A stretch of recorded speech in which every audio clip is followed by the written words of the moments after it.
The Drums of Jeopardy, Harold MacGrath, Chapter 1. A fast train drew into Albany, on the New York Central, from the west. It was 3:30 of a chill March morning in the first year of peace. A pall of fog lay over the world so heavy that it beaded the face and hands and deposited a fairy diamond dust upon wool. The station lights had the visibility of stars, and like the stars were without refulgence a pale golden aureola, perhaps 3 feet in diameter, and beyond, nothing. The few passengers who alighted and the train itself had the same nebulosity of drab fish in a dim aquarium. Among the passengers to the train was a man in a long black coat. The high collar was up.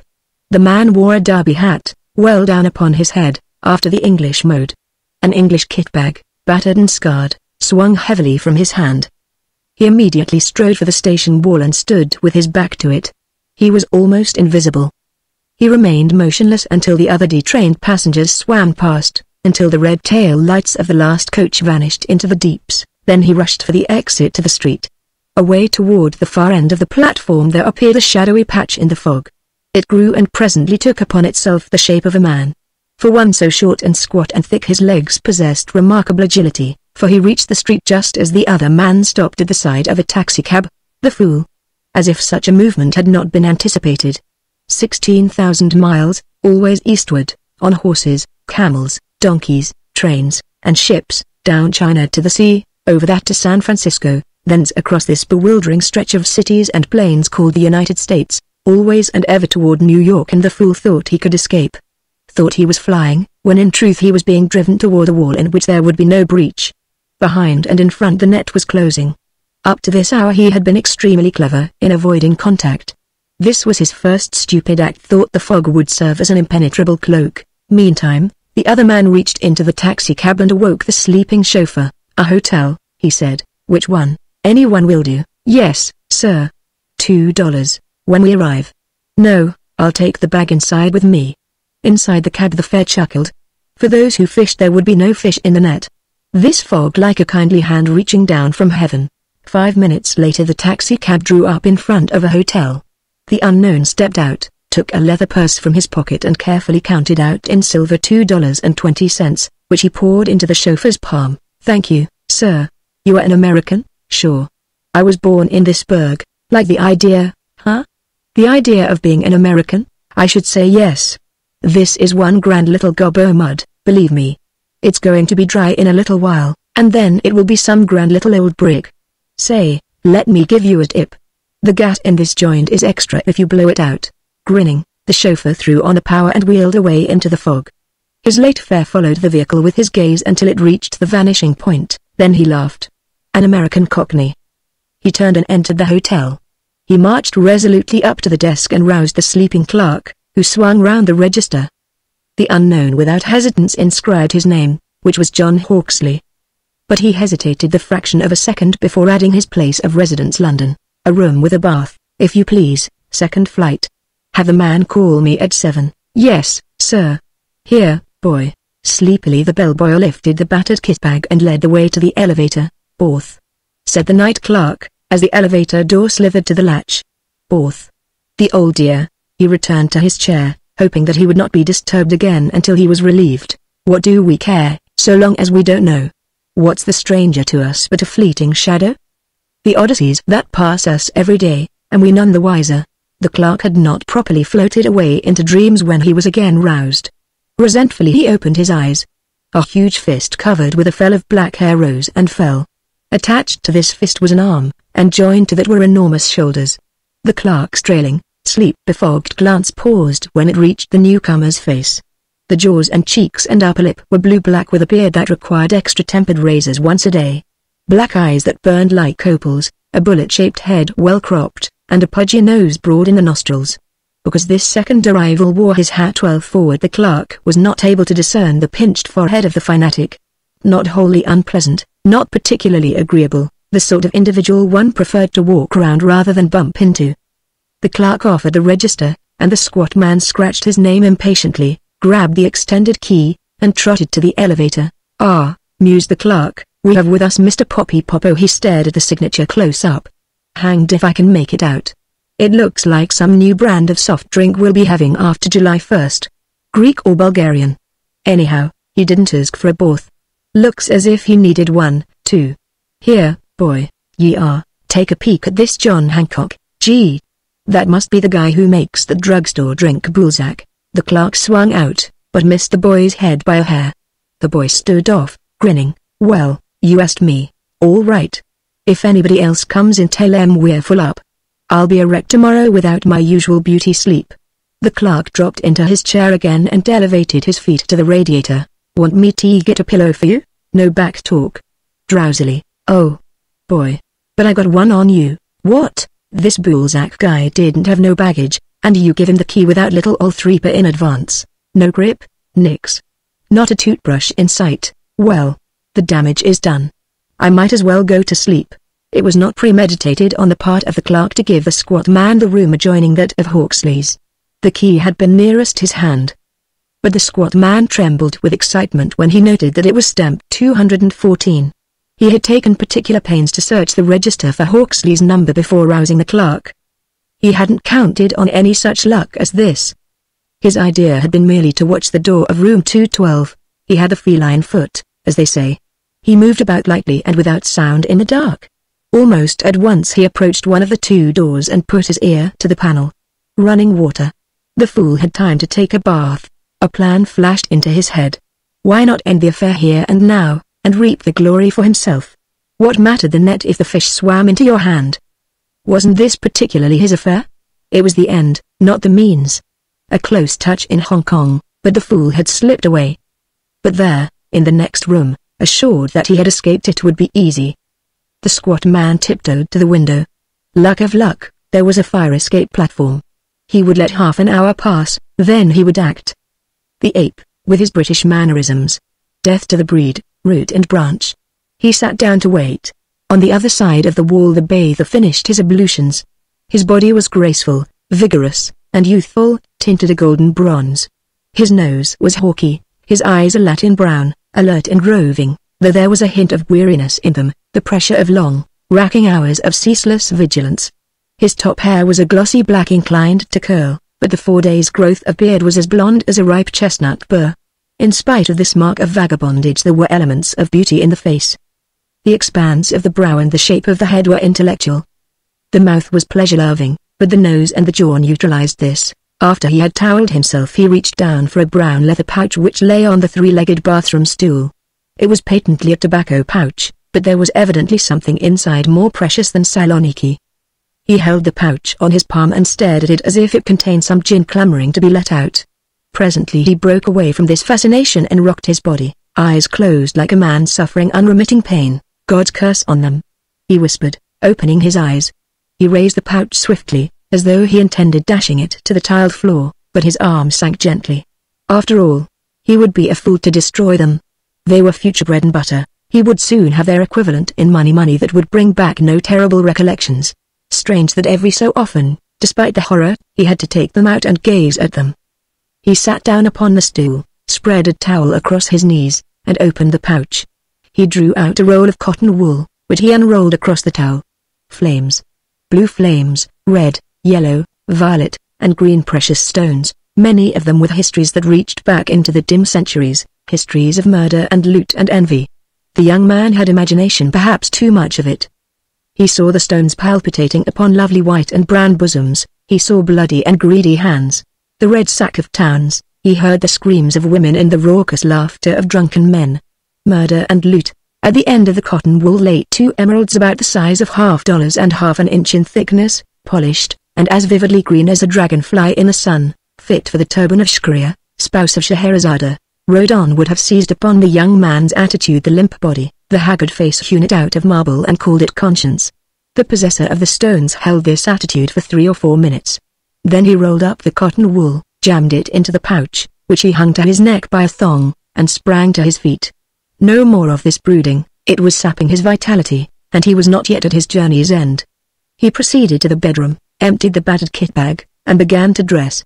He put on heavy tan walking shoes, grey woolen stockings, grey knickerbockers, grey flannel shirt, and a Norfolk jacket minus the 3rd button. Ah, that button! He fingered the loose threads which had aforetime snugged the button to the wool. The carelessness of a tailor had saved his life. Had that button held? His bones at this moment would be reposing on the hillside in faraway Hong Kong. Evidently fate had some definite plans regarding his future, else he would not be in this room, alive. But what plans? Why should fate bother about him further? She had strained the orange to the last drop. Why protect the pulp? Perhaps she was only making sport of him, lulling him into the belief that eventually he might win through. One thing, she would never be able to twist his heart again. You cannot fill a cup with water beyond the brim. And God knew that his cup had been full and bitter and red. His hand swept across his eyes as if to brush away the pictures suddenly conjured up. He must keep his thoughts off those things. There was a taint of madness in his blood, and several times he had sensed the brink at his feet. But God had been kind to him in one respect. The blood of his glorious mother predominated. How many were after him, and who? He had not been able to recognize the man that night in Hong Kong. That was the fate of the pursued. One never dared pause to look back, while the pursuers had their man before them always. If only he could have broken through into Greece, England would have been easy. The only door open had been in the east. It seemed incredible that he should be standing in this room, but 3 hours from his goal, America. The land of the free and the brave. And the irony of it was that he must seek in America the only friends he had in the world. All the Englishmen he had known and loved were dead. He had never made friends with the French, though he loved France. In this country alone he might successfully lose himself and begin life anew. The British were British and the French were French, but in this magnificent America they possessed the tenacity of the one and the gaiety of the other, these joyous, unconquered, speed-loving Americans. He took up the overcoat. Under the light it was no longer black but a very deep green. On both sleeves there were narrow bands of a still deeper green, indicating that gold or silver braid had once befrogged the cuffs. Inside, soft silky Persian lamb, and he ran his fingers over the fur thoughtfully.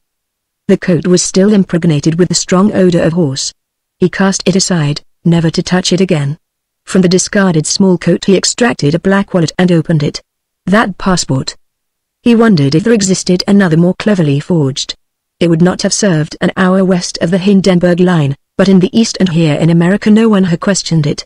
In San Francisco they had scarcely glanced at it, peace having come.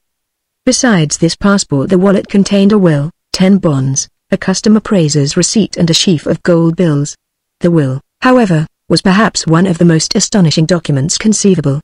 It left unreservedly to Captain John Hawksley the contents of the wallet, within 3 hours of his ultimate destination. He knew all about great cities. An hour after he left the train, if he so willed, he could lose himself for all time.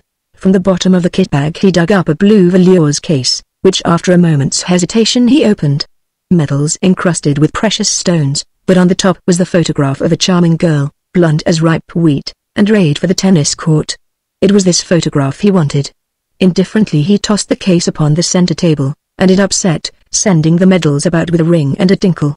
The man in the next room heard this sound, and his eye roved desperately. Some way to peer into yonder room. But there was no transom, and he would not yet dare risk the fire escape. The young man raised the photograph to his lips and kissed it passionately, then he hid it in the lining of his coat, there being a convenient rent in the inside pocket. "I must not think," he murmured. "I must not." He became the hunted man again. He turned a chair up and placed it under the window. He tipped another in front of the door. On the threshold of the bathroom door he deposited the water carafe and the glasses. His bed was against the connecting door. No man would be able to enter unannounced. He had no intention of letting himself fall asleep. He would stretch out and rest. So he lit his pipe, banked the 2 pillows, switched out the light, and lay down. Only the intermittent glow of his pipe coal could be seen. Near the journey's end, and no more tightrope walking, with death at both ends, and death staring up from below. Queer how the human being clung to life. What had he to live for? Nothing. So far as he was concerned, the world had come to an end. Sporting instinct, probably that was it, couldn't make up his mind to shuffle off this mortal coil until he had beaten his enemies. English university education had dulled the bite of his natural fatalism. To carry on for the sport of it, not to accept fate but to fight it. By chance his hand touched his spiky chin. Nevertheless, he would have to enter New York just as he was. He had left his razor in a Pullman washroom hurriedly one morning. He dared not risk a barber's chair, especially these American chairs, that stretched one out in a most helpless manner. Slowly his pipe sank toward his breast. The weary body was overcoming the will. A sound broke the pleasant spell. He sat up, Tense. Someone had entered through the window and stumbled over the chair. Hawksley threw on the light. Chapter 2. When the day clerk arrived, the night clerk sleepily informed him that the guest in room 214 was without baggage and had not paid in advance. "Leave a call?" "No. I thought I'd put you wise.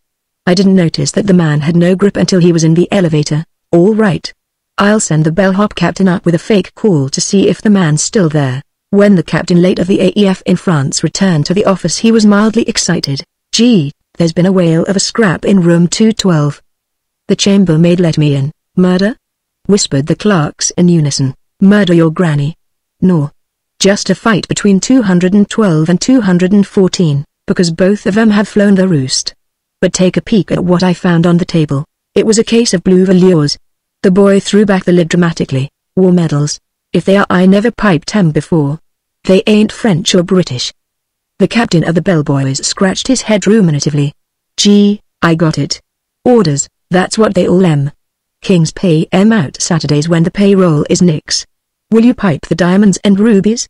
There's your room rents, Monsieur." The day clerk, who considered himself a judge, was of the opinion that there were $2,000 or $3,000 tied up in the stones.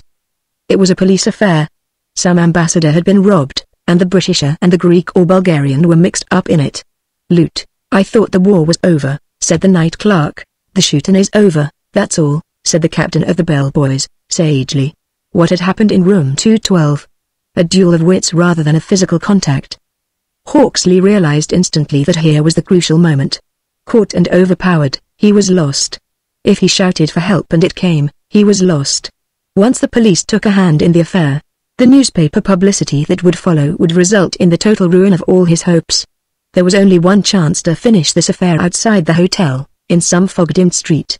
There leapt into his mind, obliquely and queerly, a picture in one of Victor Hugo's tales Quasimodo. And there he stood, in every particular save the crooked back. And on the top of this came the recollection that he had seen the man before. The torches. The red torches and the hobnailed boots. There began an odd game, a dancing match, which the young man led adroitly, always with his thought upon the open window. There would be no shooting. Quasimodo would not want the police either. Half a dozen times his fingers touched futilely the dancing master's coat. Back and forth across the room, over the bed, round the stand and chairs. Persistently, as if he understood the young man's maneuvers, the squat individual kept to the window side of the room. An inspiration brought the affair to an end. Hawksley snatched up the bedclothes and threw them as the ancient Trisharius threw his net. He managed to win to the lower platform of the fire escape before Quasimodo emerged. There was a 14-foot drop to the street, and the man with the golden stubble on his chin and cheeks swung for a moment to gauge his landing. Quasimodo came after with the agility of an ape. The race down the street began with about 100 yards in between. Down the hill they went, like phantoms. The distance did not widen. Bears will run amazingly fast, and for a long while. The quarry cut into Pearl Street for a block, turned a corner, and soon vaguely espied the Hudson River. He made for this. To the mind of Quasimodo, this flight had but one significance: he was dealing with an arrant coward, and he based his subsequent acts upon this premise, forgetting that brave men run when need says must. It would have surprised him exceedingly to learn that he was not driving, that he was being led. Hawksley wanted his enemy alone, where no one would seek to interfere. Red torches and hobnailed boots. For once the two bloods, always more or less at war, merged in a common purpose to kill this beast, to grind the face of him into pulp. Red torches and hobnailed boots. Presently one of the huge passenger boats, moored for the winter, loomed up through the fog, and toward this Hawksley directed his steps. He made a flying leap aboard and vanished round the deckhouse to the riverside. Quasimodo laughed as he followed. It was as if the tobacco pouch and the appraiser's receipt were in his own pocket, and broad rivers made capital graveyards. They two alone in the fog. He whirled round the deckhouse and backed on his heels to get his balance. Directly in front, in a very understandable pose, was the intended victim, his jaw jutting. His eyelids narrowed. Quasimodo tried desperately to reach for his pistol, but a bolt of lightning stopped the action. There is something peculiar about a blow on the nose, a good blow. The Anglo-Saxon peoples alone possess the counterattack rush. To other peoples concentration of thought is impossible after the impact. Instinctively Quasimodo's hands flew to his face. He heard a laugh, mirthless and terrible. Before he could drop his hands from his face, blows, short and boring, from this side and from that, over and under. The squat man was brave enough, simply he did not know how to fight in this manner. He was accustomed to the use of steel and the hobnails on his boots. He struck wildly, swinging his arms like a Flemish mill in a brisk wind. Some of his blows got home, but these provoked only sardonic laughter. Wild with rage and pain he bored in. He had but one chance to get this shadow in his gorilla-like arms. He lacked mental flexibility. An idea, getting into his head, stuck. It was not adjustable. Like an arrow sped from the bowstring, it had to fulfill its destiny. It never occurred to him to take to his heels, to get space between himself and this enemy he had so woefully underestimated. 10 feet, and he might have been able to whirl, draw his pistol, and end the affair. The coup de grace came suddenly, a blow that caught Quasimodo full on the point of the jaw. He sagged and went sprawling upon his face. The victor turned him over and raised a heel. No. He was neither Prussian nor Sudanese black. He was white, and white men did not stamp in the faces of fallen enemies. But there was one thing a white man might do in such a case without disturbing the ethical, and he proceeded about it forthwith: draw the devil's fangs, render him impotent for a few hours. He deliberately knelt on one of the outspread arms and calmly emptied the insensible man's pockets. He took everything: watch, money, passport, letters, pistol, keys, rose and dropped them into the river. He overlooked Quasimodo's belt, however. The Anglo-Saxon idea was top hole. His fists had saved his life. Chapter 3. Hawksley heard the panting of an engine and turned his head. Dimly he saw a giant bridge and a long drab train moving across it. He picked up the fallen man's cap and tried it on. Not a particularly good fit, but it would serve.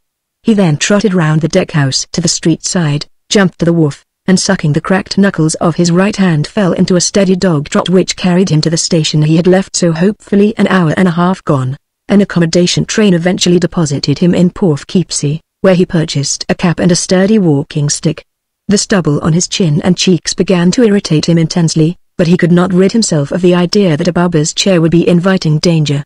He was now tolerably certain that from one end of the continent to the other his presence was known. His life and his property, they would be after both. Even now there might be men in this strange town seeking him. The closer he got to New York, the more active and wide awake they would become. He walked the streets, his glance constantly roving. But apparently no one paid the least attention to him.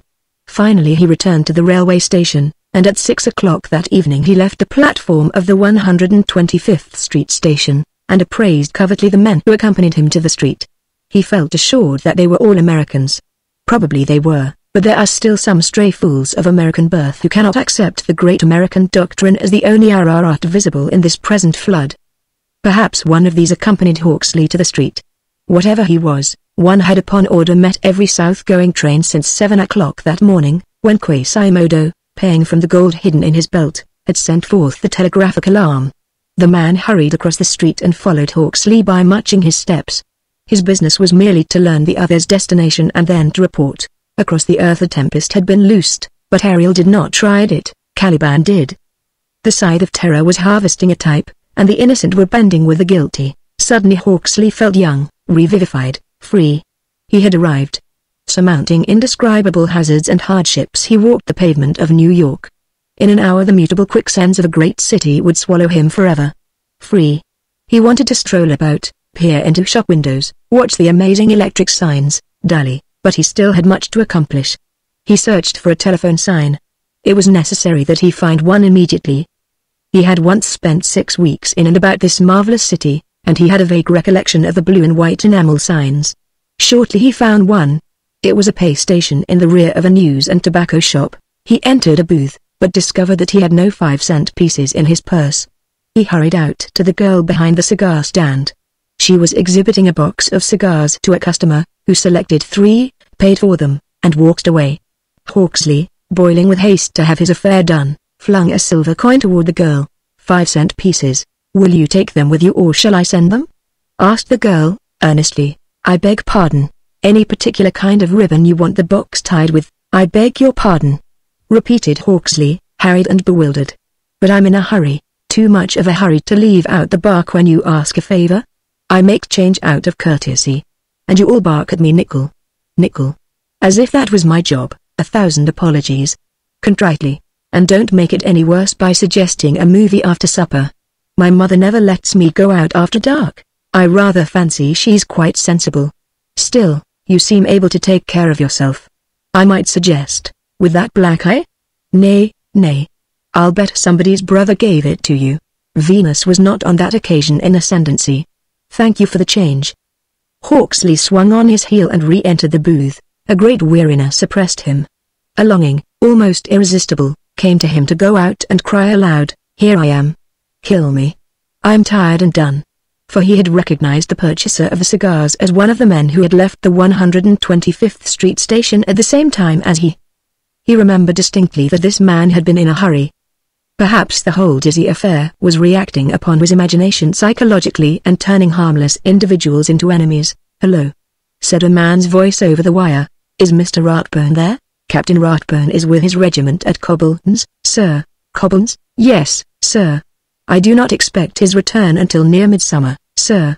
"Who is this talking? Have you opened a cable from Yokohama?" "This is Mr. Hawksley."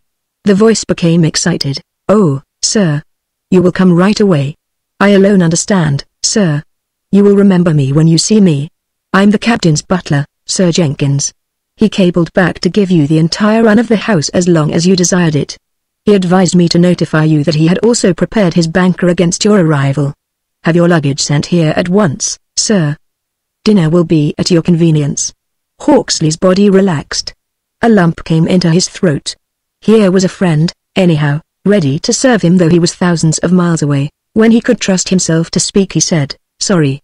It will be impossible to accept the hospitality at present. I shall call in a few days, however, to establish my identity." "Thank you. Good evening. Just a moment, sir. I may have an important cable to transmit to you. It would be wise to leave me your address, sir." Hawksley hesitated a moment. After all, he could trust this perfect old servant, whom he remembered.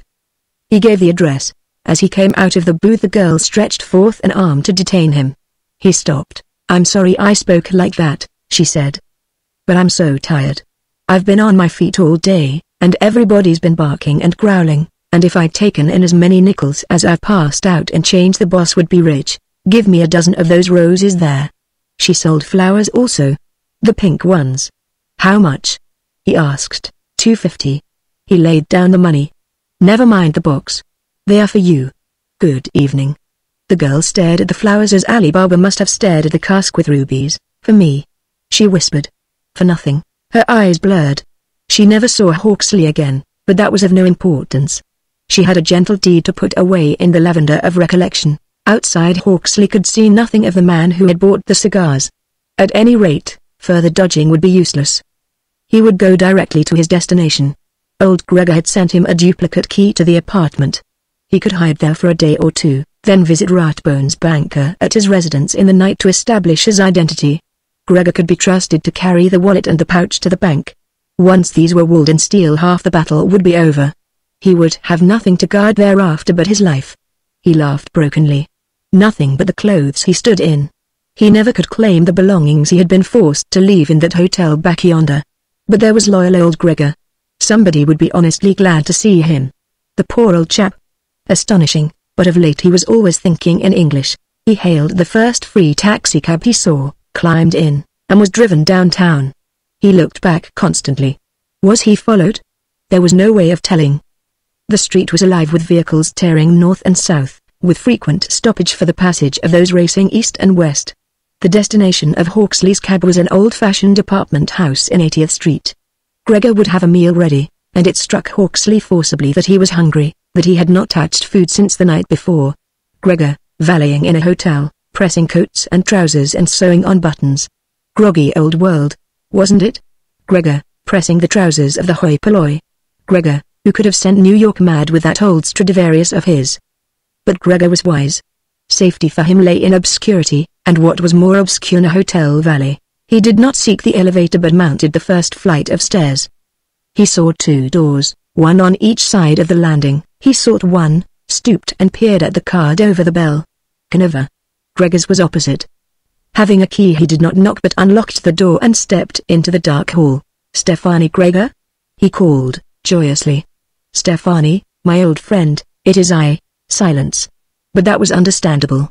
Either Gregor had not returned from his labors or he was out gathering the essentials for the evening meal. Judging from the variety of odors that swam the halls of this human warren, many suppers were in the process of making, and the top flavor was garlic. He sniffed pleasurably.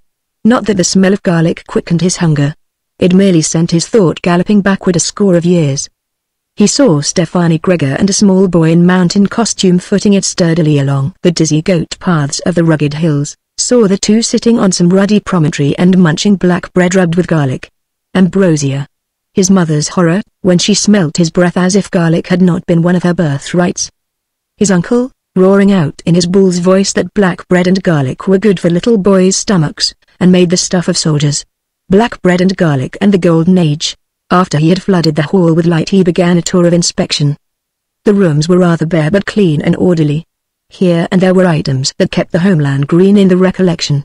He came to the bedroom last. He hesitated for a moment before opening the door. The lights told him why Gregor had not greeted his entering hail. The overturned reading lamp, the broken chair, the letters and papers strewn about the floor, the rifled bureau drawers, these things spoke plainly enough. Gregor was a prisoner somewhere in this vast city, or he was dead. Hawksley stood motionless for a space. And he must remain here at least for a night and a day. He would not dare risk another hotel. He could, of course, go to the splendid Ratbone place, but it would not be fair to invite tragedy across the threshold. A ball of crushed paper at his feet attracted his attention. He kicked it absently, followed and picked it up, his thought on other things. He was aimlessly smoothing it out when an English word caught his eye. English. He smoothed the crumpled sheet and read. If you find this, it is the will of God. I have been watched for several days, and am now convinced that they have always known I was here but were leaving me alone for some unknown purpose. I roll this ball because anything folded and left in a conspicuous place would be useless should they come for me. I understand. It is you, poor boy. They are watching me in hopes of catching you, and I've no way to warn you not to come here. It was after I sent you the key that I learned the truth. God bless you and guard you, Stefani. Hawksley tore the note into scraps. Food and sleep. He walked toward the kitchen, musing. What an odd mixture he was. Superficially British, with a British outlook, and yet filled with the dancing blood of the Latin and the cold, phlegmatic blood of the Slav. He was like a schoolmaster with two students too big for him to handle. Always the Latin was dispossessing the Slav or the Slav was ousting the Latin. With fatalistic confidence that never more would he look upon the kindly face of Stefani Gregor, alive, he went in search of food. Not a crust did he find. In the ice chest there was a bottle of milk soured. Hungry, and not a crumb. And he dared not go out in search of food. No one had observed his entrance to the apartment, but it was improbable that such luck would attend him a second time. He returned to the bedroom. He did not turn on the light because a novel idea had blossomed unexpectedly, a Latin idea. There might be food on some window ledge. He would leave payment. He proceeded to the window, throwing up both it and the curtain, and looked out. Ripping. There was a fire escape. As he slipped a leg over the sill, a golden square sprang into existence across the way. Immediately he forgot his foraging instincts. In a moment he was all Latin, always susceptible to the enchantment of beauty. The distance across the court was less than 40 feet. He could see the girl quite plainly as she set about the preparation of her evening meal. He forgot his danger, his hunger, his code of ethics, which did not permit him to gaze at a young woman through a window, alone. He was alone and she was alone. A novel idea popped into his head. He chuckled, and the sound of that chuckle in his ears somehow brought back his resolve to carry on, to pass out, if so he must, fighting. He would knock on yonder window and ask the beautiful Lady Slavey for a bit of her supper. Chapter 4. Kitty Conover had inherited brains and beauty, and nothing else but the furniture. Her father had been a famous reporter, the admiration of cubs from New York to San Francisco, handsome, happy-go-lucky, generous, rather improvident, and wholly lovable. Her mother had been a comedy actress noted for her beauty and wit and extravagance. Thus it will be seen that Kitty was in luck to inherit any furniture at all. Kitty was 24. A body is as old as it is, but a brain is as old as the facts it absorbs, and Kitty had absorbed enough facts to carry her brain well into the 30s. Conover had been dead 20 years, and Kitty had scarcely any recollections of him. Improvident as the run of newspaper writers are, Conover had fulfilled was one obligation to his family. He had kept up his endowment policies, and for 18 years the insurance had taken care of Kitty and her mother, who because of a weak ankle had not been able to return to the scenes of her former triumphs. In 1915 this darling mother, whom Kitty loved to idolatry, had passed on. There was enough for the funeral and the cleaning up of the bills, but that was all. The income ceased with Mrs. Conover's demise. Kitty saw that she must give up writing short stories which nobody wanted, and go to work. So she proceeded at once to the newspaper office where her father's name was still a tradition, and applied for a job. It was frankly a charity job, but Kitty was never to know that because she fell into the newspaper game naturally, and when they discovered her wide acquaintance among theatrical celebrities they switched her into the dramatic department, where she had astonishing success as a raconteur. She was now assistant dramatic editor of the Sunday issue, and her pay envelope had 4 crisp $10 notes in it each Monday. She still remained in the old apartment, sentiment as much as anything. She had been born in it and her happiest days had been spent there. She lived alone, without help, being one of that singular type of womanhood that is impervious to the rust of loneliness. Her daily activities sufficed the gregarious instincts, and it was often a relief to move about in silence. Among other things Kitty had foresight. She had learned that a little money in the background was the most satisfying thing in existence. So many times she and her mother had just reached the insurance check, with grumbling bill collectors in the hall, that she was determined never to be poor. She had to fight constantly her love of finery inherited from her mother, and her love of good times inherited from her father. So she established a bank account, and to date had not drawn a check against it, which speaks well for her willpower, an attribute cultivated, not inherited. Kitty was as pleasing to the eye as a basket of fruit. Her beauty was animated. There was an expression in her eyes and on her lips that spoke of laughter always on tiptoe. An enviable inheritance, this.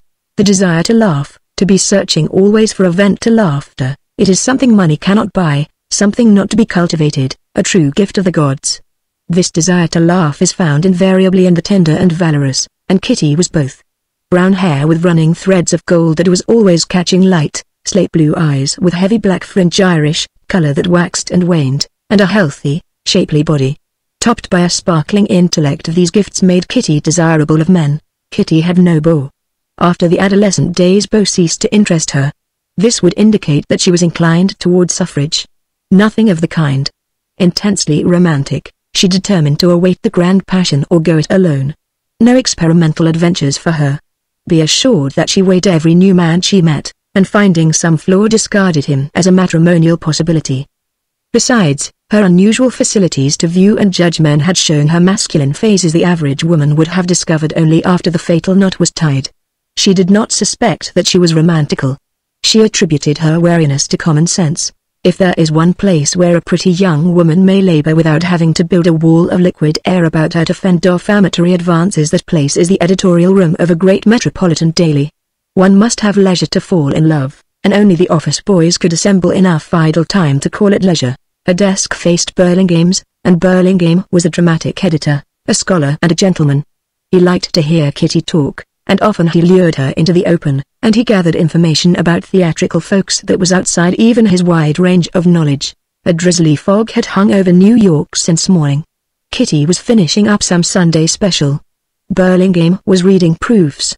All day theatrical folks had been in and out of this little 10-by-12 cubby hole, and now there would be quiet, but no. The door opened and an iron-grey head intruded. "Will I be in the way, Lord?" "No," cried Burlingame, throwing down his proofs. "Come along in, Cutty." The great war correspondent came in and sat down, sighing gratefully. Cutty was a nickname. He carried and smoked everywhere they would permit him the worst-looking and the worst-smelling pipe in Christendom. You may not realize it, but a nickname is a roundabout Anglo-Saxon way of telling a fellow you love him. He was Cutty, but only among his dear intimates, mind you. To the world at large, to presidents, kings, ambassadors, generals, and capitalists he is known by another name. You will find it on the roster of the Royal Geographical, on the title page of several unique books on travel, jewels, and drums, in magazines and newspapers, on the membership roll of the Savage in London and the Lambs in New York. But you will not find it in this story, because it would not be fair to set his name against the unusual adventures that crossed his line of life with that of the young man who wore the tobacco pouch suspended from his neck, tall, bony, graceful enough except in a chair, where his angles became conspicuous, the ruddy, weather-bitten complexion of a deep-sea sailor, and a sailor-man's blue eye, the brow of a thinker and the mouth of a humorist. Men often call another man handsome when a woman knows they mean manly. Among men Cutty was handsome. Kitty considerately rose and gathered up her manuscript. "No, No, Kitty. I'd rather talk to you than Burley, here. You're always reminding me of that father of yours. Best comrade I ever had. You laugh just like him.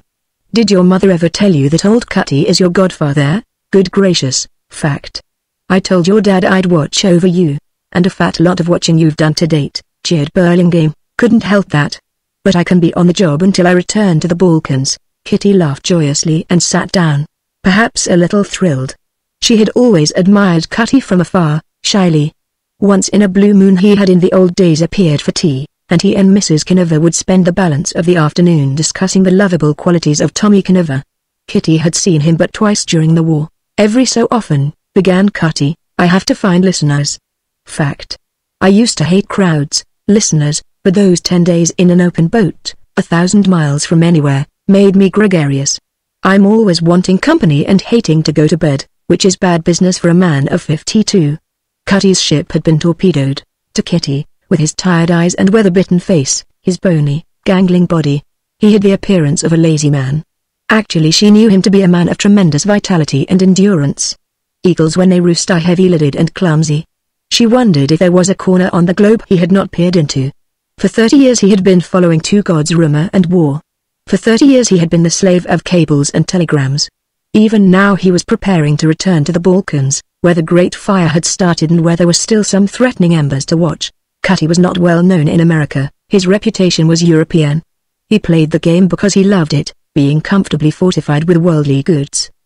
He was a linguist of rare attainments, specializing in the polyglot of southeastern Europe. He came and went like cloud shadow.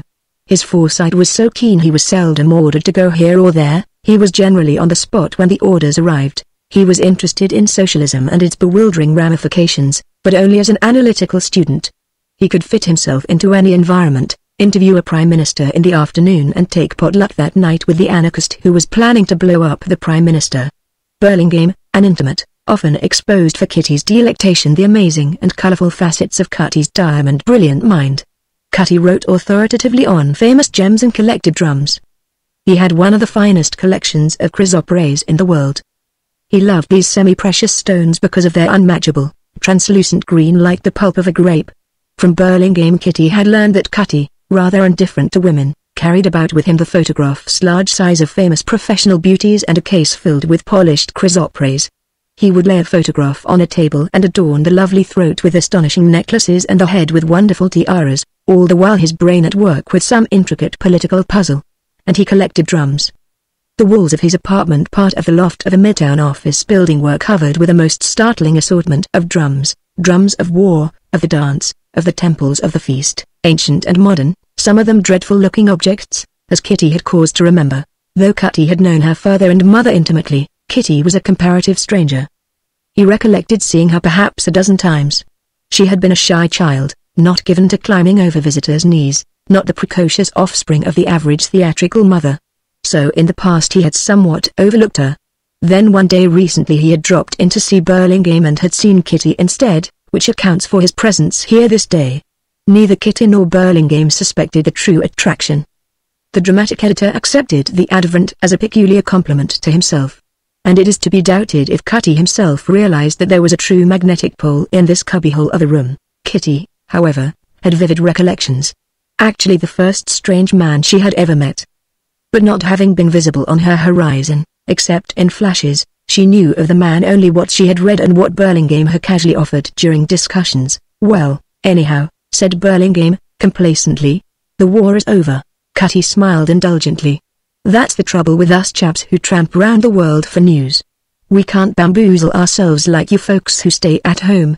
The war was only the first phase. There's a mess over there, wanting something and not knowing exactly what. Those millions, milling cattle, with neither shed nor pasture. The Lord only knows how long it will take to clarify. Would you mind if I smoked? Wow! Cried Burlingame. Not at all, answered Kitty. I don't see how any pipe could be worse than Mr. Burlingame's. I apologize, said the dramatic editor, humbly. You needn't, replied the girl. She turned to the war correspondent. Any new drums? I remember that day. You were scared half to death at my walls. Small wonder. I was only 12, and I dreamed of cannibals for weeks. Drums. I wonder if any living man has heard a greater variety than I? What a lot of them. I have heard them calling a jihad in the Sudan. Tumpi-tum-tum. Tumpa-tum-tum. Makes a white man's hair stand up when he hears it in the night. I don't know what it is, but the sound drives the Oriental mad. And that reminds me, I've had them in mind all day, the drums of Jeopardy. What an odd phrase. And what are the drums of Jeopardy? Asked Kitty, leaning on her arms. Odd. But suddenly she felt a longing to go somewhere, thousands and thousands of miles away. She had never been west of Chicago or east of Boston. Until this moment she had never felt the call of the blood her fathers. Coconut palms and birds of paradise. And drums in the night going tumpi-tum-tum. Tumpi-tum-tum. I've always been mad over green things, began Cutty. A wheat field in the spring, leafing maples. It's nature's choice and mine. My passion is emeralds, and I haven't any because those I want are beyond reach. They are owned by the great houses of Europe and Asia, and lie in royal caskets, or did. If I could go into a mine and find an emerald as big as my fist, I should be only partly happy if it chanced to be of fine color. In a little while I should lose interest in it. It wouldn't be alive, if you can get what I mean. Just as a man would rather have a homely woman to talk to than a beautiful window dummy to admire. A stone to interest me must have a story of murder and loot, of beautiful women, palaces, brrr. Cried Burlingame. Why, I've seen emeralds I would steal with half a chance. I couldn't help it. Fact, declared Cutty, earnestly. Think of the loot in the Romanov palaces. What's become of all those magnificent stones? In a little while they'll be turning up in Amsterdam to be cut, some of them. Or maybe Mr. Bolsheviki's in a Maratha will be stringing them round her neck. Loot. But the drums of Jeopardy, said Kitty. Emeralds, green as an English lawn in May after a shower, Kitty. By the way, do you mind if I call you Kitty? I used to, and I've always thought of you as Cutty. 50-50, it's a bargain. Well, the drums to my thinking are the finest two examples of the green beryl in the world. Polished, of course, as emeralds always should be. I should say that they were about the size of those peppermint chocolate drops there. Have one? Said Kitty. No. Spoil the taste of the pipe. You ought to spoil that taste once in a while, was Burlingame's observation. But go on. I suppose originally there was a single stone, later cut into halves, because they are perfect matches. The drums proper are exquisitely carved ivory statuettes, of Hindu or Mohammedan drummers, squatting, the golden base of the drums between the knees, and the drumheads the emeralds. Lord, how they got to me. I wanted to run off with them. The history of murder and loot they could tell. Some Delhi mogul owned them first. Then Nadir Shah carried them off to Persia, along with the famous peacock throne. I saw them in a palace on the Caspian in 1912. Russia was very strong in Persia at one time. Perhaps they were gifts, perhaps they were stolen, these emeralds. Anyhow, I'd never heard of them until that year. And I traveled all the way up from Constantinople to get a glimpse of them if it were possible. I had to do some mighty fine wire pulling. For one of those stones I would give half of all I own. To see them in the possession of another man would be a supreme test to my honesty, you old pirate, said Burlingame. But why the word Jeopardy? Persisted Kitty, who was intrigued by the phrase. Probably some Hindu trick. It is a language of flowery metaphors. It means, I suppose, that when you touch the drums they bite. In journeying from one spot to another they always leave misfortune behind, as I understand it. Just coincidence. But you couldn't drive that into an oriental skull. This is what makes the study of precious stones so interesting. There is always some enchantment, some evil spell. To handle the drums is to invite a minor accident. Call it twaddle, probably is, and yet I have reason to believe that there's something to the superstition. Burlingame sniffed. I can prove it, Cutty declared. I held those drums in my hands one day. I carried them to a window the better to observe them. On my return to the hotel I was knocked down by a horse and laid up in bed for a week. That same night someone tried to kill the man who showed me the emeralds. Coincidence? Perhaps. But these days I'm shying at 13, the wrong side of the street, ladders, and religious curses. An old hard-boiled egg like you? Burlingame threw up his hands in mock despair. I laugh, too, but I duck, nevertheless. The chap who showed me the stones was what you'd call the honorary custodian, a privileged character because of his genius. Before approaching him I sent him a copy of my monograph on green stones. I found that he was quite as crazy over green as I. That brought us together, and while I drew him out I kept wondering where I had seen him before. Both his name and his face were vaguely familiar. It seems a superstition had come along with the stones, from India to Persia, from there to Russia. A maid fortunate enough to see the drums would marry and be happy. The old fellow confessed that occasionally he secretly admitted a peasant maid to gaze upon the stones. But he never let the male inmates of the palace find this out. He knew them a little too intimately. A bad lot. And this palace? Asked Kitty. Not one stone on another. The proletariat rose up and destroyed it. To mobs anything beautiful is offensive. Palaces looted, banks, museums, houses. The ignorant toying with hand grenades, thinking them scepters. All the scum in the world boiling to the top. After the red day comes the red night. Whatever will become of them, the little kings and princes and dukes? After all, thought Kitty, they were human beings, they would not suffer any the less because they had been born to the purple. Maybe they'll go to work, said Kitty, dryly. Sooner or later, all parasites will have to work if they want bread. And yet I've met some men among them, big in the heart and the mind, who would have made bully farmers and professors. The beautiful thing about the Anglo-Saxon education is that the whole structure is based upon fair play. In Eastern and Southeastern Europe few of them can play solitaire without cheating. But I would give a good deal to know what has happened to those emeralds, the drums of Jeopardy. They'll probably be broken up and sold in carat weights. The whole family was wiped out in a night. I say, will you take lunch with me tomorrow? Gladly. All right. I'll drop in here at 12:30. Here's my telephone number, should anything alter your plans. If I'm going to be godfather I might as well start right in. The drums of Jeopardy, what a haunting phrase. Haunting stones, too, Kitty. For picking them up in my hands I went to bed with a banged up leg. I can't forget that. We Occidentals laugh at Orientals and their superstitions. We don't believe in the curse. And yet, by George, those emeralds were accursed, piffle. Snorted Burlingame. Mush. It's greed, pure and simple, that gives precious stones their sinister histories. You'd have been hit by that horse if you had picked up nothing more valuable than a rhinestone buckle. Take away the gold lure, and precious stones wouldn't sell at the price of window glass. Is that so? How about me? It isn't because a stone is worth so much that makes me want it. I want it for the sheer beauty, I want it for the tremendous panorama the sight of it unfolds in my mind. I imagine what happened from the hour the stone was mine to the hour it came into my possession. To me, to all genuine collectors, the intrinsic value is nil. Can't you see? It is for me what Balzac's laughter chagrin would be to you if you had fallen on it for the first time. Money, love, tragedy, death. An interruption came in the form of one of the office boys. The chief was on the wire and wanted Kitty at once. At 12:30, Kitty.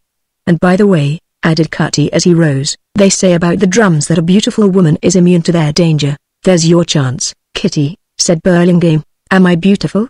Asked Kitty, demurely. Lord love the minx, shouted Kitty.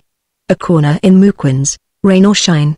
After Kitty had departed, Kitty said, he's the most fascinating man I know. What fun it would be to jog round the world with a man like that, who knew everybody and everything. As a little girl I was violently in love with him. But don't you ever dare give me away. You'll probably have nightmare tonight. And honestly you ought not to live in that den alone. But Kitty has seen things, Burlingame admitted, things no white man ought to see. He's been shot up, mauled by animals, marooned, torpedoed at sea, made prisoner by old Fuzzy Wuzzy. An ordinary man would have died of fatigue. Kitty is as tough and strong as a gorilla and as active as a cat. But this jewel superstition is all rot. Odd, though, he'll travel halfway around the world to see a ruby or an emerald. He says no true collector cares a cent for a diamond. Says they are vulgar, except on the third finger of a lady's left hand, and then they are just perfectly splendid. Oh. Well, when you get yours I hope it's as big as the coin or, thank you.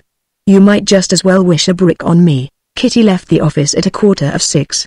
The phrase kept running through her head, the drums of Jeopardy. A little shiver ran up her spine. Money, love, tragedy, death. This terrible and wonderful old world, of which she had seen little else than city streets, suddenly exhibited wide vistas.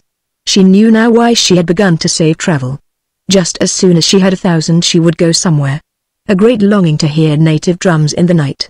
Even as the wish entered her mind a new sound entered her ears.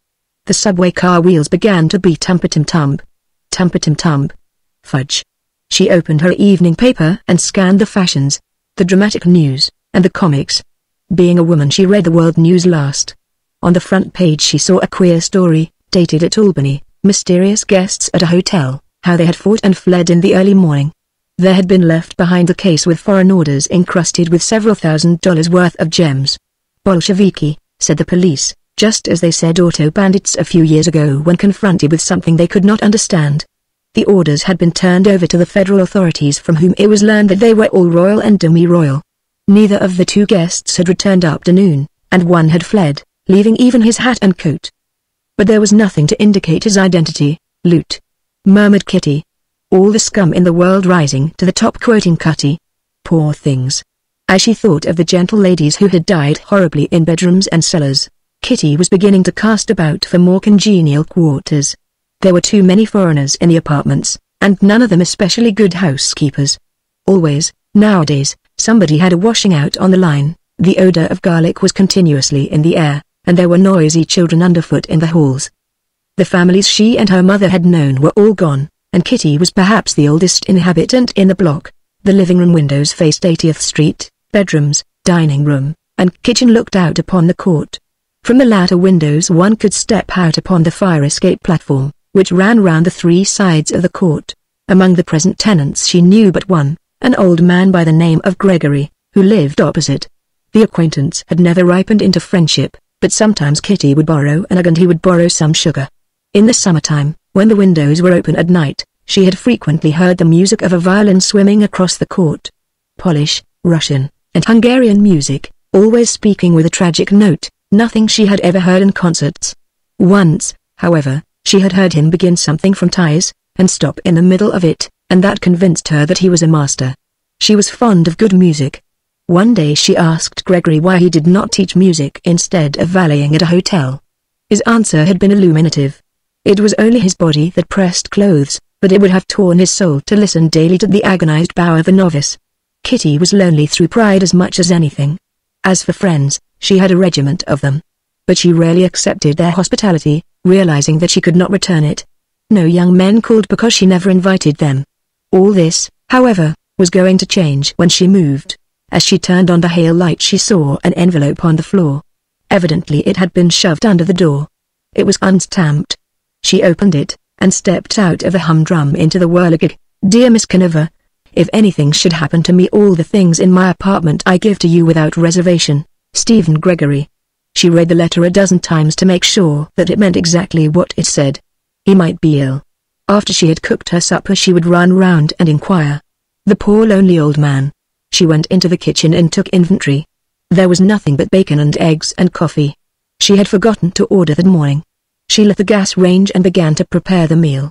As she broke an egg against the rim of the pan, the nearby elevated train rushed by, drumming tumpa-tum-tum. Tumpa-tum-tum. She laughed, but it wasn't honest laughter.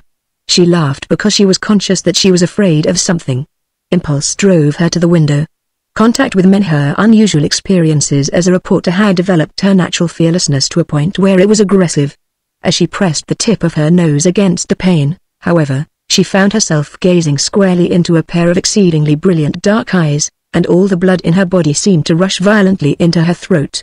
Tableau, Chapter 5. Kitty gasped, but she did not cry out.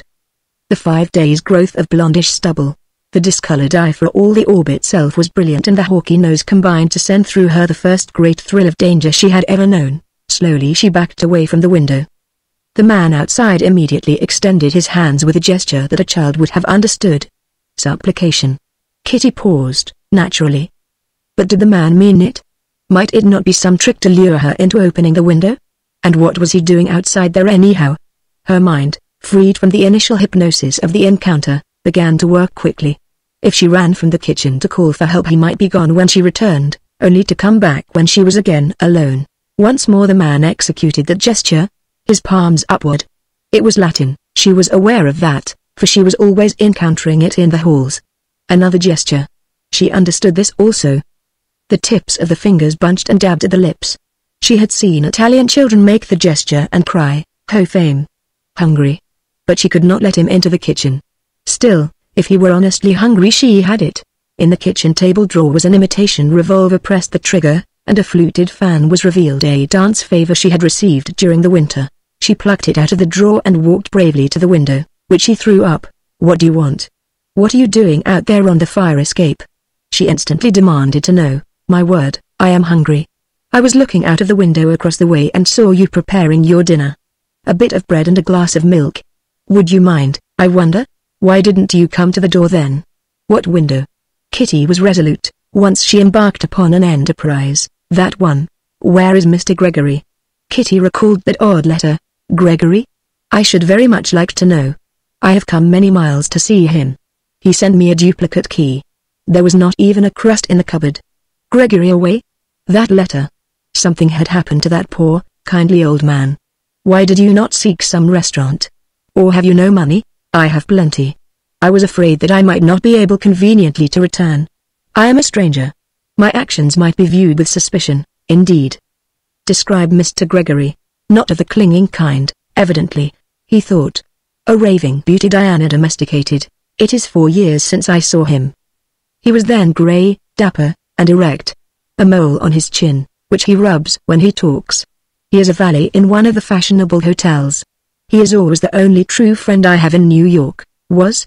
What do you mean? I'm afraid something has happened to him. I found his bedroom things tossed about. What could possibly happen to a harmless old man like Mr. Gregory? Pardon me, but your egg is burning. Kitty wheeled and lifted off the pan, choking in the smother of smoke. She came right about face swiftly enough. The man had not moved, and that decided her. Come in. I will give you something to eat. Sit in that chair by the window, and be careful not to stir from it. I'm a good shot, lied Kitty, truculently. Frankly, I do not like the looks of this. I do look like a burglar, what? He sat down in the chair meekly. Food and a human being to talk to. A lovely, self-reliant American girl, able to take care of herself. Magnificent eyes slate blue, with thick, velvety black lashes. Irish. In a moment Kitty had 3 eggs and half a dozen strips of bacon frying in a fresh pan. She kept one eye upon the pan and the other upon the intruder, risking strabismus. At length she transferred the contents of the pan to a plate, back to the ice chest, and reached for a bottle of milk. She placed the food at the far end of the table and retreated a few steps, her arms crossed in such a way as to keep the revolver in view. Please do not be afraid of me. What makes you think I am? Any woman would be. Kitty saw that he was actually hungry, and her suspicions began to ebb. He hadn't lied about that. And he ate like a gentleman. Young, not more than 30, possibly less. But that dreadful stubble and that black eye. The clothes would have passed muster on any fashionable golf links. A fugitive? From what? Thank you, he said, setting down the empty milk bottle. Your accent is English, which is to say, that your gestures are Italian. My mother was Italian. But what makes you believe I am not English? An Englishman or an American, for that matter with money in his pocket would have gone into the street in search of a restaurant. You are right.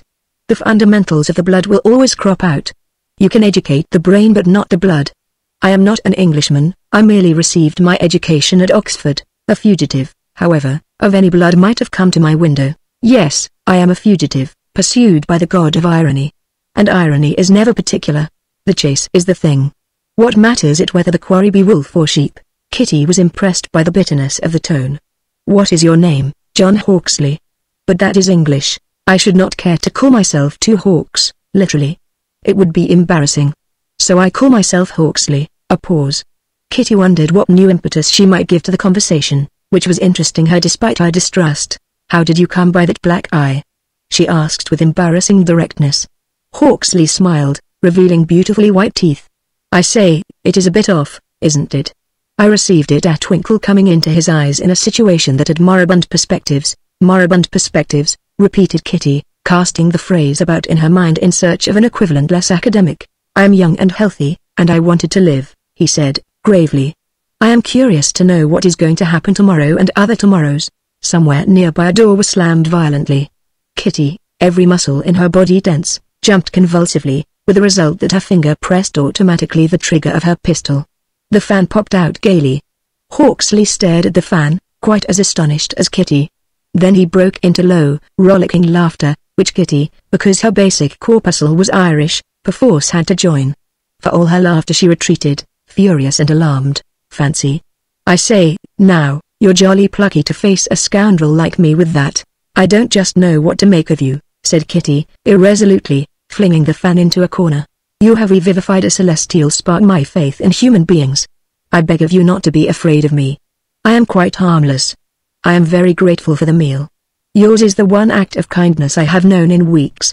I will return to Gregor's apartment at once. But before I go, please accept this. I rather suspect, you know, that you live alone, and that Fan is amusing and not particularly suitable." He rose and unsmilingly laid upon the table one of those heavy blue-black bulldogs of war, a regulation revolver. Kitty understood what this courteous act signified. He was disarming himself to reassure her. "Sit down," she ordered. Either he was harmless or he wasn't. If he wasn't, she was utterly at his mercy. She might be able to lift that terrible-looking engine of murder, battle, and sudden death with the aid of both hands, but to aim and fire it never in this world. "As I came in tonight I found a note in the hall from Mr. Gregory.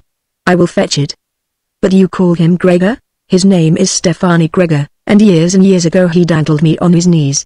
I promise not to move until you return." Subdued by she knew not what, no longer afraid, Kitty moved out of the kitchen. She had offered Gregory's letter as an excuse to reach the telephone. Once there, however, she did not take the receiver off the hook. Instead she whistled down the tube for the janitor. "This is Miss Canova. Come up to my apartment in 10 minutes. "No, it's not the water pipes." In 10 minutes, nothing very serious could happen inside of 10 minutes, and the janitor was reliable and not the sort one reads about in the comic weeklies. Her confidence reinforced by the knowledge that a friend was near, she took the letter into the kitchen. Apparently her unwelcome guest had not stirred. The revolver was where he had laid it. "Read this," she said. The visitor glanced through it. "It is Gregor's hand. Poor old chap. I shall never forgive myself." "For what?" "For dragging him into this. They must have intercepted one of my telegrams." He stared dejectedly at the strip of oilcloth in front of the range. "You are an American?" "Yes. God has been exceedingly kind to your country. I doubt if you will ever know how kind. I'll take myself off. No sense in compromising you." He laid a folded handkerchief inside his cap which he put on. "Know anything about this?" Indicating the revolver. "Nothing whatever." "Permit me to show you. It is loaded. There are 5 bullets in the clip. See this little latch? So, it is harmless. So, and you kill with it. It is horrible," cried Kitty. "Take it with you please. I could not keep my eyes open to shoot it. These are troublous times. All women should know something about small arms. Again I thank you. For your own sake I trust that we may never meet again. Goodbye." He stepped out of the window and vanished. Kitty, at a mental impasse, could only stare into the night beyond the window. This mesmeric state endured for a minute, then a gentle and continuous sound dissipated the spell. It was raining. Obliquely she saw the burnt egg in the pan. The thing had happened, she had not been dreaming. Her brain awoke. Thought crowded thought, before one matured another displaced it, and all as futile as the sparks from the anvil. An avalanche of conjecture, and out of it all eventually emerged one concrete fact. The man was honest. His hunger had been honest, his laughter. Who was he? What was he? For all his speech, not English, for all his gestures, not Italian. Moribund perspectives. Somewhere that day he had fought for his life. John Two Hawks. And there was the mysterious evanishment of old Gregory, whose name was Stefani Gregor. In a humdrum, prosaic old apartment like this, Kitty had ideas about adventure and inheritance, though she was not aware of that. There had to be certain ingredients, principally mystery. Anything sordid must not be permitted to edge in. She had often gone forth upon semi-perilous enterprises as a reporter, entered sinister houses where crimes had been committed, but always calculating how much copy at $8 a column could be squeezed out of the affair. But this promised to be something like those tales which were always clear and wonderful in her head but more or less opaque when she attempted to transfer them to paper. A secret society? Vengeance? An echo of the war? Johnny Two Hawks, she murmured aloud. And he hopes we'll never meet again. There was a mirror over the sink, and she threw a glance into it. Very well, if he thought like that about it. Here the doorbell tinkled. That would be the faithful janitor. She ran to the door. "Why do you want to see me about, Miss Canova? What has happened to old Mr. Gregory, him?" "Why, some ambassadorlance fellas carted him off this afternoon. Didn't know nothing was the matter with him until I runs into them in the hall. He'd been hurt?" "Couldn't say, miss. He was on a stretcher when I seen him. Under a sheet, but he might have been dead." "Nope. I asked 'em, and they said a shock of some sort." "What hospital?" "Gee, I forgot to ask that. I'll find out. Good night." But Kitty did not find out. She called up all the known private and public hospitals, but no Gregor or Gregory had been received that afternoon. nor anybody answering his description. The fog had swallowed up Stephanie Gregor. Chapter 6. The repertorial instinct in Kitty Canova, combined with her natural feminine curiosity, impelled her to seek to the bottom of the affair. Her newspaper was as far from her as the polls, simply a paramount desire to translate the incomprehensible into sequence and consequence. Harmless old Gregor's disappearance and the advent of John Two Hawks, the absurdity of that name with his impeccable English accent, his Latin gestures, and his black eye, convinced her that it was political, an electrical cross-current out of that broken world over there. Moribund perspectives. What did that signify save that Johnny Two Hawks had fought somewhere that day for his life?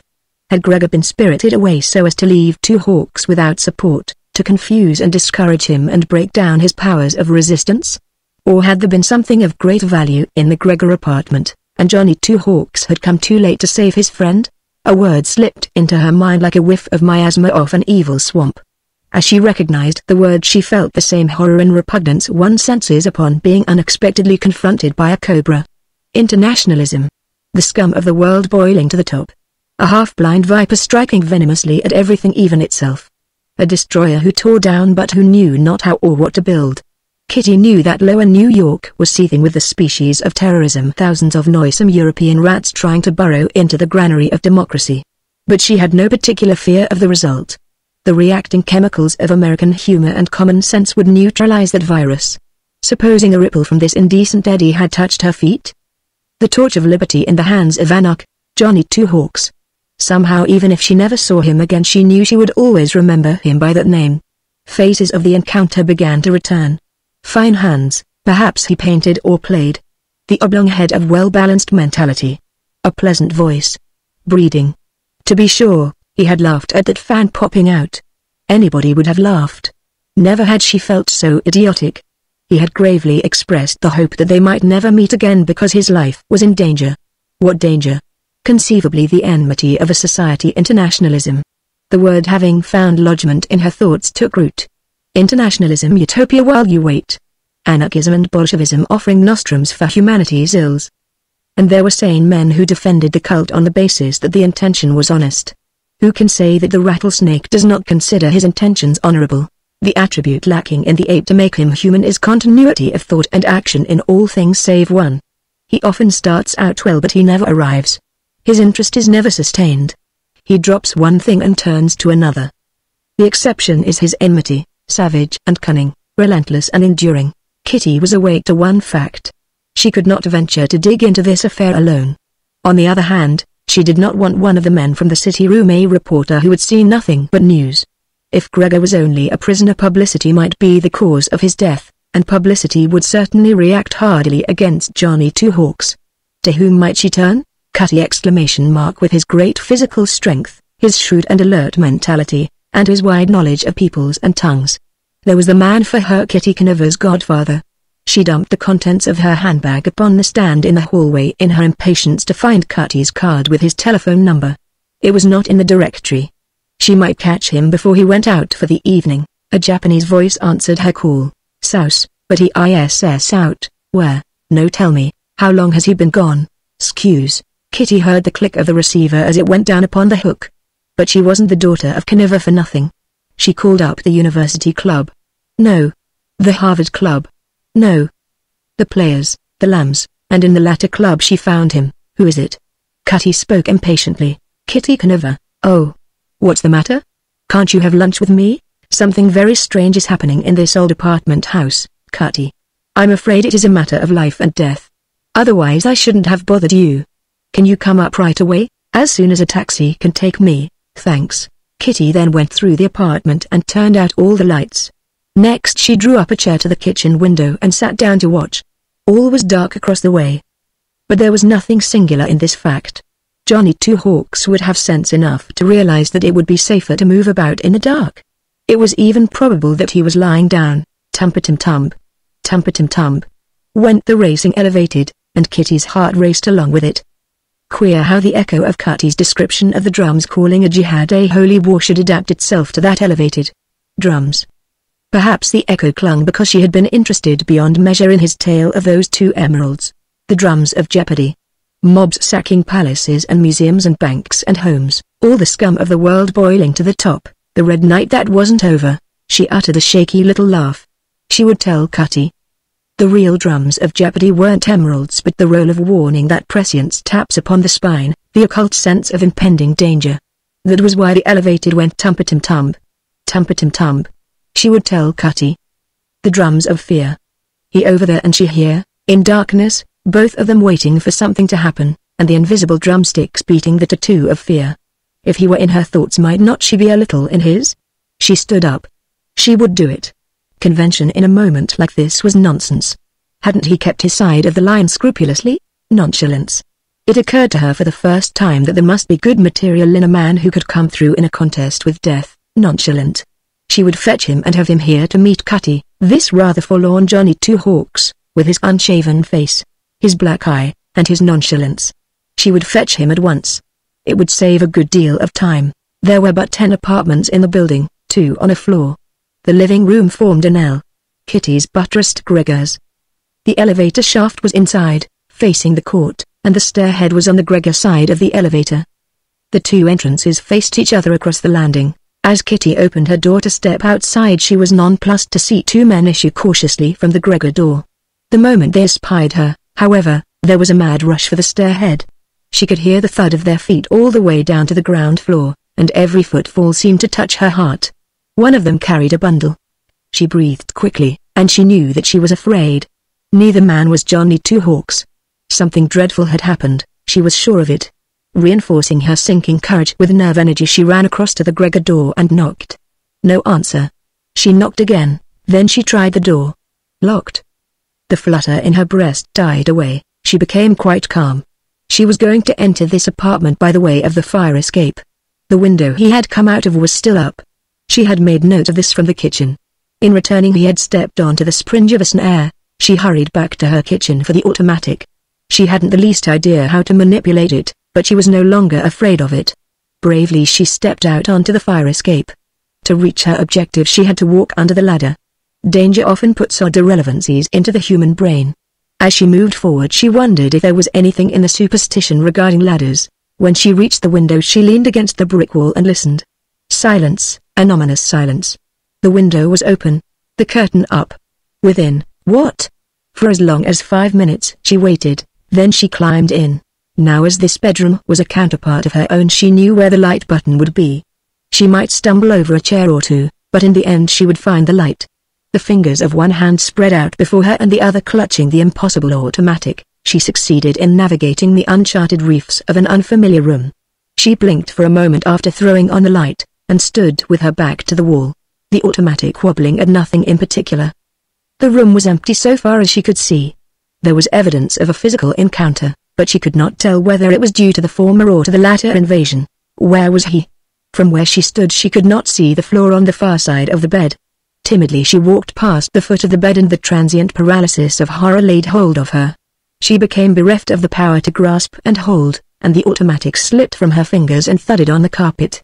On the floor lay poor Johnny Two Hawks, crumpled grotesquely, a streak of blood zigzagging across his forehead, to all appearances, dead. Chapter 7. Twice before in her life Kitty had looked upon death by violence, and it required only this present picture to convince her that she would never be able to gaze upon it callously, without pity and terror. Newspaper life, at least the reportorial side of it, has an odd effect upon men and women. It sharpens their tragical instincts and perceptions and dulls eternally the edge of tenderness and sentimentality. It was natural for Kitty to possess the keenest perceptions of tragedy, but she had been taken out of the reportorial field in time to preserve all her tenderness and romanticism. Otherwise she would have seen in that crumpled object with the sinister daub of blood on the forehead merely a story, and would have approached it from that angle. But was he dead? She literally forced her steps toward the body and stared. She dropped to her knees because they were threatening to buckle in one of those flashes of physical incoordination to which the strongest will must bow occasionally. She was no longer afraid of the tragedy, but she feared the great surging pity that was striving to express itself in sobs, and she knew that if she surrendered she would forthwith become hysterical for the rest of the evening and incompetent to carry out the plan in her head. A strong, healthy young man done to death in this fashion only a few minutes after he had left her kitchen. Somehow she could not look upon him as a stranger. She had given him food, she had talked to him, she had even laughed with him. He was not like those dead she had seen in her reportorial days. Her orbit and Johnny Two Hawks had indeterminately touched. She had known old Gregory, or Gregor, who had been this unfortunate young man's friend. And he had hoped they might never meet again. The murderous scoundrels had been watching. They must have entered the apartment shortly after he had entered hers. Conceivably they would have Gregor's key. And they had watched and waited, striking him down. It may have been at the very moment he had crossed the sill of the window. Her hand shook so idiotically that it was impossible for a time to tell if the man's heart was beating. All at once a wave of hot fury rushed over her, fury at the cowardliness of the assault, and the vertigo passed. She laid her palm firmly over Johnny Two Hawks' heart. Alive. He was alive. She straightened his body and put a pillow under his head. Then she sought water and towels. There was no cut on his forehead, only blood, but the top of his head had been cruelly beaten. He was alive, but without immediate aid he might die. The poor young man. There were 2 physicians in the block, one or the other would be in. She ran to the door, to find it locked. She had forgotten. Next she found the telephone wire cut and the speaking tube battered and inutile. She would have to return to her own apartment to summon help. She dared not leave the light on. The scoundrels might possibly return, and the light would warn them that their victim had been discovered, and naturally they would wish to ascertain whether or not they had succeeded in their murderous assault. As she was passing the first landing windows she saw Cutty emerging from the elevator. She flew across the fire escape platform with the resilient step of one crossing thin ice. Probably the most astonished man in New York was the war correspondent when the door opened and a pair of arms were flung about him, and a voice smothered in the lapel of his coat cried, "Oh, Cutty, I never was so glad to see anyone.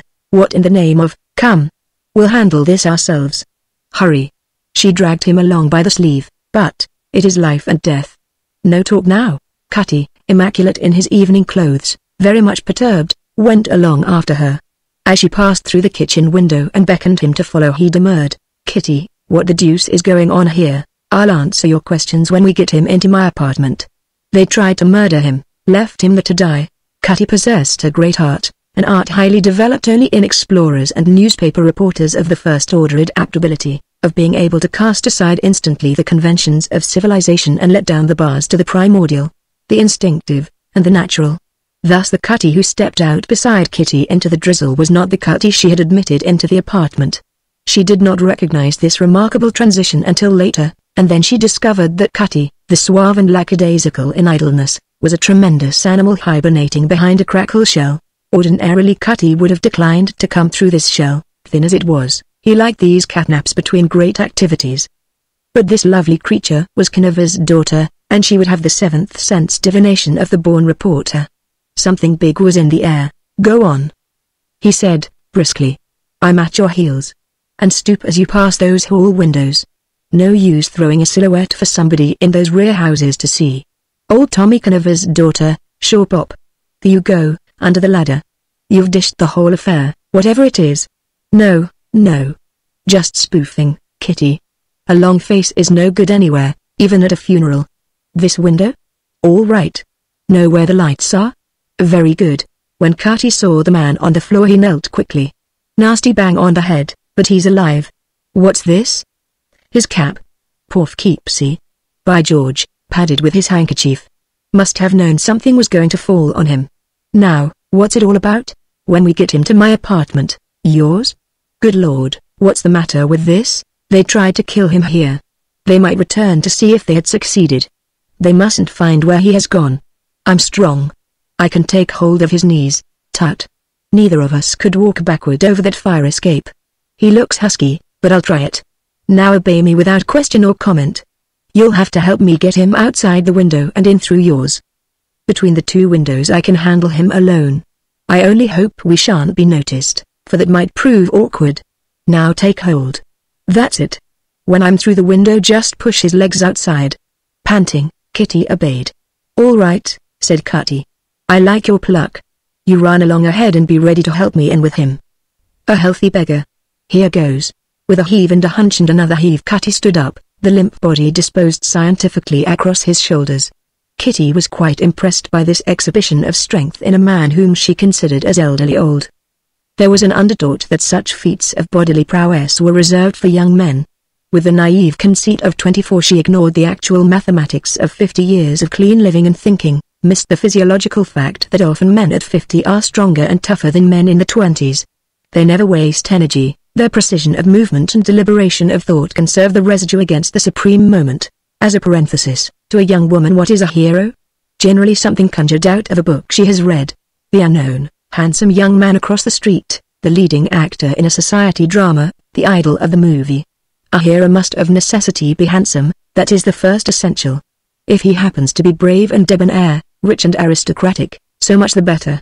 Somehow, to be brave and to be heroic are not actually accepted synonyms in certain youthful feminine minds. For instance, every maid will agree that her father is brave, but tell her he is a hero because he pays his bills regularly, and she will accept the statement with a smile of tolerant indulgence. Thus Kitty viewed Cutty's activities with a thrill of amazed wonder. Had the young man hoisted Cutty to his shoulders, her feeling would have been one of exultant admiration. Let age crown its garnered wisdom, youth has no objections to that, but feats of physical strength, that is poaching upon youth's preserves. Kitty was not conscious of the instinctive resentment. At that moment Cutty was to her the most extraordinary old man in the world. Forward, he whispered. I want to know why I am doing this movie stunt. The journey began with Kitty in the lead. She prayed that no one would see them as they passed the two landing windows. Below and above were vivid squares of golden light. She regretted the drizzle, no clothes-laden lines intervened to obscure progress. Someone in the rear of the houses in 79th Street might observe the silhouettes. The whole affair must be carried off secretly or their efforts would come to nothing. Once inside the kitchen, Cutty shifted his burden into his arms, the way one carries a child, and followed Kitty into the unused bedroom. He did not wait for the story, but asked for the telephone. I'm going to call for a surgeon at the Lambs. He's just back from France and knows a lot about broken heads. And we can trust him absolutely. I told him to wait there until I called. Cutty, you're a dear. I don't wonder father loved you. Presently he turned away from the telephone. He'll be here in a jiffy. Now, then, what the deuce is all this about? Briefly Kitty narrated the episodes. Samaritan stuff. I see. Any absorbent cotton? I can wash the wound after a fashion. Warm water and Castile soap. We can have him in shape for Harrison. Alone, Cutty took note of several apparent facts. The victim's flannel shirt was torn at the collar and there were marks of fingernails on the throat and chest. Upon close inspection he observed a thin red line round the neck, the mark of a thong. Had they tried to strangle him, or had he carried something of value? Silk underwear and a clean body, well-born, foreign. After a conscientious hesitance Cutty went through the pockets. All he found were some crumbs of tobacco and a soggy matchbox. They had cleaned him out evidently.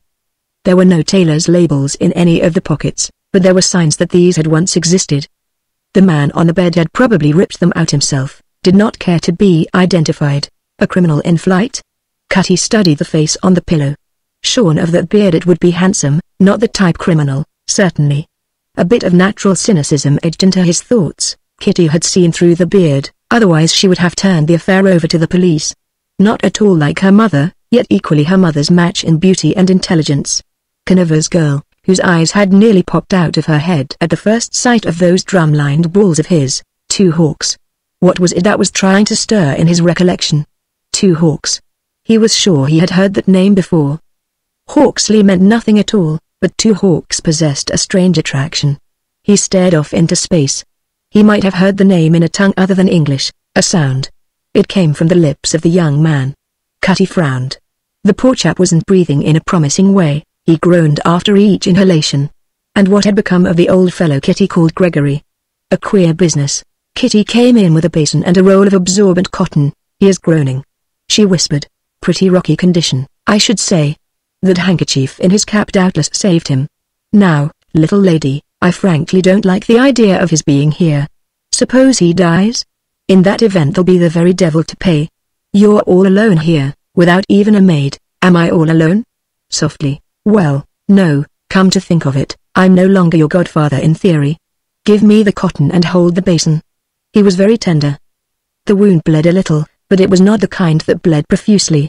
It was less a cut than a smashing bruise. Well, that's all I can do. Who was this tenant Gregory? A dear old man. A valet at a Broadway hotel. Oh, I forgot.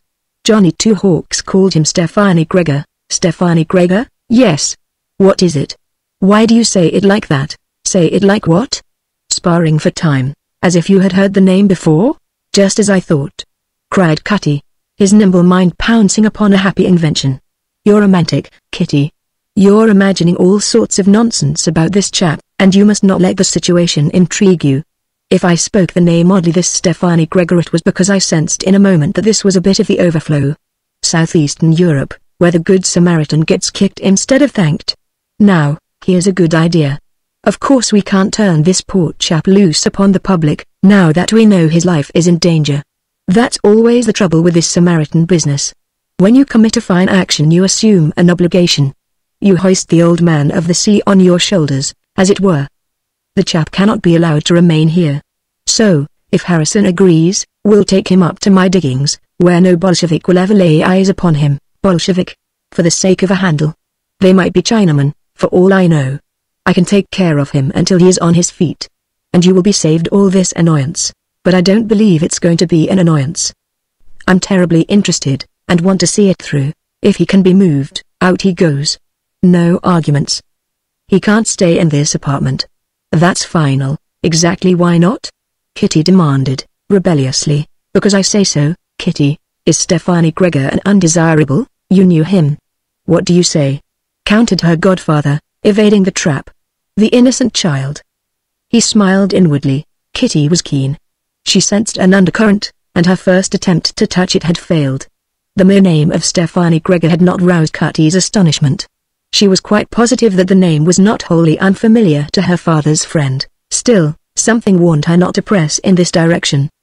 He would be on the alert. She must wait until he had forgotten the incident. So she drew up a chair beside the bed and sat down. Kitty leaned against the footrail. His expression neutral. He sighed inaudibly. His delightful catnap was over. Stefani Gregor, Kitty's neighbor, a valet in a fashionable hotel. Stefani Gregor, who, upon a certain day, had placed the drums of Jeopardy in the palms of a war correspondent known to his familiars as Kitty. And who was this young man on the bed? There goes the bell, cried Kitty, jumping up. Wait. The ring was repeated vigorously and impatiently. Kitty, I don't quite like the sound of that bell. Harrison would have no occasion to be impatient. Somebody in a hurry. Now, attend to me. I'm going to steal out to the kitchen. Don't be afraid. Call if I'm needed. Open the door just a crack, with your foot against it. If it's Harrison he'll be in uniform. Call out his name. Slam the door if it is someone you don't know. Kitty opened the door as instructed, but she swung it wide because one of the men outside was a policeman. The man behind him was a thick-set, squat individual, with puffed, discolored eyes and a nose that reminded Kitty of an alligator bear. What's going on here? The policeman demanded to know. Chapter 8, a phrase, apparently quite irrelevant to the situation, shot into Kitty's head. Moribund perspectives. Instantly she knew, with that foretasting mind of hers, that the man peering over the policeman's shoulder and Johnny Two Hawks had met somewhere that day. She was now able to compare the results, and she placed the victory on Two Hawks' brow. Yonder individual somehow justified the instinct that had prompted her to play the Good Samaritan. Whence had this gorilla come? He was not one of the men who had issued in such dramatic haste from the Gregor apartment. This man here saw you and another carrying someone across the fire escape. What's the rumpus? The policeman was not exactly belligerent, but he was dutifully determined. And though he was ready to grant that this girl with the Irish eyes was beautiful, a man never could tell. There's been a tragedy of some kind, began Kitty. This man certainly did see us carrying a man across the fire escape. He had been set upon and robbed in the apartment across the way. Why didn't you call in the police? Because he might have died before you got here. Where's the man who helped you? Gone. He was an outsider. He was afraid of getting mixed up in a police affair and ran away. Behind the kitchen door Kitty smiled. She would do. This girl. Sounds all right, said the policeman. I'll take a look at the man. This way, if you please, said Kitty, readily. You come, too, sir, she added as the squat man hesitated. Kitty wanted to watch his expression when he saw Johnny Two Hawks, seed on rocky soil. Nothing came of the little artifice. No Buddha's graven face was less indicative than the squat man's. Perhaps his face was too sore to permit mobility of expression. The drollery of this thought caused a quirk in one corner of Kitty's mouth. The squat man stopped at the foot of the bed with the air of a mere passerby and seemed more interested in the investigations of the policeman than in the man on the bed. But Kitty knew. A fine bang on the cocoa, was the policeman's observation. Take anything out of his pockets? They were quite empty. I've sent for a military surgeon. He may arrive at any moment. This fellow live across the way? That's the odd part of it. No, he doesn't. Then what was he doing there? Probably awaiting the return of the real tenant who hasn't returned up to this hour. With an oblique glance at the squat man. Kinda queer. Say, you stay here and watch the lady while I scout round. The squat man nodded and leaned over the foot of the bed. The policeman stalked out. I was in the kitchen, said Kitty, confidingly. I saw shadows on the window curtain. It did not look right. So I started to inquire and almost bumped into two men leaving the apartment. They took to their heels when they saw me. Again the squat man nodded. He appeared to be a good listener. Where were you when he crossed the fire escape? In the yard on the other side of the fence. There was reluctance in the guttural voice. Oh, I see. You live there. As this was a supposition and not a direct query, the squat man wagged his head affirmatively. Kitty, her ears strained for disquieting sounds in the kitchen, laid her palm on the patient's cheek. It was very hot. She dipped a bit of cotton into the water, which had grown cold, and dampened the wounded man's cheeks and throat. Not that she expected to accomplish anything by this act, it relieved the nerve tension. This man was no fool. If her surmises were correct, he was a strong man both in body and in mind. In a rage he would be terrible. However, had Johnny Two Hawks done it, beaten the man and escaped? No doubt he had been watching all the time and had at length stepped in to learn if his subordinates had followed his instructions and to what extent they had succeeded. If he dies it will be murder. It is a big city, and so many terrible things happen like this every day. But sooner or later those who commit them are found out. Nemesis always follows on the heels of vengeance. For the first time there was a flash of interest in the battered eyes of the intruder. Perhaps he saw that this was not only a pretty woman but a keen one, and sensed the veiled threat. Moreover, he knew that she had lied at one point. There had been no light in the room across the court. But what in the world was happening out there in the kitchen? Kitty wondered. So far, not a sound. Had Cutty really taken flight? And why shouldn't he have faced it out at her side? Very odd on Cutty's part. Shortly she heard the heavy shoes of the policeman returning. Guess it's all right, miss. I'll report the affair at the precinct and have an ambulance sent over. You'll have to come along with me, sir. Is that legally necessary? Asked the squat man, rather perturbed. Sure. You saw the thing and I verified it, declared the policeman. It won't take 10 minutes.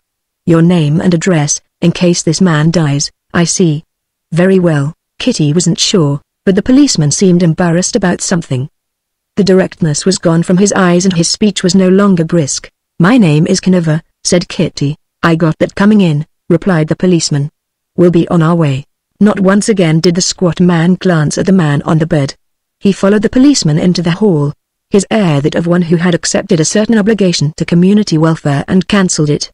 Kitty shut the door and leaned against it weakly. Where had Cutty gone? Even as she expressed the query she smelt burning tobacco. She ran out into the kitchen, to behold Cutty seated in a chair calmly smoking his infamous pipe. And I thought you were gone. What did you say to that policeman? I hypnotized him, Kitty. The newspaper? No.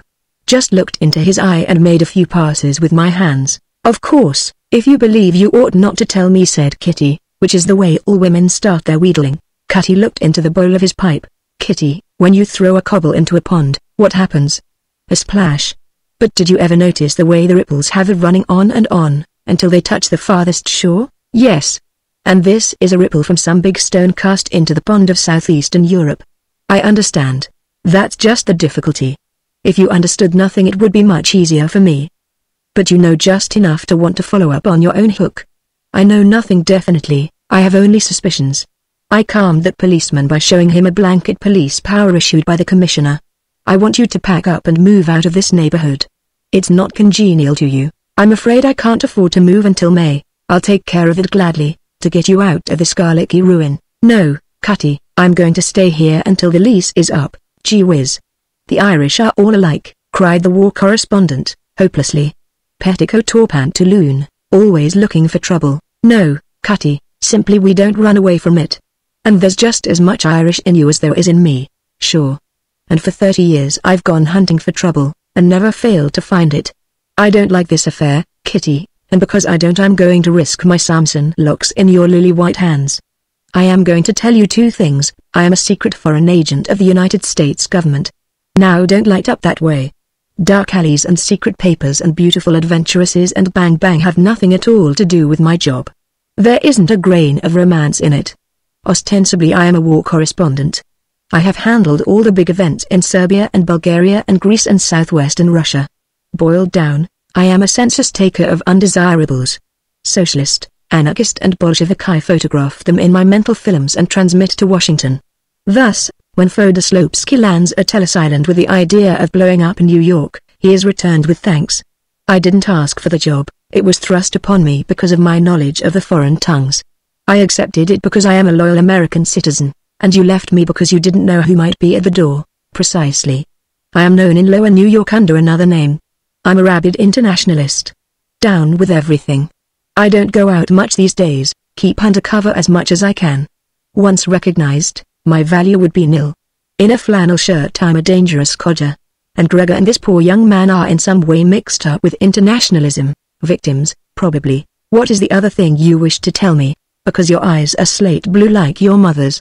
I loved your mother, Kitty, said Cutty, blinking into his pipe. And the singular fact is, your father knew but your mother never did. I was never able to tell your mother after your father died. Their bodies were separated, but not their spirits. Kitty nodded. So that was it? Poor Cutty, I make this confession because I want you to understand my attitude toward you.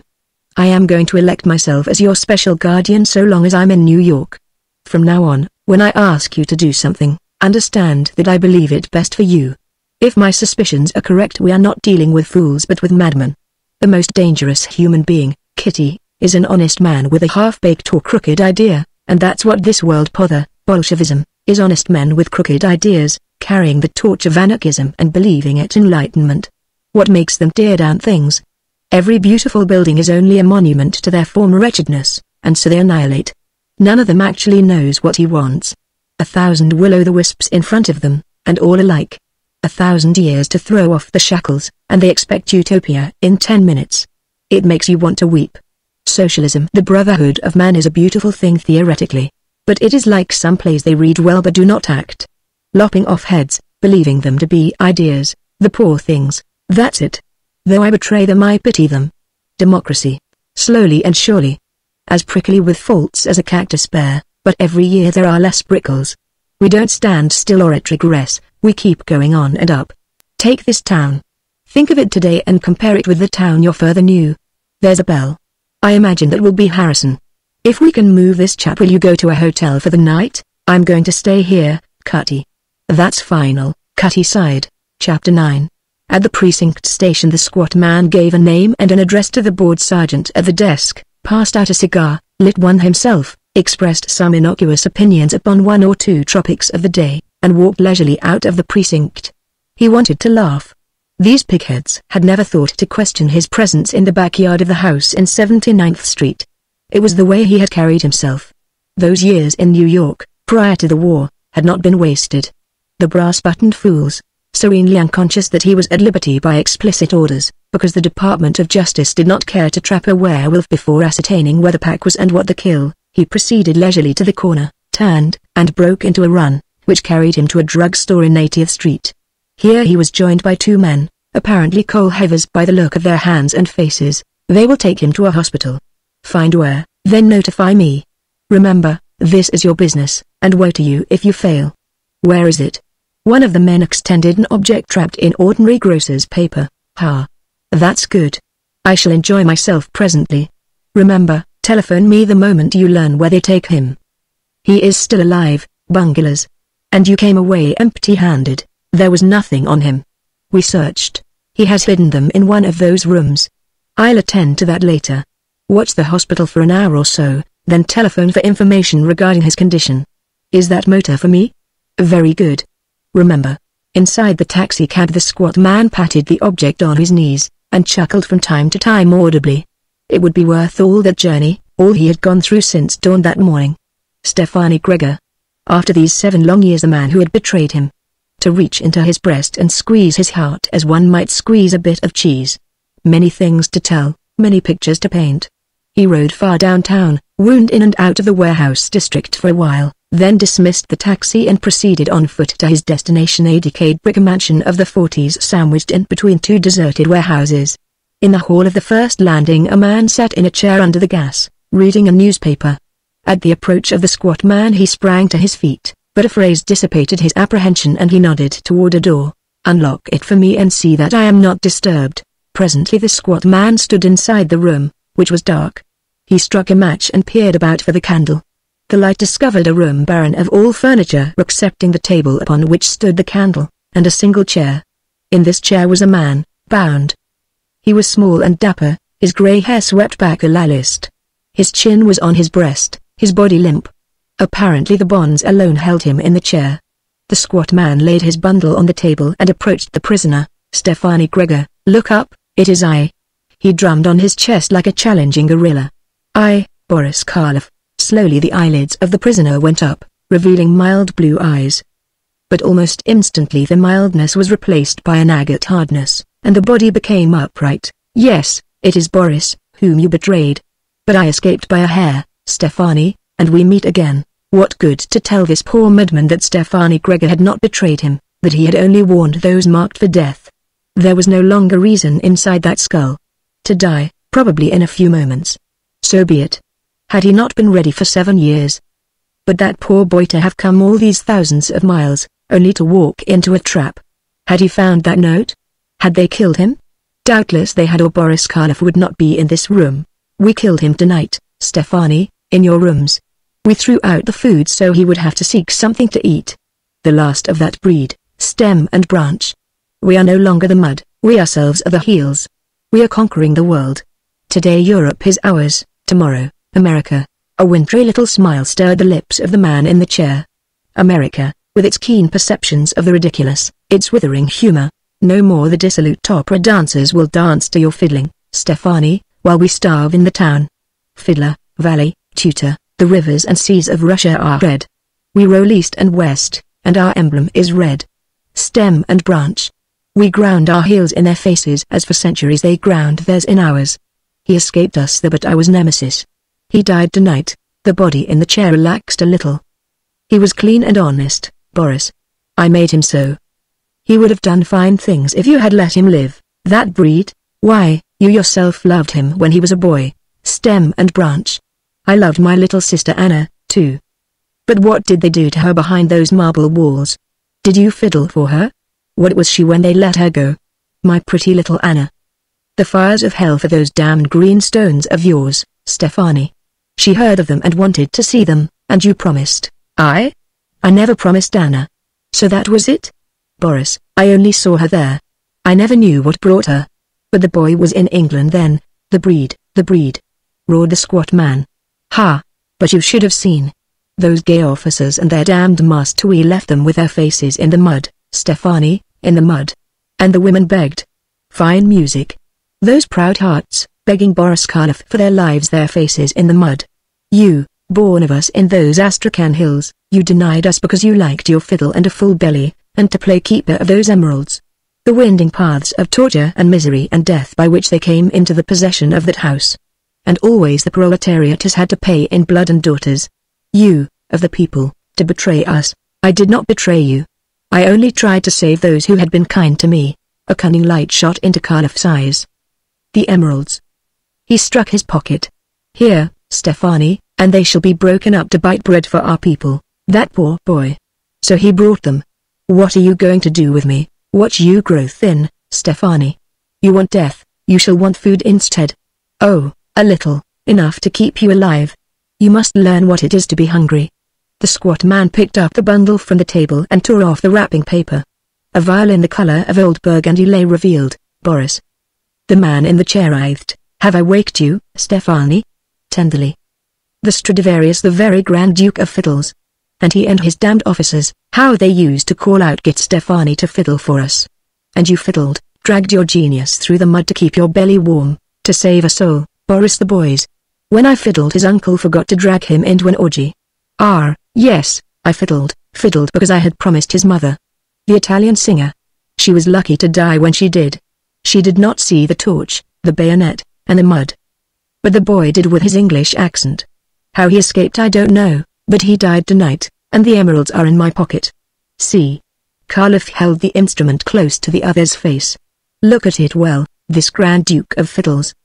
Look, fiddler, look. The huge hands pressed suddenly. There was brittle crackling, and a rare violin became kindling. A sob broke from the prisoner's lips. What to Karloff was a fiddle to him was a soul. He saw the madman fling the wreckage to the floor and grind his heels into the fragments. Gregor shut his eyes, but he could not shut his ears, and he sensed in that cold, demoniacal fury of the crunching heel the rising of maddened peoples. Chapter 10. Meanwhile, Captain Harrison of the Medical Corps entered the Canova apartment briskly. "You old vagabond, what have you been up to?" "I beg pardon." As he saw Kitty emerge from behind Cutty's bulk, "This is Miss Canova, Harrison. Very pleased, I'm sure. Luckily my case was in the coat room at the club. I took the liberty of telephoning for Miss Francis, who returned on the same ship with me. I concluded that your friend would need a nurse. Let me have a look at him." Callously but lightly and skillfully the surgeon examined the battered head. Escaped concussion by a hair, you might say. Probably had his cap on. That black eye, though, is an older affair. Who is he? I suspect he's some political refugee. We don't know a thing about him otherwise. How soon can he be moved? He ought to be moved at once and given the best of care. I can give him that in my eagle's nest. Harrison, this chap's life is in danger, and if we get him into my lofty diggings they won't be able to trace him. Not far from here there's a private hospital I know. It goes through from one street to the next. I know the doctor. We'll have the ambulance carry the patient there, but at the rear I'll have one of the office newspaper trucks. And after a little wait we'll shoot the stretcher into the truck. The police will not bother us. I've seen to that. I rather believe it falls in with some of my work. The main idea, of course, is to rid Miss Canova of any trouble, just as you say, agreed the surgeon. That's all I can do for the present. I'll run down to the entrance and wait for the nurse. Will he live? Asked Kitty. Of course he will. He is in good physical condition. Imagine he has simply been knocked out. Serious only if unattended. Your finding him probably saved him. 12 hours will tell the story. Maybe on his feet inside a week. Still, it would be advisable to keep him in bed as long as possible. Fagged out, I should say, from that beard. I'll go down and wait for Miss Francis. And ring 3 tunes when you return, advised Cutty. All right. Did they try to strangle him or did he have something round his neck? Hanged if I know. All out of the room now. I want it dark. Just as soon as the nurse arrives I'll return. 3 rings. Harrison left the apartment. Cutty spent a few minutes at the telephone, then he joined Kitty in the living room. Kitty, what was the stranger like? Like a gorilla. He spoke English as if he had a cold. Cutty scowled into space. Have a scar over an eyebrow? Good gracious, I couldn't tell. Both his eyes were black and his nose banged dreadfully. Johnny Two Hawks probably did it. Bully for Two Hawks. Kitty, you're a marvel. Not a flivver from the start. And those slate blue eyes of yours don't miss many things. Listen. She interrupted, taking hold of his sleeve. Hear it? Only the elevated, tumpa-tum-tump. Tumpa-tum-tump. Cutty, you hypnotized me this afternoon with your horrid drums. The emeralds?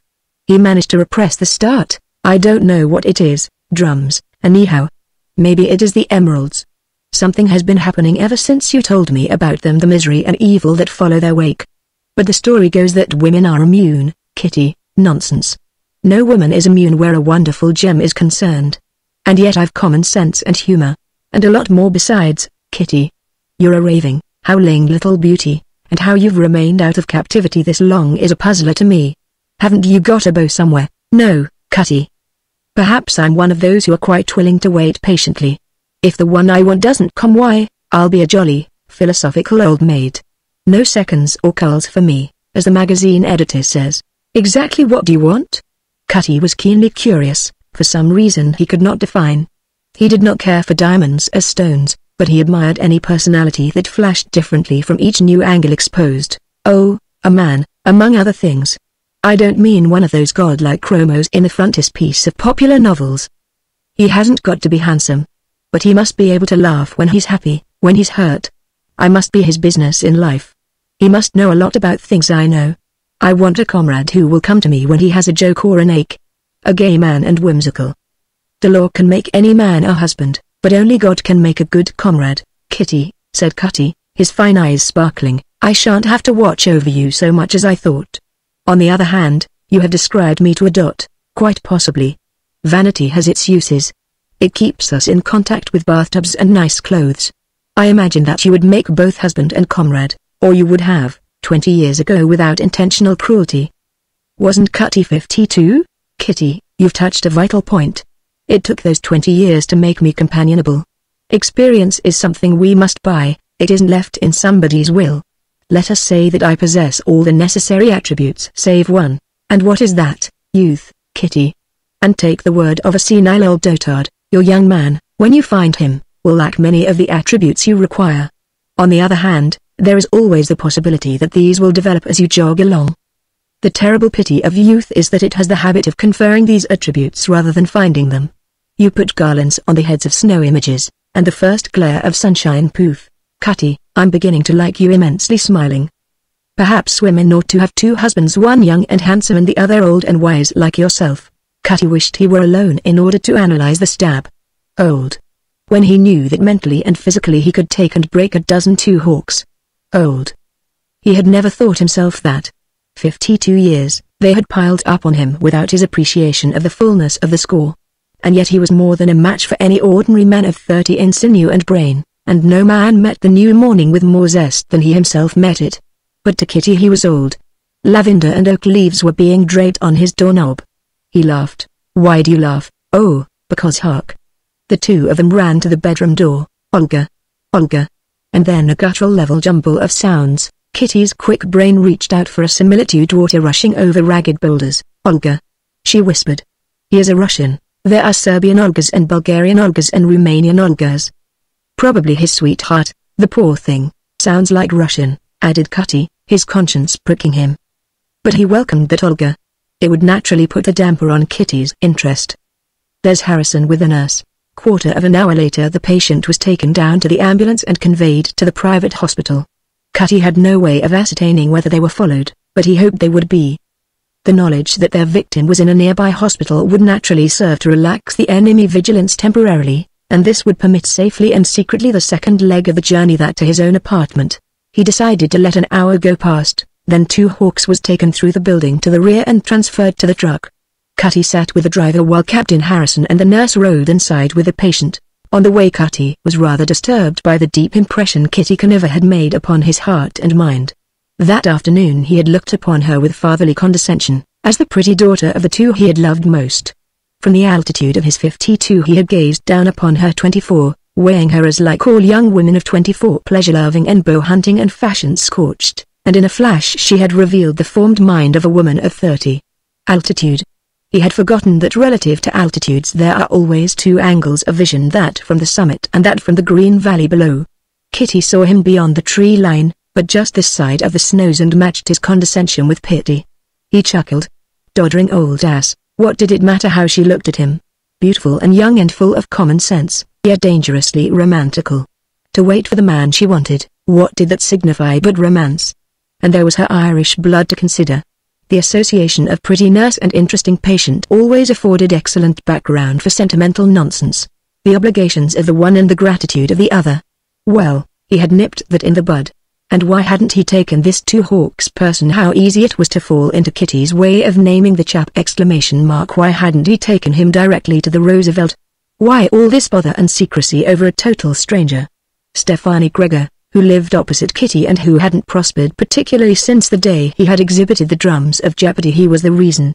These were volcanic days, and a friend of Stefani Gregor who played the violin like Paganini might well be worth the trouble of a little courtesy. Then, too, there was that mark of the thong 8 charm, a military identification disc or something of value. Whatever it was, the rogues had got it. Murder and loot. And as soon as he returned to consciousness the young fellow would be making inquiries. Perhaps Kitty's point of view regarding a certain duffer aged 52 was nearer the truth than the duffer himself realized. Second childhood. As if the drums of Jeopardy would ever again see light, after that tempest of fire and death at Mud Volcano. One thing was certain: there would be no more catnapping. The game was on again. He was assured of that side of it. Green stones, the sunlight breaking against the floors in a shower of golden sparks, green as the pulp of a champagne grape. The drums of Jeopardy. Murder and loot, he could understand. Immediately after the patient was put to bed, Cutty changed. A nondescript suit of the day laborer type and a few deft touches of coal dust completed his makeup. I shan't be back until morning, he announced. Work to do. Kuroki will be at your service through the night, Miss Francis. Strike that Burmese gong once, at any hour. Come along, "Harrison, want any company?" asked Harrison, with a belligerent twist to his mustache. Cutty laughed. "No. You run along to your lambs. I'm running with the wolves tonight, old scout, and you might get that spick-and-span uniform considerably mussed up. Besides, it's raining. But what's to become of Miss Conover? She ought not to remain alone in the department." Well, I thought of that, too.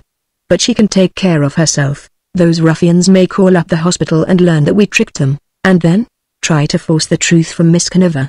That's precisely the wherefore of this coal dust. On your way, 11 o'clock. Kitty was in the kitchen, without light, her chair by the window, which she had thrown up. She had gone to bed, but sleep was impossible.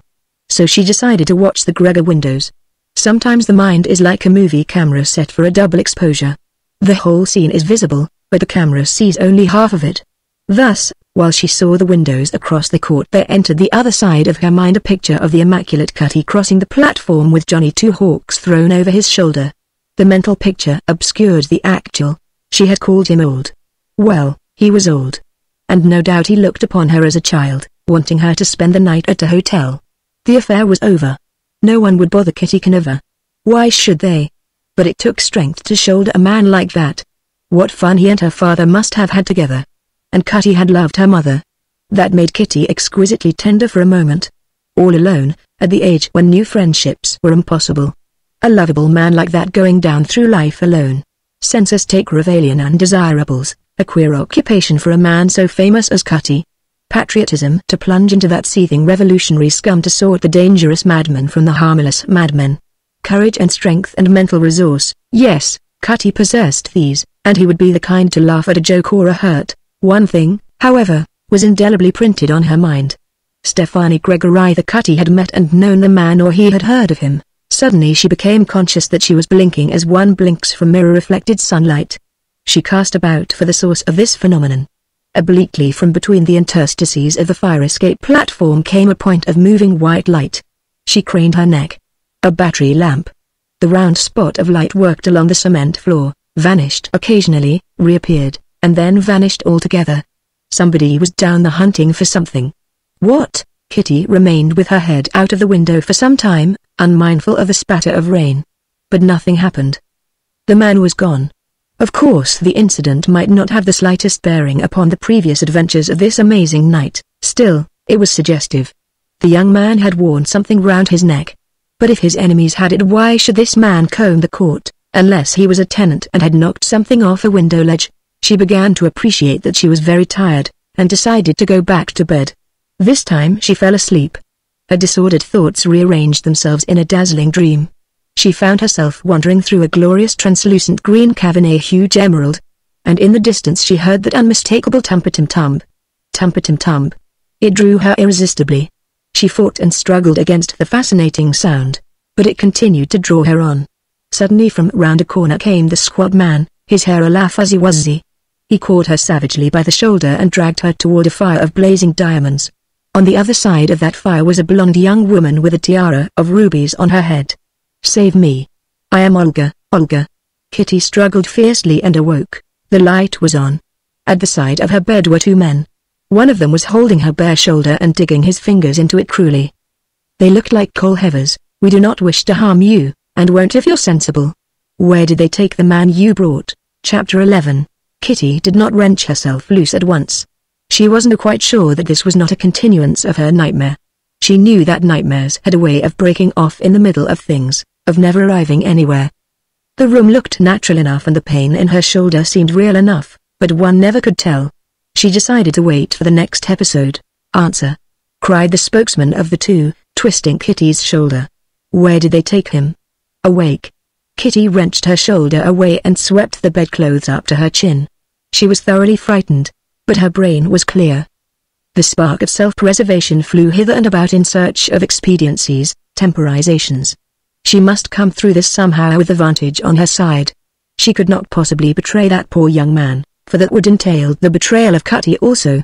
She saw but one avenue, the telephone, and these two men were on the wrong side of the bed, between her and the door. "What do you want?" Her throat was so dry she wondered whether the words were projected far enough for them to hear. "We want the address of the wounded man you brought into this apartment. They took him to a hospital." He was taken away from there. He was? Yes, he was. You may not know where, but you will know the address of the man who tricked us, and that will be sufficient. The army surgeon? He was called in by chance. I don't know where he lives. The man in the dress suit, he was with the surgeon, he came first. Come, we have no time to waste. We don't want to hurt you, and we hope you will not force us. Will you step out of the room while I dress? No. Tell us where the man lives, and you can have the whole apartment to yourself. You speak English very well. Enough. Do you want us to bundle you up in the bedclothes and carry you off? It will not be a pleasant experience for a pretty young woman like yourself. Something happened to the man you knew as Gregory. Will that make you understand? You know what abduction means? Your police will not catch us. But I might give you the wrong address. Try it and see what happens. Young lady, this is a bad affair for a woman to be mixed up in. Be sensible. We are in a hurry. Well, you seem to have acquired at least one American habit, said a gruff voice from the bedroom doorway. Raise your hands quickly, and don't turn, went on the gruff voice. If I shoot it will be to kill. It is a rough game, as you say. That's it, and keep them up. Now, then, young lady, slip on your kimono. Get up and search these men. I'm in a hurry, too. Kitty obeyed, very lovely in her dishevelment. Repugnant as the task was, she disarmed the two men and flung their weapons on the bed. Now something to tie their hands, anything that will hold. Kitty could see the speaker now. Another coal heaver, but evidently on her side. Tie their hands behind them. I warn you not to move, men. When I say I'll shoot, I mean it. Don't be afraid of hurting them, miss. Very good. Now bandage their eyes. Handkerchiefs. But Kitty's handkerchiefs did not run to the dimensions required, so she ripped up a petticoat. Torn between her eagerness to complete a disagreeable task and her offended modesty, Kitty went through the performance with creditable alacrity. Then she jumped back into bed, doubled her knees, and once more drew up the bedclothes to her chin, content to be a spectator, her eyes as wide as ever they possibly could be. Some Secret Service man Cutty had sent to protect her. Dear old Cutty. Small wonder he had urged her to spend the night at a hotel. The admiration of her childhood returned, but without the shackles of shyness. She had always trusted him absolutely, and to this trust was now added understanding. To have him pop into her life again in this fashion, all the ordinary approaches to intimacy wiped out by these amazing episodes, the years bridged in an hour. If only he were younger. Watch them, miss. Don't be afraid to shoot. I'll return in a moment, still gruffly. The Secret Service man pushed his prisoners into chairs and left the bedroom. Kitty did not care how gruff the voice was, it was decidedly pleasant in her ears. Gingerly she picked up one of the revolvers. Kitty came over with shooting irons in her hands, like a movie actress. She heard a whistle.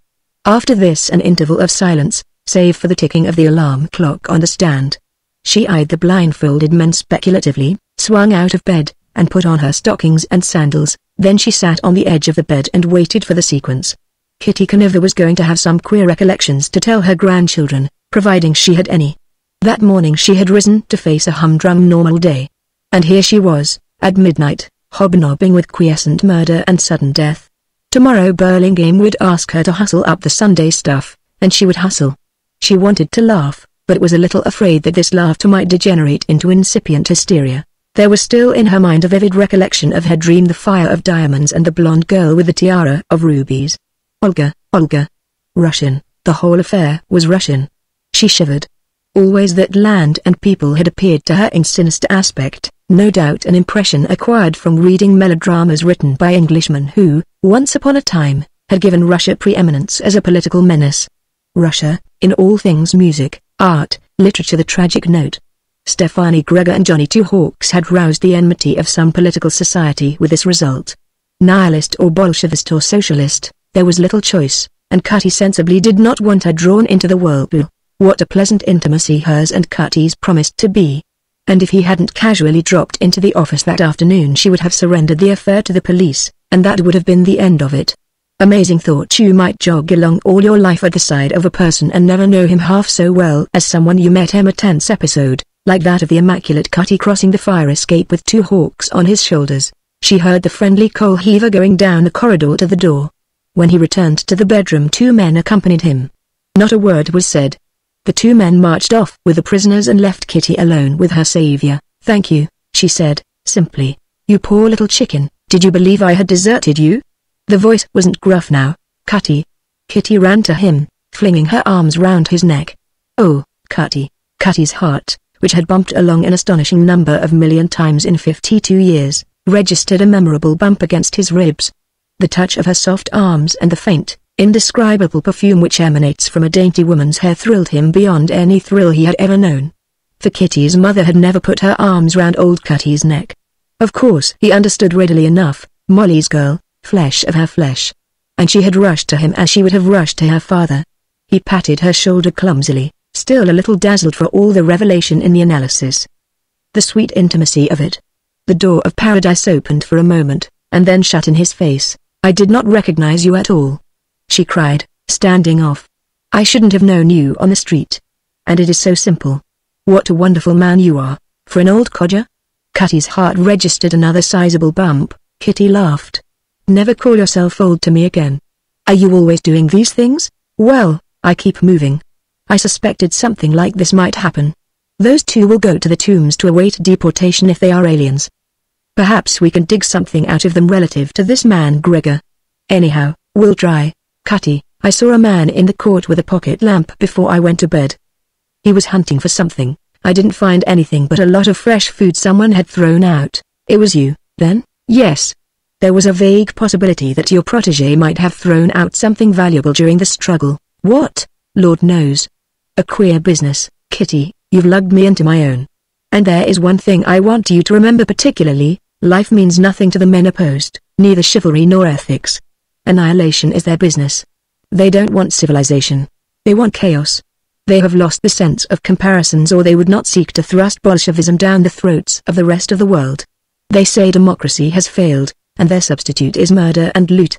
Kitty, I want you to leave this roost. I shall stay until my lease expires. Why? In the face of real danger?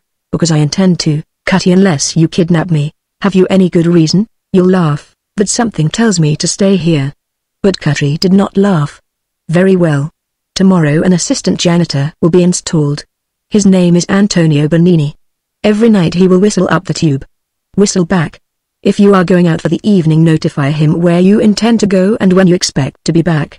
A wire from your bed to his cot will be installed. In danger, press the button. That's the best I can do for you, since you decide to stick. I don't believe anything more will happen tonight, but from now on you will be watched. Never come directly to my apartment. Break your journey 2 or 3 times with taxis. Always use elevator 4. The boy is mine, belongs to the service. So our Bolshevik friends won't gather anything about you from him. As a matter of fact, Cutty had now come to the conviction that it would be well to let Kitty remain here as a lure. He had urged her to leave, and she had refused, so his conscience was tolerably clear. Besides, she would henceforth be guarded with a ceaseless efficiency second only to that which encompasses a President of the United States. Always some man of the service would be watching those who watched her. This was going to develop into a game of small nets, 1 or 2 victims at a time. Because these enemies of civilization lacked coherence in action, there would be slim chance of rounding them up in bulk. But from now on men would vanish, 1 here, a pair there, perhaps on occasion 4 or 5. And those who had known them would know them no more. The policy would be that employed by the British in the submarine campaign, mysterious silence after the evanishment. It's all so exciting, said Kitty. But that poor old man Gregor. He had a wonderful violin, Cutty, and sometimes I used to hear him play folklore music, sad, haunting melodies. We'll know in a little while what's become of him. I doubt there is a foreign organization in the city that hasn't 1 or more of our men on the inside. A word will be dropped somewhere. I'm rarely active on this side of the Atlantic, and what I'm doing now is practically due to interest. But every active operative in New York, Boston, Philadelphia, and Chicago is on the lookout for a man who, if left free, will stir up a lot of trouble. He has leadership, this Boris Karloff, a former intimate here of Trotsky's. We have reason to believe that he slipped through the net in San Francisco. Probably under a cleverly forged passport. Now please describe the man who came in with the policeman. I haven't had time to make inquiries at the precinct, where they will have a minute description of him. He made me think of a gorilla, just as I told you. His face was pretty well banged up. Naturally I did not notice any scar. A dreadfully black beard, shaven, squat, powerful, like a gorilla. Lord, I wish I'd had a glimpse of him. He's one of the few top-notchers I haven't met. He's the spark, the hand on the plunger. The powder is already in this land of ours. Our job is to keep off the sparks until we can spread the stuff so it will only go puff instead of bang. This man Khalif is bad medicine for democracy. Poor devil, why do you say that? Because I'm honestly sorry for them. This fellow Khalif has suffered. He is now a species of madman nothing will cure. He and his kind have gained their ends in Russia, but the impetus to kill and burn and loot is still unchecked. Sorry, yes, but we can't have them here. They remind me of nothing so much as those blind deep-sea monsters in one of Kipling's tales, thrown up into air and sunlight by a submarine volcano, slashing and bellowing. But we can't have them here any longer. Keep those revolvers under your pillow. All you have to do is to point. Nobody will know that you can't shoot. And always remember, we're watching over you. Good night, Mooquins for lunch? Well, I'll be hanged. But it can't be, Kitty. You and I must not be seen in public.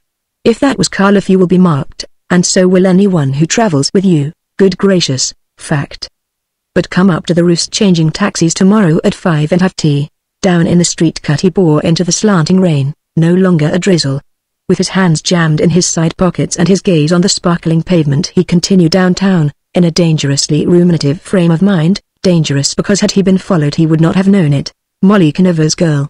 That afternoon it had been Tommy Conover's girl, now she was Molly's. It occurred to him for the first time that he was one of those unfortunate individuals who are always able to open the door to paradise for others and are themselves forced to remain outside.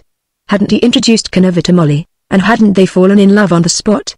Too old to be a hero and not old enough to die. He grinned. Someday he would use that line. Of course it wasn't Kitty who set this peculiar cogitation in motion. It wasn't her arms and the perfume of her hair. The actual thrill had come from a recrudescence of a vanished passion, anyhow, a passion that had been held suspended all these years. Still, it offered a disquieting prospect. He was sensible enough to realize that he would be in for some confusion in trying to disassociate the phantom from the quick. Most pretty young women were flitter-flutters, unstable, shallow, immature. But this little lady had depth, the sense of the living drama, and, Lord, she was such a beauty. Wanted a man who would laugh when he was happy and when he was hurt. A bullseye bang, like that. For the only breed worth its salt was the kind that laughed when happy and when hurt. The average young woman, rushing into his arms the way she had, would not have stirred him in the least. And immediately upon the heels of his thought came a taste of the confusion he saw in store for himself. Was it the phantom or Kitty? He jumped to another angle to escape the impasse. Kitty's coming to him in that fashion raised an unpalatable suggestion. He evidently looked fatherly, no matter how he felt. Hang these 52 years, to come crowding his doorstep all at once. He raised his head and laughed. He suddenly remembered now. At 9 that night he had been scheduled to deliver a lecture on the Italo-Yugoslav model before a distinguished audience in the ballroom of a famous hotel. He would have some fancy apologizing to do in the morning.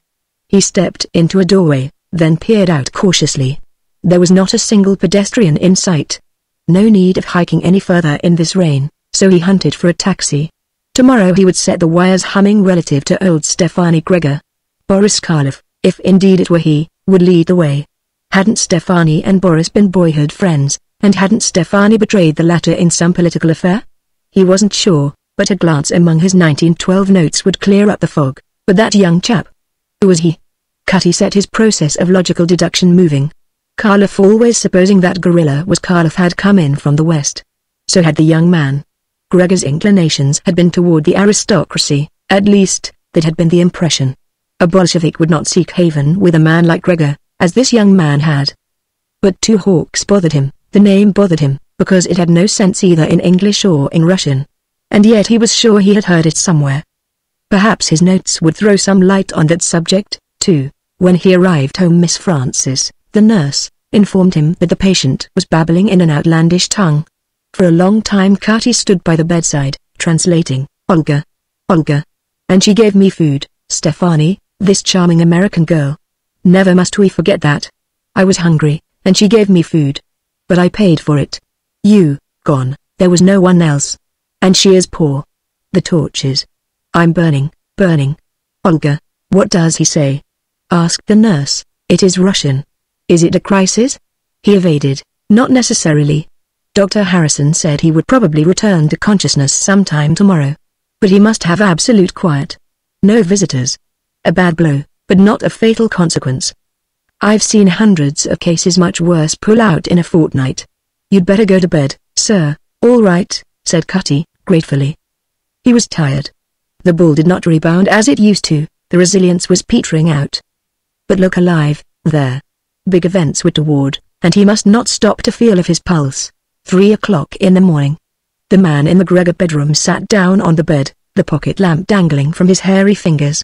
Not a nook or cranny in the apartment had he overlooked. In every cupboard, drawer, in the beds and under, the trunks, behind the radiators and the pictures, the shelves and clothes in the closets. What he sought he had not found. His vengeance would not be complete without those green stones in his hands. Anna would call from her grave. Pretty little Anna, who had trusted Stephanie Gregor, and gone to her doom. All these thousands of miles, by hook and crook, by forged passports, by sums of money, sleepless nights and hungry days for this. The last of that branch of the breed out of his reach, and the stones vanished. A queer superstition had taken lodgment in his brain, he recognized it now for the first time. The possession of those stones would be a sign from God to go on. Green stones for bread. Green stones for bread. The drums of Jeopardy. In his hands they would be talismanic, but wait. That pretty girl across the way. Supposing he had entrusted the stones to her? Or hidden them there without her being aware of it? Chapter 12. Kitty Canaverette in the kitchen. First off, this statement is likely to create the false impression that there was an ordinary grain here, a wedge of base hemlock in the citron. Not so. She ate in the kitchen because she could not yet face that vacant chair in the dining room without choking and losing her appetite. She could not look at the chair without visualizing that glorious, whimsical, fascinating mother of hers, who could turn grumpy janitors into comedians and send importunate bill collectors away with nothing but spangles in their heads. So long as she stayed out of the dining room she could accept her loneliness with sound philosophy. She knew, as all sensible people know, that there were ghosts, that memory had haunted galleries, and that empty chairs were evocations. Her days were so busily active, there were so many first nights and concerts, that she did not mind such evenings as she had to spend alone in the apartment. Persons were in and out of the office all through the day, and many of them entertaining. For only real persons ever penetrated that well-guarded cubbyhole off the noisy city room. Many of them were old friends of her mother. Of course they were a little pompous, but this was less innate than acquired, and she knew that below they were worthwhile. She had come to the conclusion that successful actors and actresses were the only people in America who spoke English fluently and correctly. Yes, she ate in the kitchen, but she would have been a fit subject for the fastidious Fragonard. Kitty was naturally an exquisite. Everything about her was dainty, her body and her mind. The background of pans and dishes, gas range and sink did not absorb Kitty. Her presence here in the morning lifted everything out of the rut of commonplace and created an atmosphere that was ornamental. Pink peignoir and turquoise blue boudoir cap, silk petticoat and stockings and adorable little slippers. No harm to tell the secret. Kitty was educating herself for a husband. She knew that if she acquired the habit of daintiness at breakfast before marriage it would become second nature after marriage. Moreover, she was determined that it should be tremendous news that would cause a newspaper to intervene. She had all the confidence in the world in her mirror. She got her breakfast this morning, singing. She was happy. She had found a door out of monotony, theatrical drama had given way to the living. She had opened a book of adventure and she was going straight through to finish. That there was an undertow of the sinister escaped her or she ignored it. In all high-strung Irish souls there is a bit of the old wife, the foreteller, the gift of prescience, and Kitty possessed this in a mild degree. Something held her here, when for a dozen reasons she should have gone elsewhere. She strained the coffee, humming a tune out of the Mikado, the revival of which she had seen lately. My object all sublime I shall achieve in time to make the punishment fit the crime. The punishment fit the crime. And make the prisoner pent unwillingly represent a source of innocent merriment. Of innocent merriment. And the you were. To make the punishment fit the crime. Wall in the Bolsheviki, the IWWs, the Red Socialist, the anarchists and let them try it for 10 years. Those left would be glad enough to embrace democracy and sanity. The poor benighted things, to imagine that they were going forward there in Russia. What kind of mentality was it that could conceive a blessing to humanity in the abolition of baths and work? And Cutty felt sorry for them. Well, as for that, so did Kitty Canaver, and she would continue feeling sorry for them so long as they remained thousands of miles away. But next door, grapefruit, eggs on toast, and coffee, Mademoiselle is served. she cried, gaily, sitting down and attacking her breakfast with the zest of healthy youth. Often the eyes are like the lenses of a camera minus the sensitized plate, they see objects without printing them. Thus a dozen times Kitty's glance absently swept the range and the racks on each side of the stovepipe, one rack burdened with an empty pancake jug and the other cluttered with old-fashioned flat irons, but she saw nothing. She was carefully reviewing the events of the night before. She could not dismiss the impression that Kitty knew Stefani Gregor or had heard of him, and in either case it signified that Gregor was something more than a valet. And decidedly Two Hawks was not of the Russian peasantry. By the time she was ready to leave for the office the Irish blood in her was seething and bubbling and dancing. She knew she would do crazy, impulsive things all day. It was easy to analyze this exuberance. She had reached out into the dark and touched danger, and found a new thrill in a humdrum world.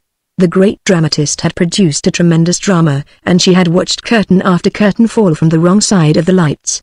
Now she had been given a speaking part, and she would be downstage for a moment or two dusting the furniture while the stars were retouching their makeup. It was not the thought of Kitty, of Gregor, of Johnny Two Hawks, of hidden treasure, simply she had arrived somewhere in the great drama. When she reached the office she had a hard time of it to settle down to the day's work. "Hustle up that Sunday stuff," said Burlingame. Kitty laughed. Just as she had pictured it. She hustled. "I have it!" she cried, breaking a spell of silence. "What street, Vitus?" inquired Burlingame, patiently. "No, the morgue." "What the dickens?" But Kitty was no longer there to answer. In all that newspaper offices there is a department flippantly designated as the morgue. Obituaries on ice, as it were. A photograph or an item concerning a great man, a celebrated beauty or some notorious rogue, from the King caliber down to Jip the Bloodbrand, all indexed and laid away against the instant need. So, running her fingertip down the case, Kitty found Karloff. The half-tone which she eventually exhumed from the tin box was an excellent likeness of the human gorilla who had entered her rooms with the policeman. She would be able to carry this positive information to Kitty that afternoon. When she left the office at 4 she took the subway to 42nd Street. She engaged a taxi from the Knickerbocker and discharged it at the north entrance to the Waldorf, which she entered. She walked through to the south entrance and got into another taxi. She left this at Wanamaker's, ducking and dodging through the crowded aisles. She selected this hour because, being a woman, she knew that the press of shoppers would be the greatest during the day. Karloff's man and the Secret Service operative detailed by Kitty both made the same mistake, followed Kitty into the dry goods shop and lost her as completely as if she had popped up in China. At 4:45 she stepped into elevator number 4 of the building which Kitty called his home, very well pleased with herself. Chapter 13. To understand Kitty at this moment one must be able to understand the Irish, and nobody does or can or will. Consider her 24 years, her corpuscular inheritance, the love of drama and the love of adventure. Imagine possessing sound ideas of life and the ability to apply them, and spiritually always galloping off on some broad highway more often than not furnished by some engaging scoundrel of a novelist, and you will be able to construct a half-tone of Kitty Canova. That civilization might be actually on its deathbed, that positively half of the world was starving and dying and going mad through the reaction of the German blight touched her in a detached way.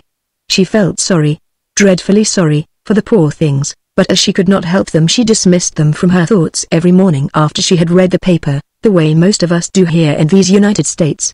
You cannot grapple with the misery of an unknown person several thousand miles away. That which had taken place during the past 24 hours was to her a lark, a blind man's buff for grown-ups. It was not in her to tremble, to shudder, to hesitate, to weigh this and to balance that.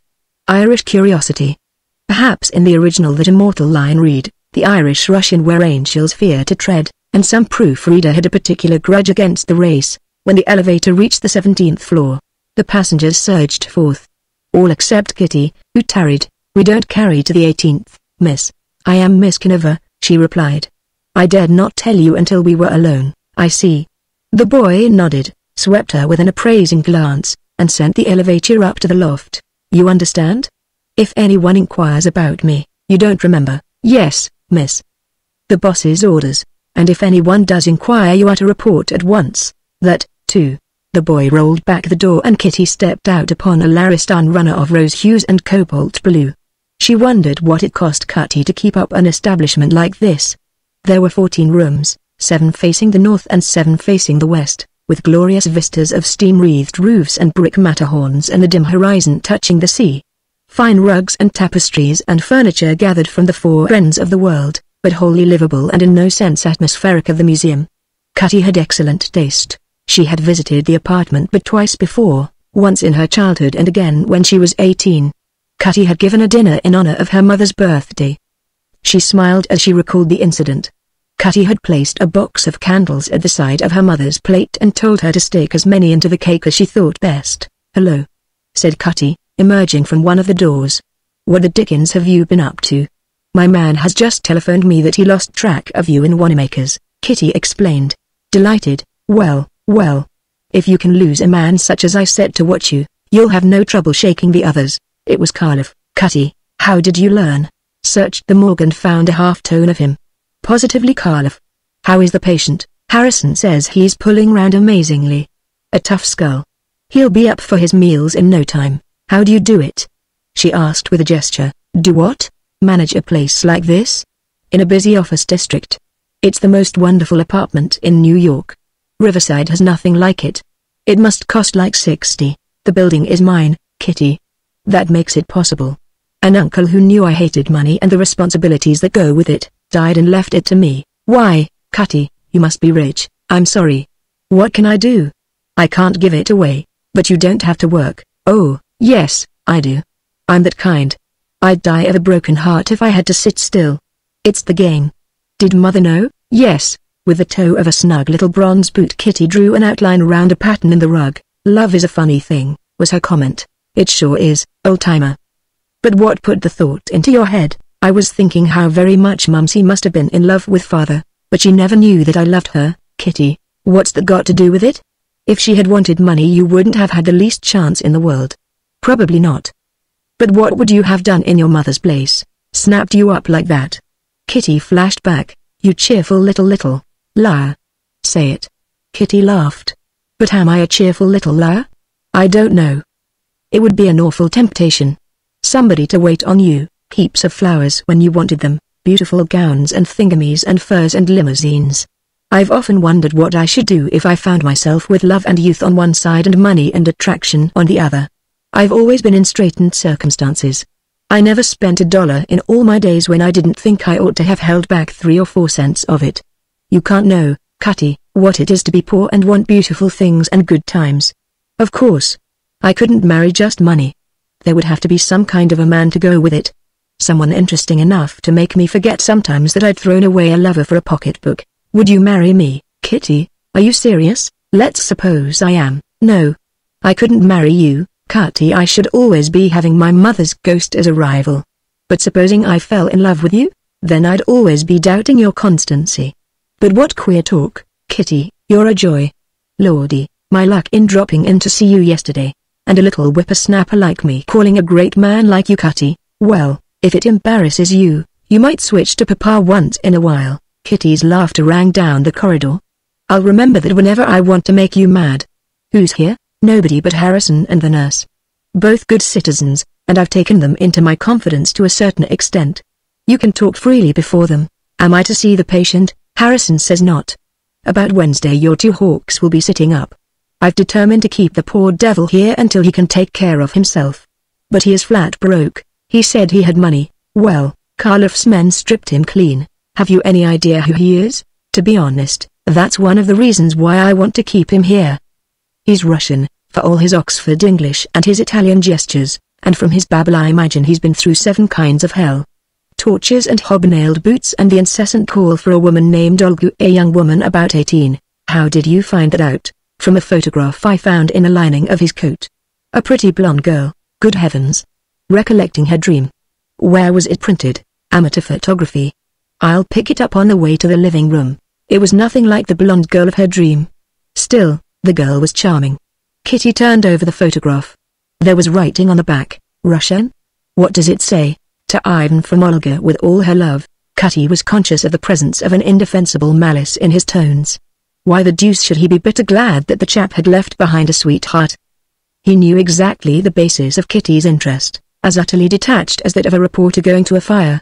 On the day the patient could explain himself, Kitty's interest would automatically cease. An old dog in the manger? Malice. "Cutty, something dreadful has happened to this poor young woman. That's what makes him cry out the name. Caught in that horror, and probably he alone escaped.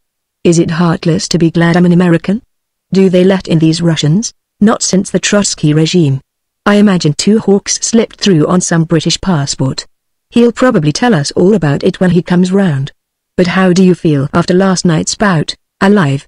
And I'm going on being alive, forever and ever. Oh, those awful drums. They look like dead eyes in those dim corners. Tumpa-tum-tump. Tumpa-tum-tump. She cried, linking her arm in his. What a gorgeous view. Just what I'm going to do when my ship comes in, live in a loft.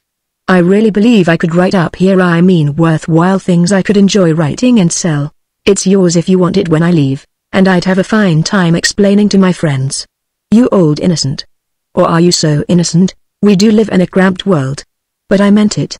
Don't forget to whistle down to Tony Bonini when you get back home tonight, I promise. Why the gurgle? Because I'm tremendously excited. All my life I've wanted to do mysterious things. I've been with the audience all the while, and I want to be with the actors. You'll give some man a wild dance. If I do, I'll dance with him.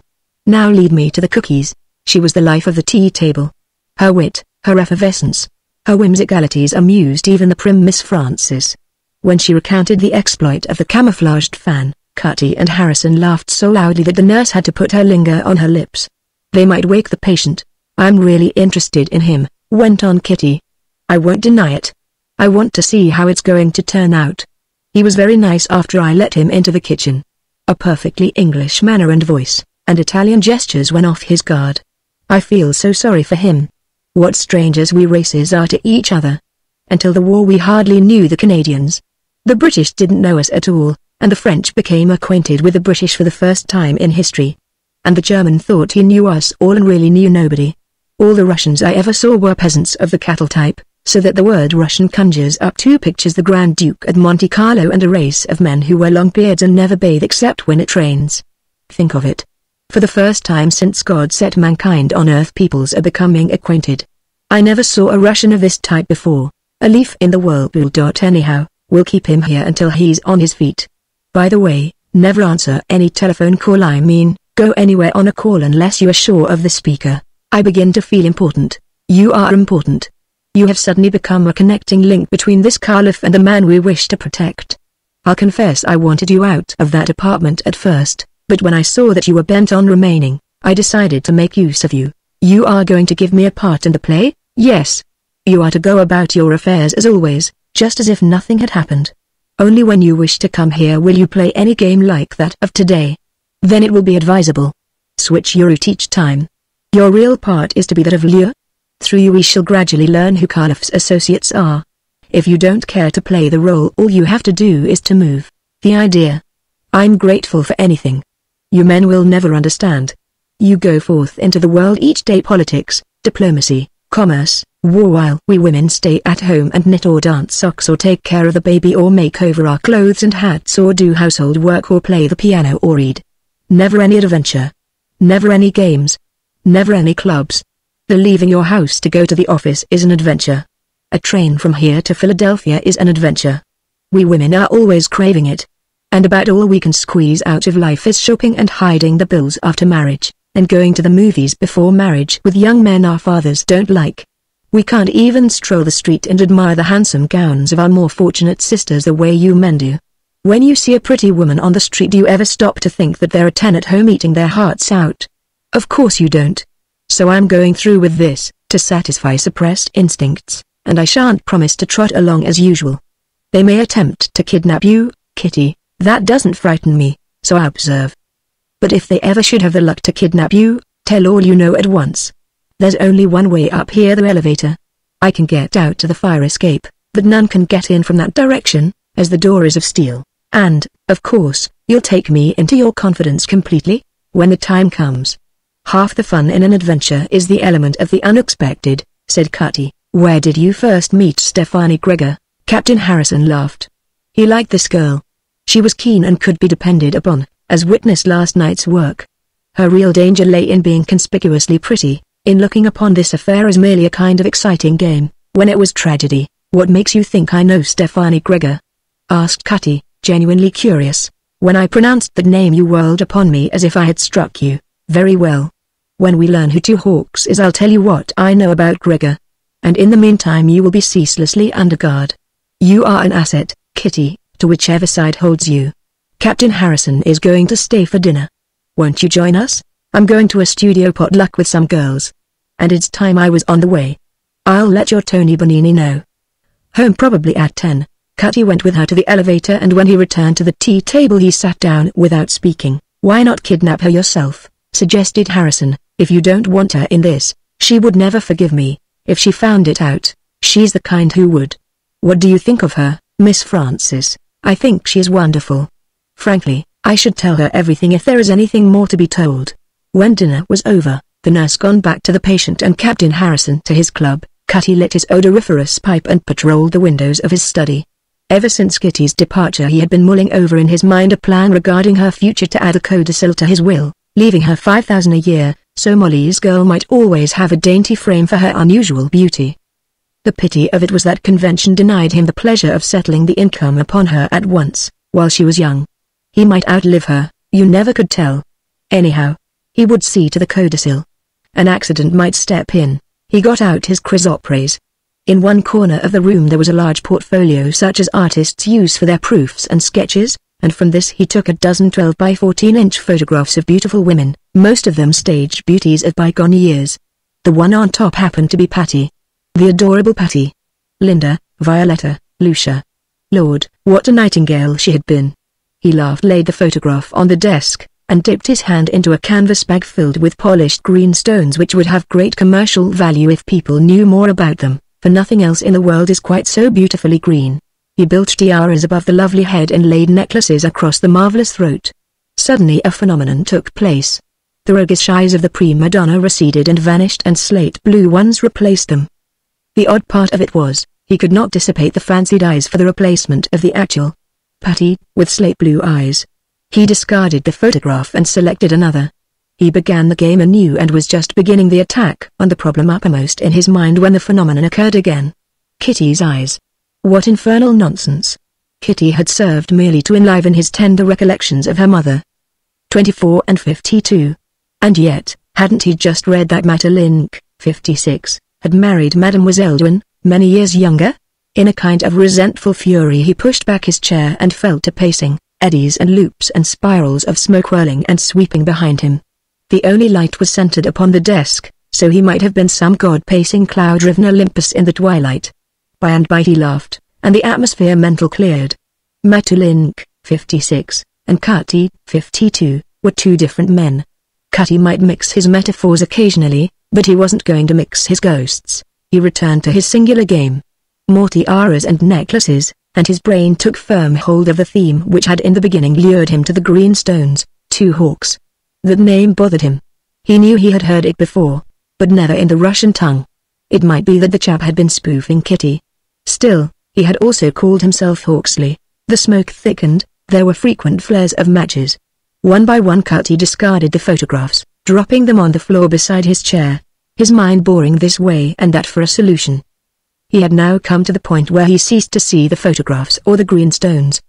The movements of his hands were almost automatic. And in this abstract manner he came to the last photograph. He built a necklace and even ventured an earring. It was a glorious face, black eyes that followed you, full-lipped, every indication of fire and genius. It must be understood that he rarely saw the photographs when he played this game. It wasn't an amusing pastime, a mental relaxation. It was a unique game of solitaire, the photographs and chrysoprase being substituted for cards, and in some inexplicable manner it permitted him to concentrate upon whatever problem filled his thoughts. It was purely accidental that he saw Patty tonight, or called her Rat. Coming upon the last photograph without having found a solution of the riddle of Two Hawks, he relaxed the mental pressure, and his sight re-established its ability to focus. Good Lord! He ejaculated. He seized the photograph excitedly, scattering the green stones. She. The Calabrian?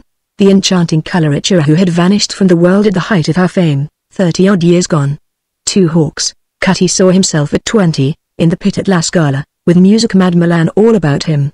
Two Hawks. He remembered now. The nickname the young bloods had given her because she had been eternally guarded by her mother and aunt, fierce-speaked Calabrians, who had determined that Rosa should never throw herself away on some beggarly Adonis. And this chap was her son. Yesterday, rich and powerful, with a name that was open sesame wherever he went, today, hunted, penniless, and forlorn. Cutty sank back in his chair, stunned by the revelation. In that room yonder, Chapter 14. For a long time Cutty sat perfectly motionless. His pipe at an upward angle, a fine commentary on the strength of his jaws, and his gaze boring into the shadows beyond his desk. What was uppermost in his thoughts now was the fateful twist of events that had brought the young man to the assured haven of this towering loft. All based, singularly enough, upon his wanting to see Molly's girl for a few moments, and thus he had established himself in Kitty's thoughts. Instead of turning to the police, she had turned to him. Old Cutty, reaching round vaguely for something to stay the current age, hoping by seeing this living link twixt the present and the past to stay the afterglow of youth. As if that could be done. He, who had never paid any attention to grey hairs and wrinkles and time, all at once found himself in a position similar to that of the man who supposes he has an inexhaustible sum at the bank and has just been notified that he has overdrawn. Cutty knew that life wasn't really coordination and premeditation so much as it was coincident. Trivials. Nothing was absolute and dependable but death, between birth and death a series of accidents and incidents and coincidence which men called life. He tapped his pipe on the ashtray and stood up. He gathered the chrysoprase and restored the stones to the canvas bag. Then he carefully stacked the photographs and carried them to the portfolio. The green stones he deposited in a safe, from which he took a considerable bundle of small notebooks, returning to the desk with these. Denatured dynamite, these notebooks, full of political secrets, solutions of mysteries that baffle historians. A truly great journalist never writes history as a historian, he is afraid to. Sometimes conjecture is safer than fact. And these little notebooks were the repository of suppressed facts ranging over 20-odd years. Gerald Stanley Lee would have recognized them instantly as coming under the head of what he calls SH. An hour later Cutty returned the notebooks to their abiding place, his memory refreshed. The poor devil. A dissolute father and uncle? Dissolute forebears, corrupt blood weakened by intermarriage, what hope was there? Only one, the rich, fiery blood of the Calabrian mother. But why had the chap come to America? Why not England or the Riviera, where rank, even if shorn of its prerogatives, is still treated respectfully? But America, Cutty's head went up.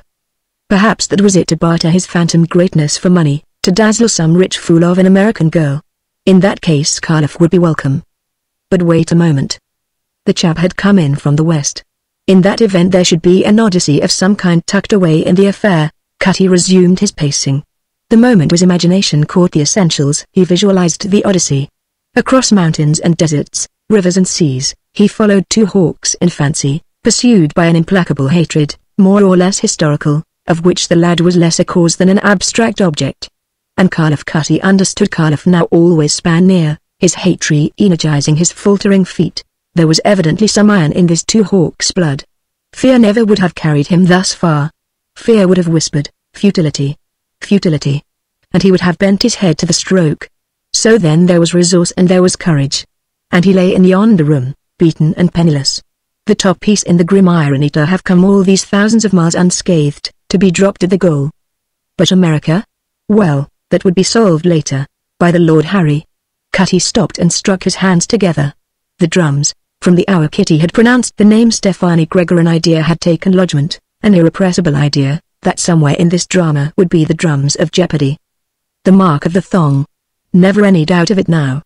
Those magnificent emeralds were here in New York, the mob, the Red Guard hammering on the doors, what would have been two hawks' most natural first thought. To gather what treasures the hand could be laid to and flee. Here in New York, and in Cardiff's hands, ultimately to be cut up for Bolshevik propaganda. The infernal pity of it. The passion of the gem hunter blazed forth, dimming all other phases of the drama. Here was a real game, a man's game, sport. Cutty rubbed his hands together pleasurably. To recover those green flames before they could be broken up, under the ancient ruling that findings is keepings. The stones, of course, meant nothing to Cardiff beyond the monetary value, and upon this fact Cutty began developing a plan. He stood ready to buy those stones if he could draw them into the open. Lord, how he wanted them. Murder and loot, always murder and loot. The thought of those two incomparable emeralds being broken up distressed him profoundly. He must act at once, before the desecration could be consummated. Two hawks Hawksley hereafter, for the sake of convenience, had an equity in the gems, but what of that? In smuggling them in, and how the deuce had he done it? ? He had thrown away his legal right to them. Cutty kneaded his conscience into a satisfactory condition of quiescence and went on with his planning. If he succeeded in recovering the stones and his conscience bit a little too deeply for comfort, why, he could pay over to Hawksley 20% of the price Carliff demanded. He could take it or leave it. In the case like this, to a bachelor without dependents, money was no object. All his life he had wanted a fine emerald to play with, and here was an opportunity to acquire two. If this plan failed to draw Carliff into the open, then every jeweler and pawnbroker in town would be notified and warned. What with the Secret Service operatives and the agents of the Department of Justice on the watch for Carliff who would recognize his limitations of mobility, it was reasonable to assume that the Bolshevik would be only too glad to dicker secretly for the disposal of the stones. Now to work. Cutty looked at his watch. Nearly midnight. Rather late, but he knew all the tricks of this particular kind of game. If the advertisement appeared isolated, all the better. The real job would be to hide his identity. He saw a way round this difficulty. He wrote out 6 advertisements, all worded the same. He figured out the cost and was delighted to find that he carried the necessary currency. Then he got into his engineer's dungarees, touched up his face and hands to the required griminess, and sallied forth. Luck attended him until he reached the last morning newspaper on the list. Here he was obliged to proceed to the city room. Risky business.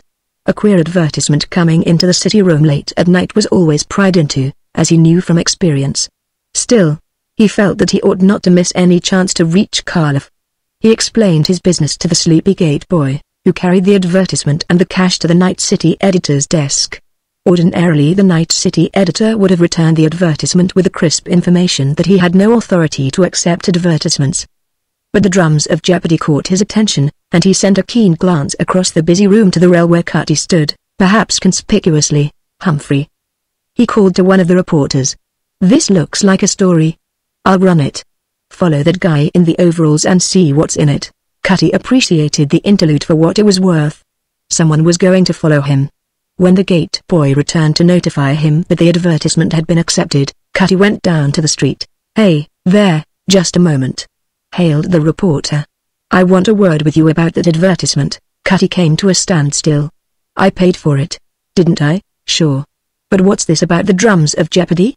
"2 great emeralds I'm hunting for," explained Cutty, recalling the man who stood on London Bridge and peddled sovereigns at 2 bits each, "and no buyer." Can it?" jeered the reporter. "Be a good sport and give us the tip. Strike call among the city engineers, I'm telling you, like Mike you are, all right. It's the word to tie up the surface lines, like Newark, if you want to know. Now, get the hell out of here before I hand you one on the jaw." The reporter backed away. "Is that on the level? Call up the Barnes and find out. They'll tell you what's on. And listen, if you follow me, I'll break your head. On your way." The reporter dashed for the elevator and back to the doorway in time to see Cutty legging it for the subway. As he was a reporter of the first class, he managed to catch the same express uptown. On the way uptown, Cutty considered that he had accomplished a shrewd bit of work. Carliff or one of his agents would certainly see that advertisement, and even if Carliff suspected a federal trap, he would find some means of communicating with the issuer of the advertisement. The thought of Kitty returned. What the dickens would she say? How would she act when she learned who this Hawksley was? He fervently hoped that she had never read Theodosius of Warsaw.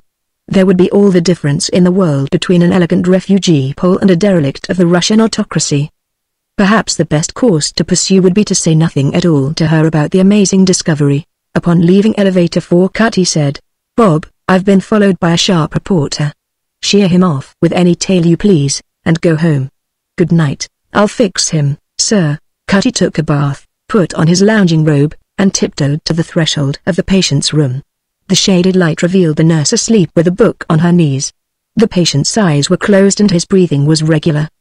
He was coming along. Cutty decided to go to bed. Meantime, when the elevator touched the ground floor, the operator observed a prospective passenger. "Last trip, sir. You'll have to take the stairs." "Where'll I find the engineer who went up with you just now?" "The man I took up? Gone to bed, I guess." "What floor?" "Nothing doing, Bo. I'm wise. You're the 4th guy with a subpoena that's been after him." "Nix, I'm not a lawyer's clerk. I'm a reporter, and I want to ask him a few questions." "Gee. Has that Jane of his been hauling in the newspapers?" "Good night. Toddle along, Bo, there's nothing coming from me."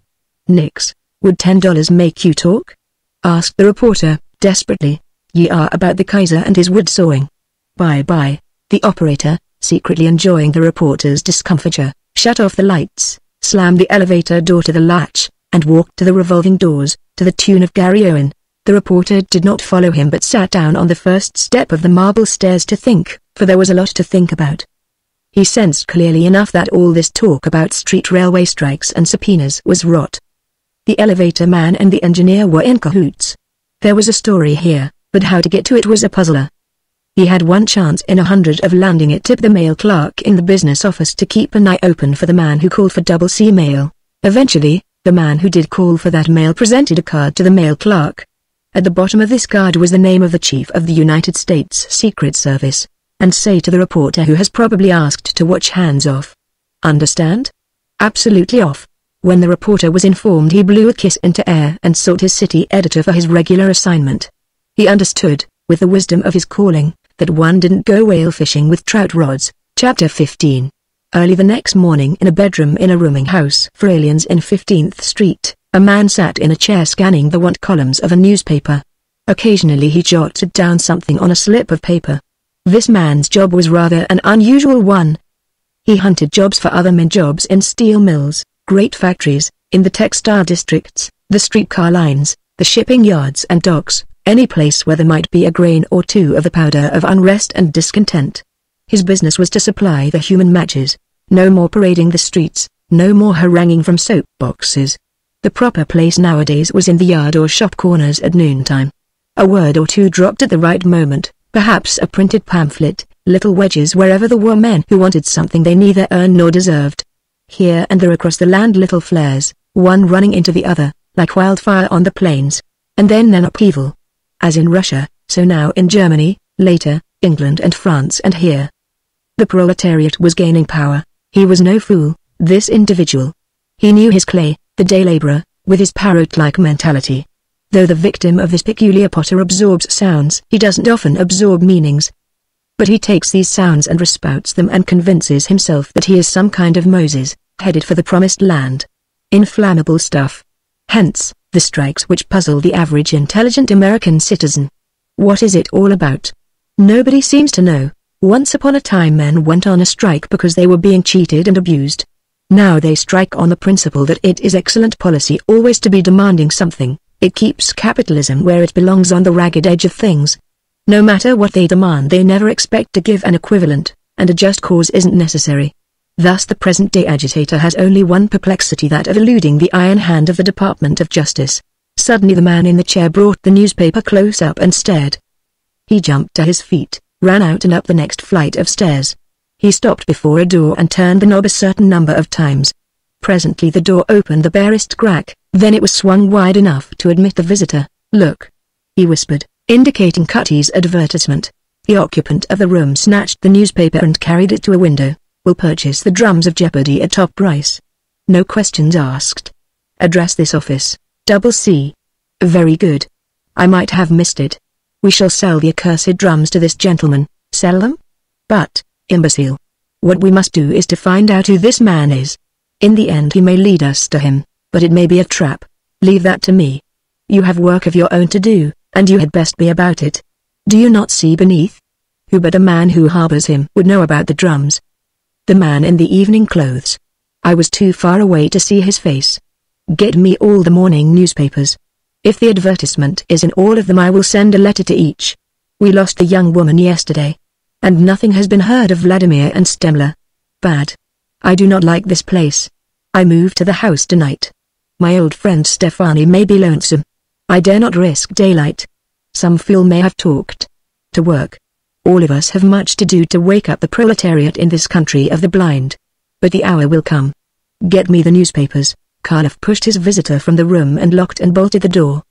He stepped over to the window again and stared down at the clutter of pushcarts, drays, trucks, and human beings that tried to go forward and got forward only by moving sideways or worming through temporary breaches, seldom directly the way of humanity. But there was no object lesson in this for Karloff, who was not philosophical in the peculiar sense of one who was demanding a reason for everything and finding allegory and comparison and allusion in the ebb and flow of life. The philosophical is often misapplied to the stoical. Karloff was a stoic, not a philosopher, or he would not have been the victim of his present obsession. The idea of live and let live has never been the propaganda of the anarch. To the anarch, the death of somebody or the destruction of something is the cornerstone to his madhouse. Nothing would ever cure this man of his obsession, the death of Hawksley and the possession of the emeralds. Moreover, there was the fanatical belief in his poor disordered brain that the accomplishment of these two projects would eventually assist in the liberation of mankind. Abnormally cunning in his methods of approach, he lacked those imaginative scales by which we weigh our projects and which we call logic. A child alone in a house with a box of matches, a dog on one side of Fifth Avenue that sees a dog on the other side, but not the automobile's inexorable logic, irresistible force whizzing up and down the middle of that thoroughfare. It is not difficult to prophesy what is going to happen to the child. That dog, Karloff, was at this moment reaching out toward a satisfactory solution relative to the disappearance of the gems. They had not been found on his enemy, they had not been found in the Gregor apartment. The two men assigned to the task of securing them would not have risked certain death by trying to do a little bargaining on their own initiative. In the first instance they had come forth empty-handed. In the second instance, that of intimidating the girl to disclose his whereabouts, neither Vladimir nor Stemler had returned. Sinister. The man in the dress suit again? Conceivably. Then, the drums were in the possession of this girl, and she was holding them against the day when the fugitive would reclaim them. The advertisement was a snare. Very good. Two could play that game as well as one, the girl. Was it not always so? That breed. God's curse on them all. A crooked finger, and the women followed, hypnotized. The girl was away from the apartment the major part of the day, so it was in order to search her rooms. A pretty little fool, but where were they hiding him? Gall and wormwood. That he should slip through Boris Karloff's fingers, after all these tortuous windings across the world. Patience. Sooner or later the girl would lead the way. Still, patience was a galling hobble when he had so little time, when even now they might be hunting him. Boris Karloff had left New York rather well known. He expanded under this thought. For the spiritual breath of life to the anarch is flattery, attention. Had the newspapers ignored Trotsky's advent into Russia, had they omitted the daily chronicle of his activities, the Russian problem would not be so large as it is this day. Trotsky would have died of chagrin. He would answer this advertisement. Trap? He would set one himself. The man who eventually came to negotiate would be made a prisoner and forced to disclose the identity of the man who had interfered with the great projects of Boris Karloff, plenipotentiary extraordinary for the Red government of Russia. Midtown, Cutty tapped his breakfast egg dubiously. Not that he speculated upon the freshness of the egg. What troubled him was that advertisement. Last night, keyed high by his remarkable discovery of the identity of his guest and his cupidity relative to the emeralds, he had laid himself open. If he knew anything at all about the craft, that reporter would be digging in. Fortunately he had resources unsuspected by the reporter. Legitimately he could send a Secret Service operative to collect the mail if Karloff decided to negotiate. Still within his rights, he could use another operative to conduct the negotiations. If in the end Karloff strayed into the net, the use of the service for private ends would be justified. Lord, those green stones. Well, why not? Something in the world worth a hazard. What had he in life but this second grand passion? There shot into his mind obliquely an irrelevant question.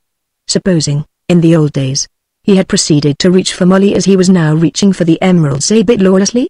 After all these years, to have such a thought strike him. Hadn't he stepped aside meekly for Canova? Hadn't he observed and envied Canova's dazzling assault? Supposing Molly had been wavering, and this method of attack had decided her? Never to have thought of that before. What did a woman want? A love storm, and then an endless after calm. And it had taken him 20-odd years to make this discovery, fact. He had never been shy of women.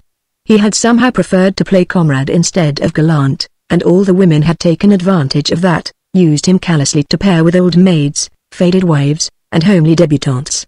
What impellent was driving him toward these introspections? Kitty, Molly's girl. Each time he saw her or thought of her, the uninvited ghost of her mother. Any other man upon seeing Kitty or thinking about her would have jumped into the future from the spring of a dream. The disparity in years would not have mattered. It was all nonsense, of course. But for his dropping into the office and casually picking up the thread of his acquaintance with Kitty, Molly, the memory of her would have gone on dimming. Actions, tremendous and worldwide, had set his vision toward the future. He had been too busy to waste time in retrospection and introspection. Thus, instead of a gently rising and falling tide, healthily recurrent, a flood of mixed longings that was swirling him into uncertain depths. Those emeralds had bobbed up just in time. The chase would serve to pull him out of this bog. He heard a footstep and looked up. The nurse was beckoning to him. What is it? He's awake, and there is sanity in his eyes. Great. Has he talked? No. The awakening happened just this moment, and I came to you. You never can tell about blows on the skull or brain fever, never any two eases alike. Cutty threw down his napkin and accompanied the nurse to the bedside. The glance of the patient trailed from Cutty to the nurse and back. Don't talk, said Cutty. Don't ask any questions. Take it easy until later in the day. You are in the hands of persons who wish you well. Eat what the nurse gives you. When the right time comes we'll tell you all about ourselves. You've been robbed and beaten. But the men who did it are under arrest. One question, said the patient, weakly. Well, just one. A girl who gave me something to eat? Yes. She fed you, and later probably your life, thanks. Hawksley closed his eyes. Cutty and the nurse watched him interestedly for a few minutes, but as he did not stir again the nurse took up her temperature sheet and Cutty returned to his eggs. Was there a girl? No question about the emeralds, no interest in the day and the hour. Was there a girl? The last person he had seen, Kitty, the first question, after coming into the light, had he seen her? Then and the Cutty knew that when he died he would carry into the beyond, of all his earthly possessions a chuckle. Human beings. The yarn that reporter had missed by a hair front page, 8-column head. But he had missed it, and that was the main thing. The poor devil. Beaten and without a sou mark in his pockets, his trail was likely to be crowded without the assistance of any newspaper publicity. But what a yarn! What a whale of a yarn! In his fevered flights Hawksley had spoken of having paid Kitty for that meal. Kitty had said nothing about it. Supposing, telephone, sir, announced the Jap. Lady, Molly's girl. Cutty sprinted to the telephone. Hello. That you, Kitty? Yes. How is Johnny Two Hawks? Back to earth. When can I see him? I'm just crazy to know what the story is. Say the 3rd or 4th day from this. We'll have him shaved and sitting up then. Has he talked? Not permitted. Still determined to stay the run of your lease? Cutty heard a laugh. All right. Only I hope you will never have cause to regret this decision. Fiddlesticks. All I've got to do in danger is to press a button, and presto. Here's Bernini. Kitty. Did Hawksley pay you for that meal? Good heavens, no. What makes you ask that? In his delirium he spoke of having paid you. I didn't know. Cutty's heart began to rap against his ribs. Supposing, after all, Carliff hadn't the stones? Supposing Hawksley had hidden them somewhere in Kitty's kitchen? Anything about Gregor? No. Remember, you're to call me up twice a day and report the news. Don't go out nights if you can avoid it. I'll be good, Kitty agreed. And now I must hire me to the job. Imagine, Cutty exclamation mark, writing personalities about stage folks and gab-festing with Burlingame and all the while my brain boiling with this affair.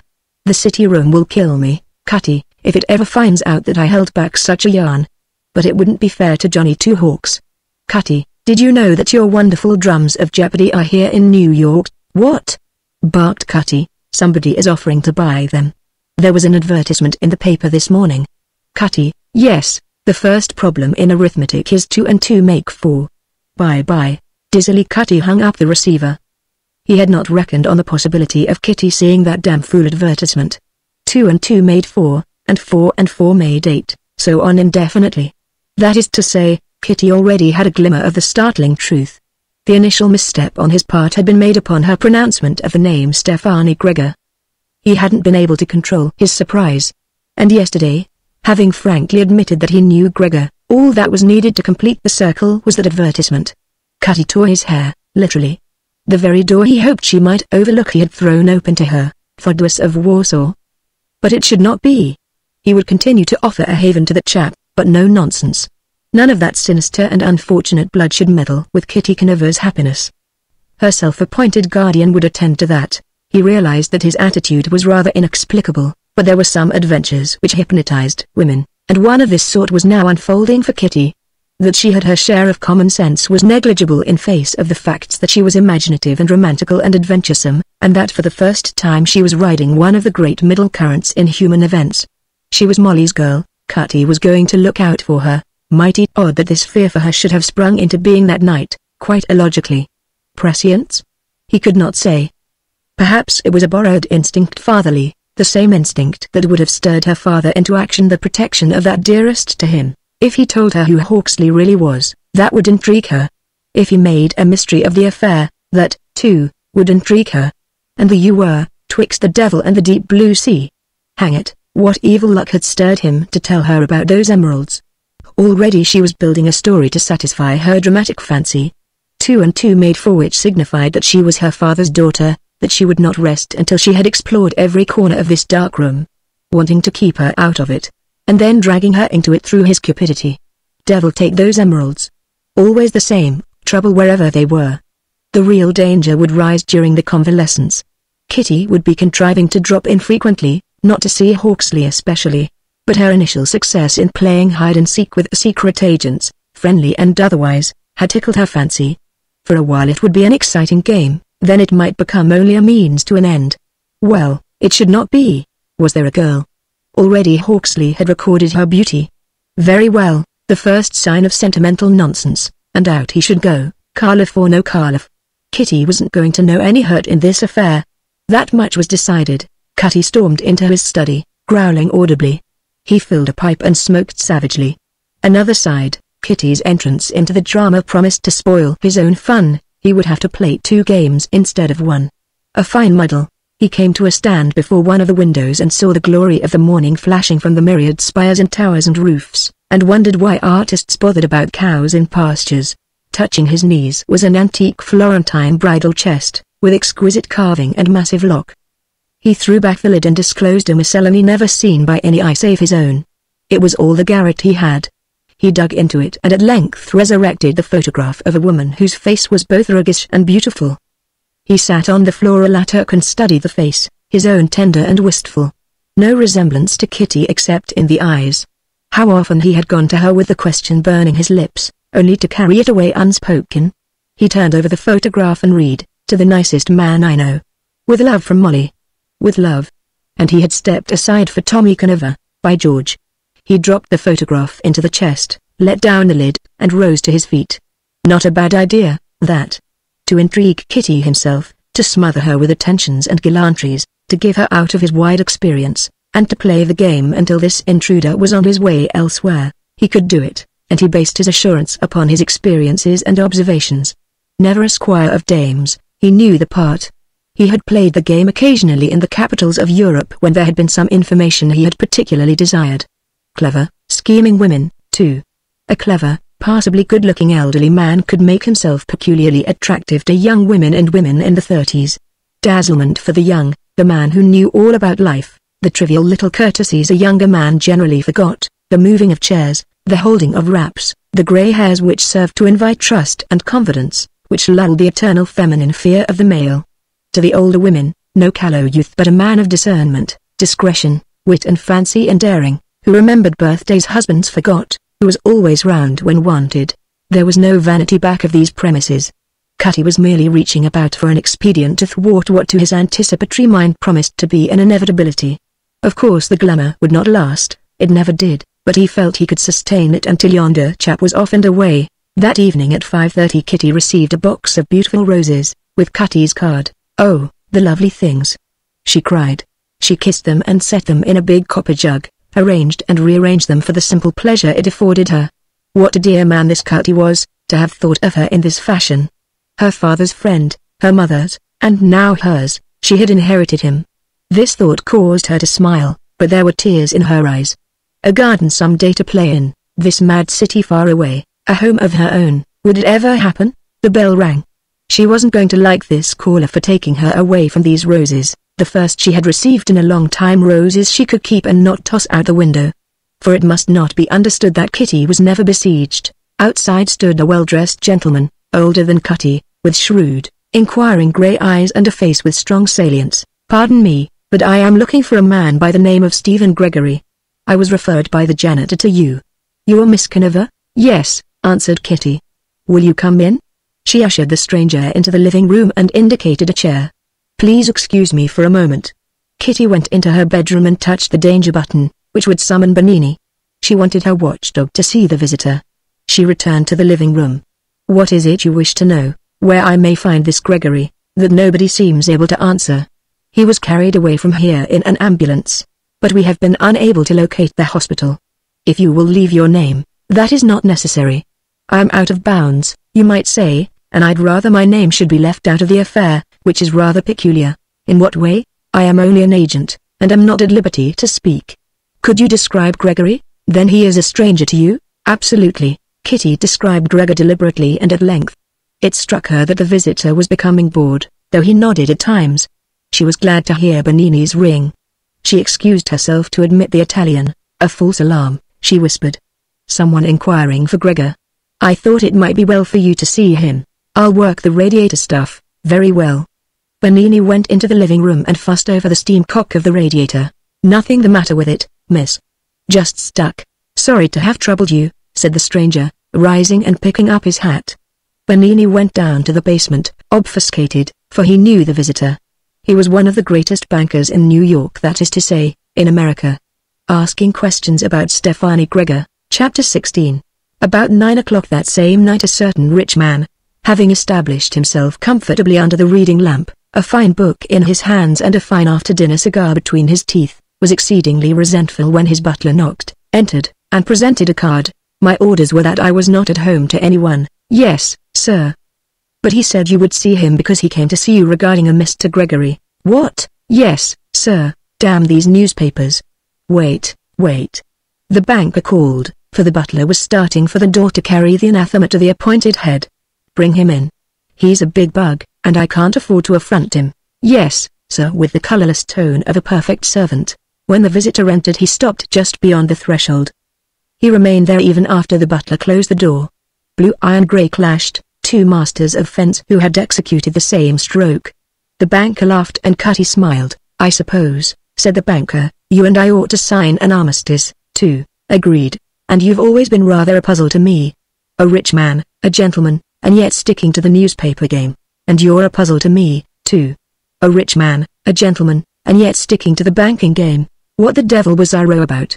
Can't quite recall. Whatever it was the way you went at it. A reform was never yet accomplished by purring and pussyfooting, said Cutty. Come over and sit down. Now, how the devil did you find out about this Gregory affair? The banker held out his hand, which Cutty grasped with honest pressure.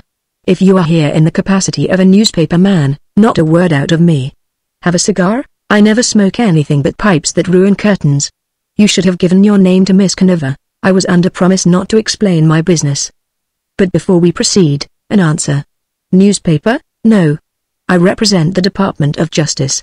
And will get along easier when I add that I possess rather unlimited powers under that head. How did you happen to stumble into this affair? Through Captain Ratburn, my prospective son-in-law, who is in Cobblens. A cable arrived this morning, instructing me to proceed precisely in the manner I did. Ratburn is an intimate friend of the man I was actually seeking.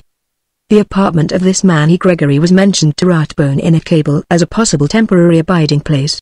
What do you want to know? Whether or not he is undesirable? Decidedly, I should say, desirable. You make that statement as an American citizen? I do.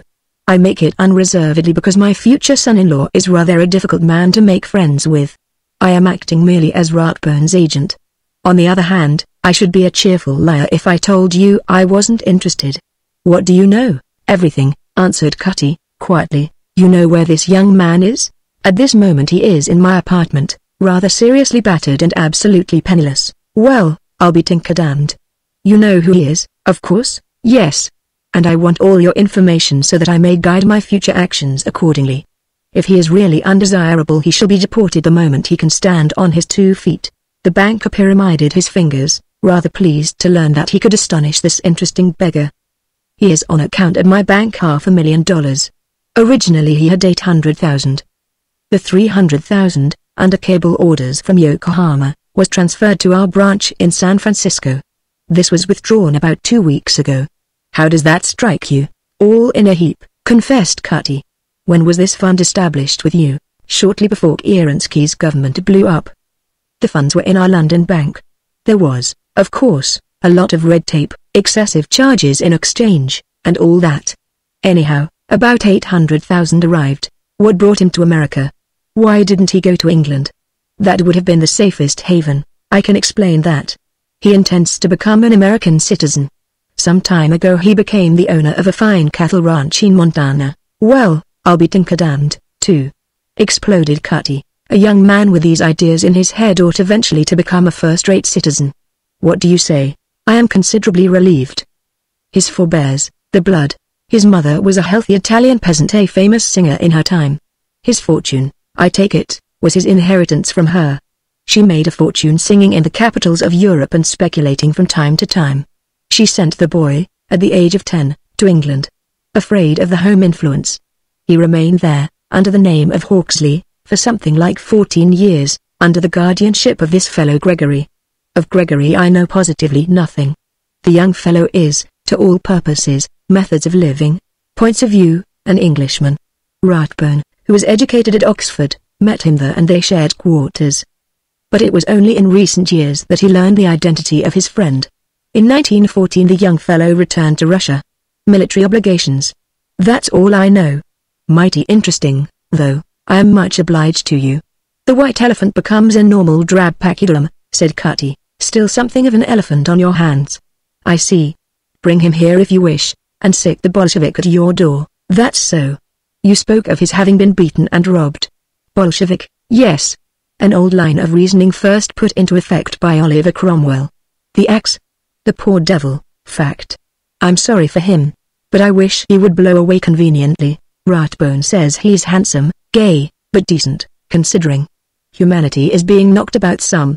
The hour has come for our lawyers to go back to their offices. Politics must step aside for business. We ought to hang up signs in every state capital in the country, men wanted specialists. A steel man from Pittsburgh, a mining man from Idaho, a shipowner from Boston, a meat packer from Omaha, a grain man from Chicago. What the devil do lawyers know about these things, the energies that make the wheels of this country go round? By the way, that Miss Conover was a remarkably pretty girl. She seemed to be a bit suspicious of me, good reasons. That chap went to Gregor is his name, and was beaten, robbed, and left for dead.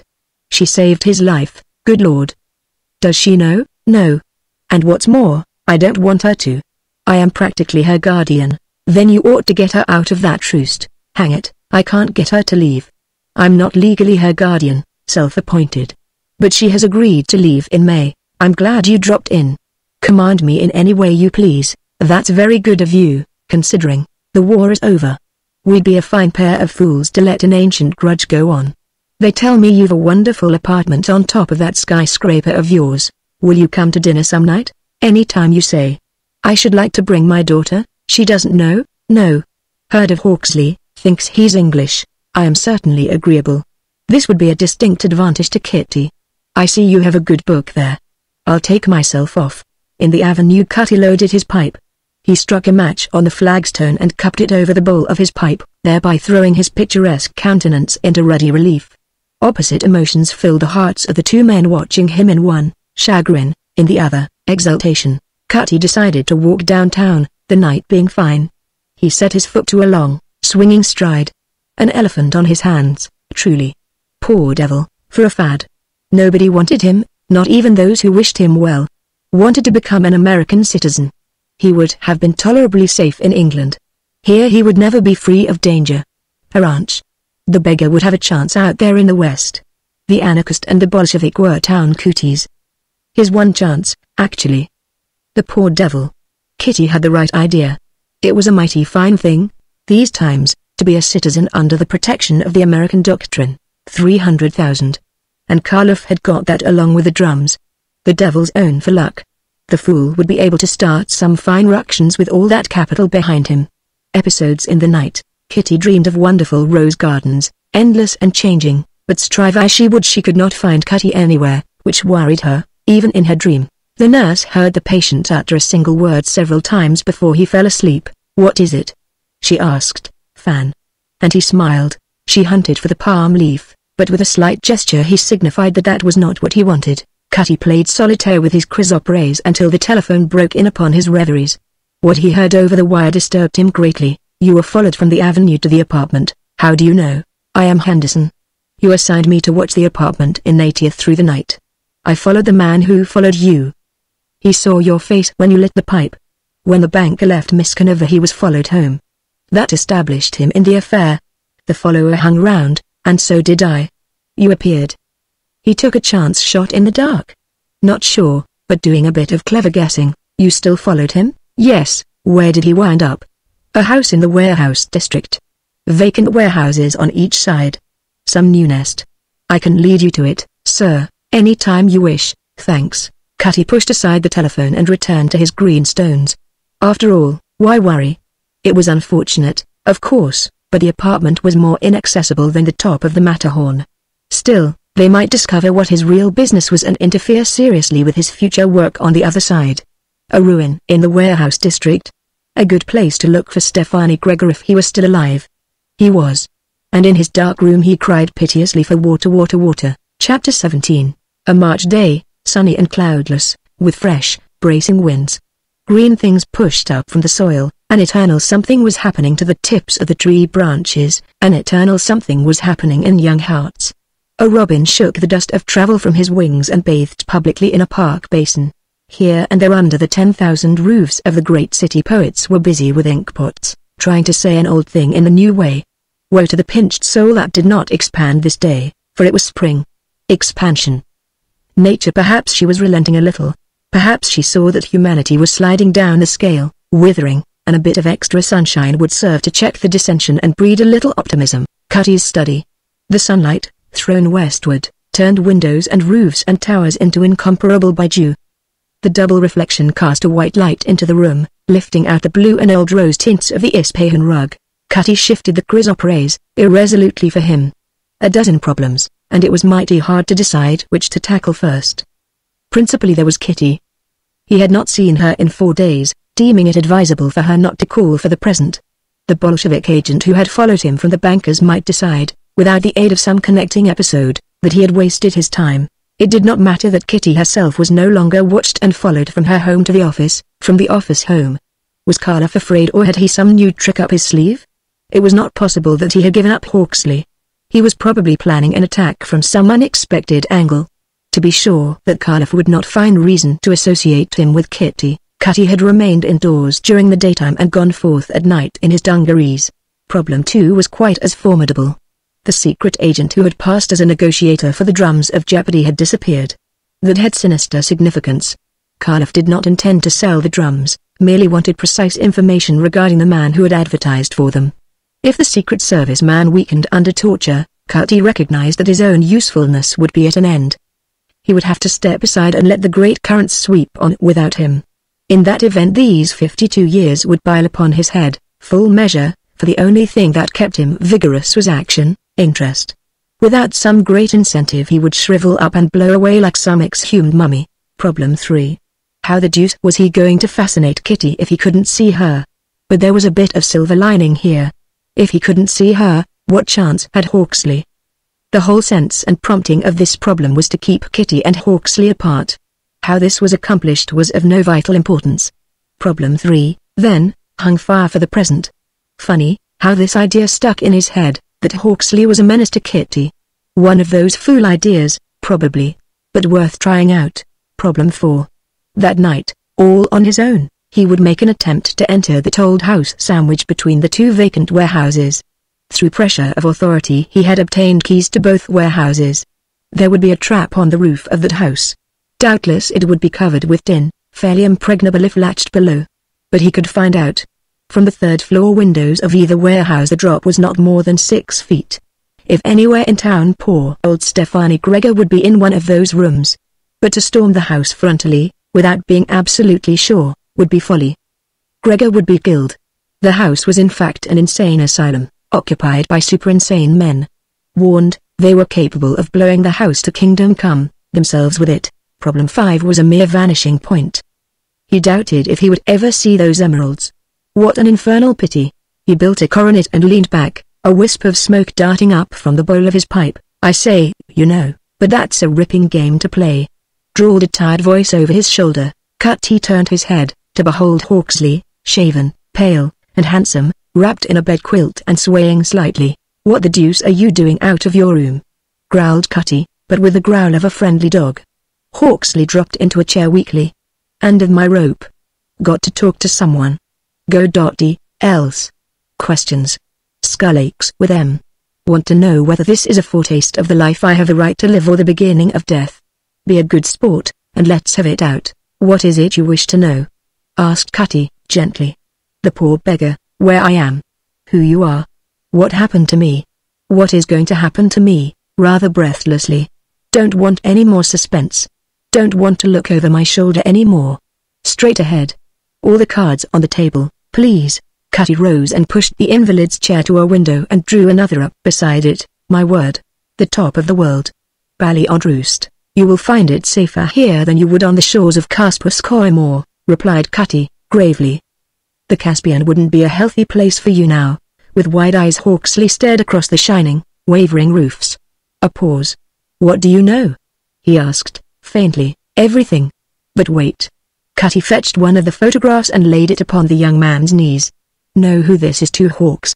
A strained, tense gesture as Hawksley seized the photograph, then his chin sank slowly to his chest. A moment later Cutty was profoundly astonished to see something sparkle on its way down the bed quilt. "Tears, I'm sorry," cried Cutty, troubled and embarrassed. "I'm terribly sorry. I should have had the decency to wait a day or two. On the contrary, thank you." Hawksley flung up his head. "Nothing in all God's muddied world could be more timely. The face of my mother. I am not ashamed of these tears. I am not afraid to die. I'm not even afraid to live. But all the things I love, the familiar earth, the human beings, my dog gone. I am alone. I'm sorry," repeated Cutty, a bit choked up. This was honest misery and it affected him deeply. He felt himself singularly drawn. "I want to live. Because I am young? No. I want to prove to the shades of those who loved me that I am fit to go on.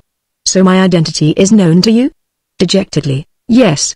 "You wish me to forget what I know, will you?" Eagerly. "Will you forget that I am anything but a naked, friendless human being?" "Yes." "But your enemies know. I rather fancy they will keep the truth to themselves. Let them publish my identity, and 100 havens would be offered. Your government would protect me. It is doing so now, indirectly. But why do you not want it known? Freedom. Would I have it if known? Could I trust anybody? Would it not be essentially the old life in a new land? I want a new life in a new land. I want to be born again. I want to be what you patently are, an American. That is why I risked life 100 times in coming all these miles, why I sit in this chair before you, with the room rocking because they battered in my head. I do not offer a human wreck, an illiterate mind, in exchange for citizenship. I bring a tolerably decent manhood. Try me. Always I have admired you people. Always we Russians have. But there is no Russia now that I can ever return to." Hawksley's head drooped again and his bloodshot eyes closed.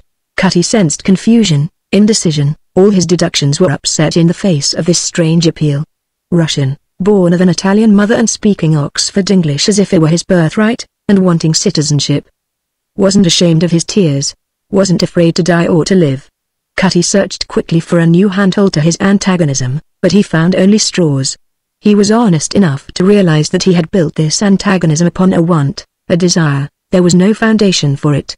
Downright likable. A chap who had gone through so much, who was in such a pitiable condition, would not have the wit to manufacture character, camouflage his soul. Hang it. He said, briskly. "You shall have your chance. Talk like that will carry a man anywhere in this country. You shall stay here until you are strong again. Then some night I'll put you on your train for Montana. You want to ask questions. I'll save you the trouble by telling you what I know." But his narrative contained no mention of the emeralds. Why? A bit conscience-stricken because, if he could, he was going to rob his guest on the basis that findings is keepings? Cutty wasn't ready to analyze the omission. Perhaps he wanted Hawksley himself to inquire about the stones, test him out. If he asked frankly, that would signify that he had brought the stones in honestly, paid his obligations to the customs. Otherwise, smuggling, and in that event conscience wouldn't matter. The emeralds became a game anybody could take a hand in, anybody who considered the United States customs an infringement upon human rights. What a devil of a call those stones had for him. Did they mean anything to Hawksley aside from their intrinsic value?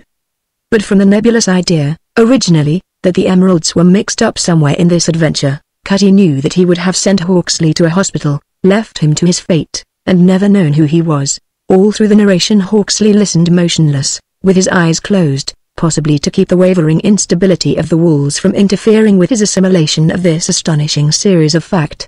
"Found you insensible on the floor," concluded Cutty, "hoisted you to my shoulders, took you to the street, and here you are." Hawksley opened his eyes.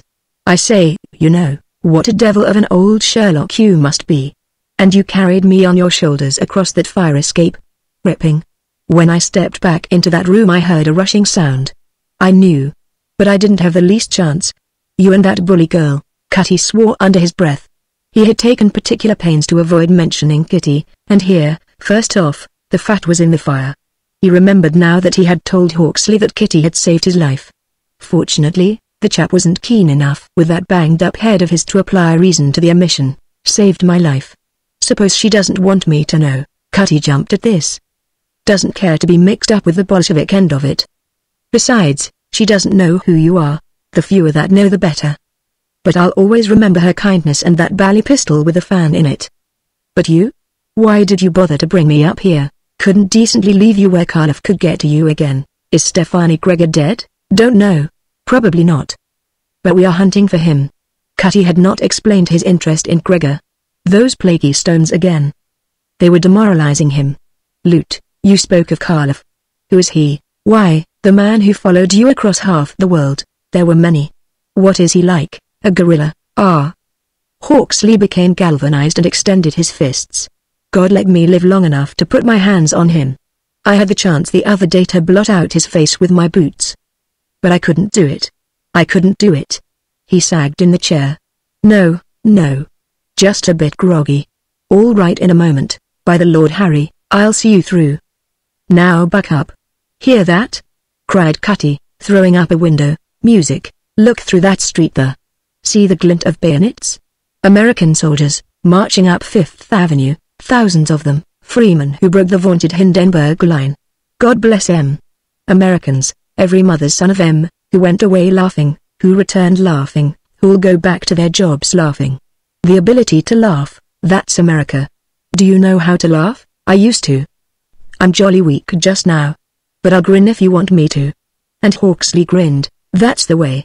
A grin in this country will take you quite as far. All right. In 5 years you'll be voting. I'll see to that.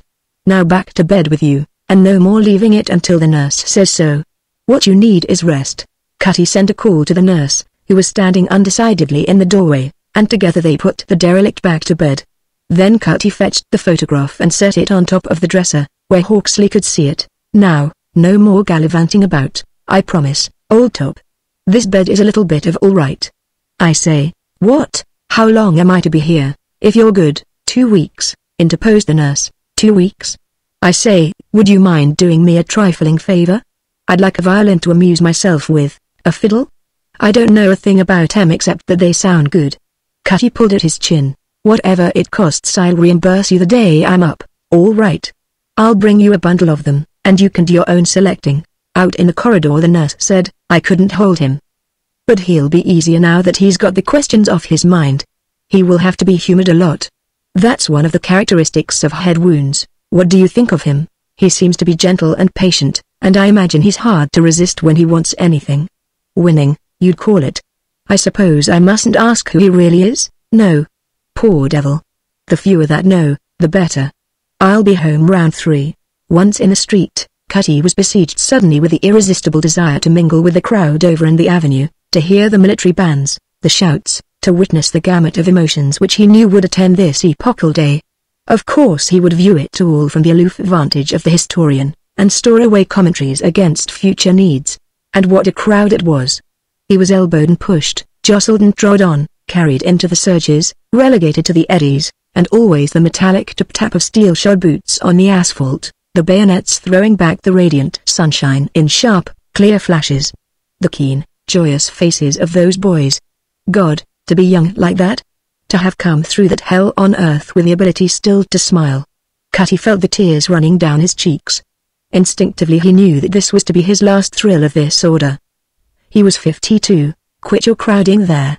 Barked a voice under his chin. Sorry, but it's those behind me, said Cutty, looking down into a florid countenance with a ragged grey moustache and a pair of blue eyes that were blinking. I'm so damned short I can't see anything. Neither can I. You could if you wiped your eyes. You're crying yourself, declared Cutty, blinking jackass. Got anybody out there? All of them. I get you, old son of a gun. No flesh and blood, but they're ours all the same. Couple of old fools, huh? Sure pop.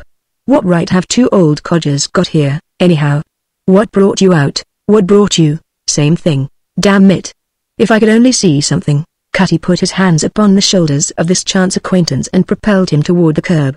There were cries of protest, curses, catcalls, but Cutty bored on ahead until he got his man where he could see the tin hats, the bayonets, and the colors, and thus they stood for a full hour.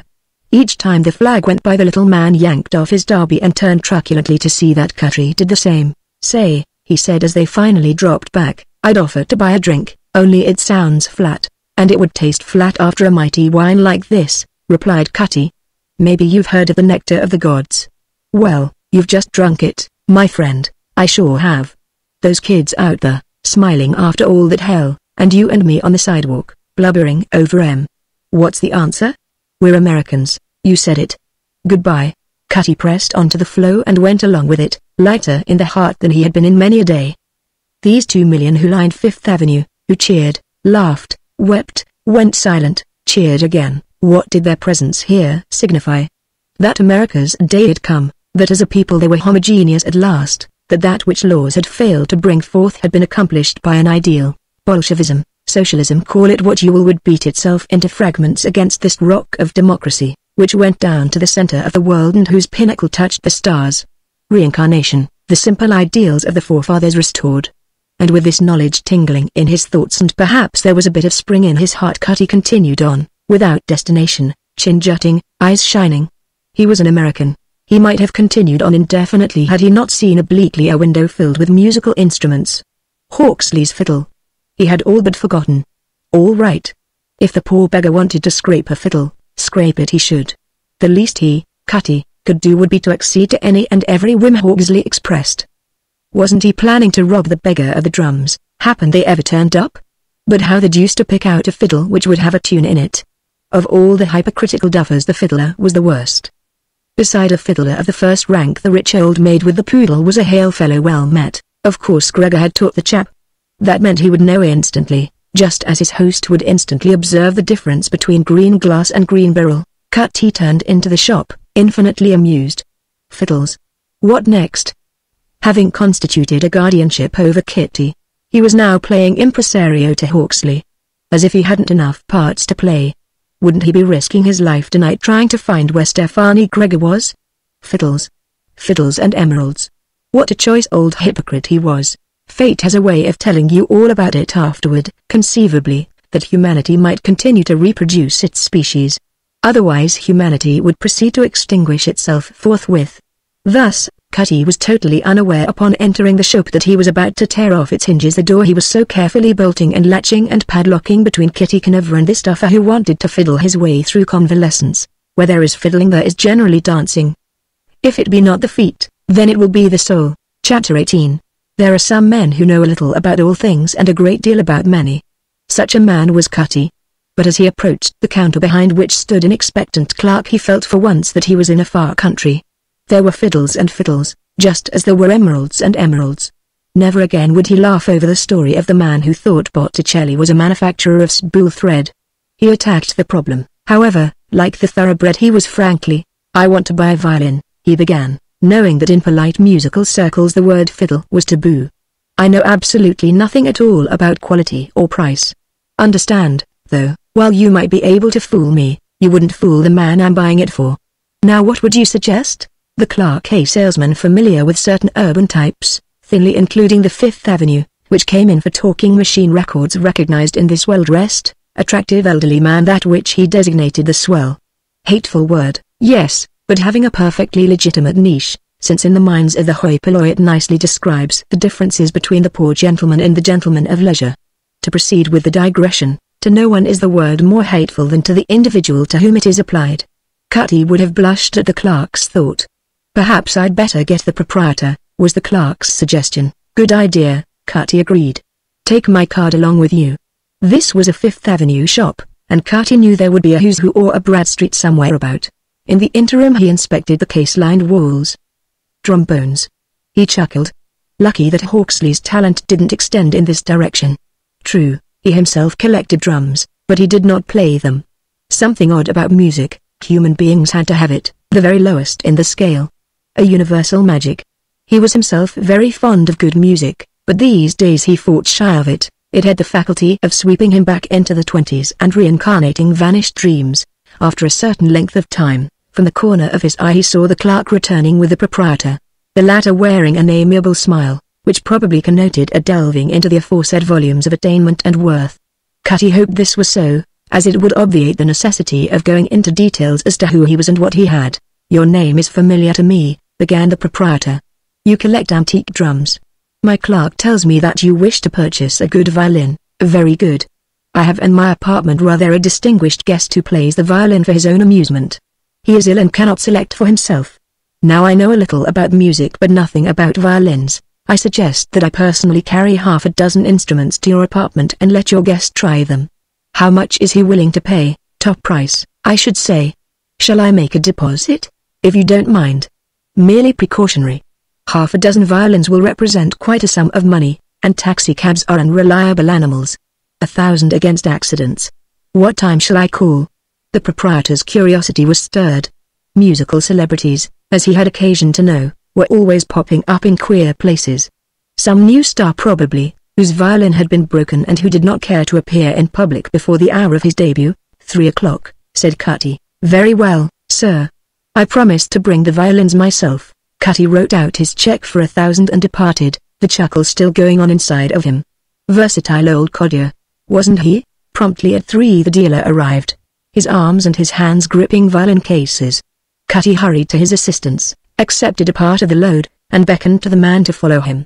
The cases were placed on the floor, and the dealer opened them, putting the Rosine on a single bough. Hawksley, a fresh bandage on his head, his shoulders propped by pillows, eyed the initial maneuvers with frank amusement. "I say, you know, would you mind tuning them for me? I'm not top hole." The dealer's eyebrows went up. An Englishman? Bewildered, he bent to the trifling labor of tuning the violins. Hawksley rejected the first 2 instruments after thrumming the strings with his thumb.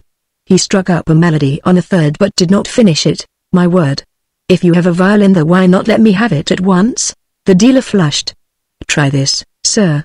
But I do not promise you that I shall sell it." "Ah." Hawksley stretched out his hands to receive the instrument. Of course Cutty had heard of Amati and Stradivari, master and pupil.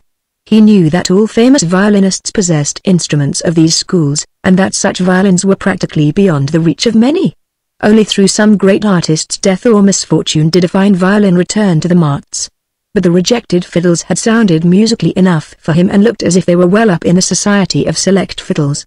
The fiddle Hawksley now held in his hands was dull, almost black. The maple neck was worn to a shabby grey and the varnish had been sweated off the chin rest. Hawksley laid his fingers on the strings and drew the bow with a powerful flourishing sweep. The rich, sonorous tones vibrated after the bow had passed. Then followed the tricks by which an artist seeks to discover flaws or wolf notes. A beatific expression settled upon Hawksley's face. He nestled the violin comfortably under his chin and began to play softly. Cutty, the nurse, and the dealer became images, minors, a bit of a dance, more minors, nothing really begun, nothing really finished sketches, with a melancholy note running through them all. While that pouring into his ears enchained his body it stirred recollections in Cutty's mind, the fair at Novgorod, the fiddling mountebanks, Russian. Perhaps the dealer's astonishment was greatest. An Englishman. Who ever heard of an Englishman playing a violin like that? "I will buy it," said Hawksley, sinking back. "Sir," began the dealer, "I am horribly embarrassed. I cannot sell that violin because it isn't mine. It is an Amati worth $10,000. I will give you 12, but, sir..." "Name a price," interrupted Hawksley, rather imperiously. "I want it." Cutty understood that he was witnessing a flash of the ancient blood. To want anything was to have it. "I repeat, sir, I cannot sell it. It belongs to a Hungarian who is now in Hungary. I loaned him 1,500 and took the Amati as security.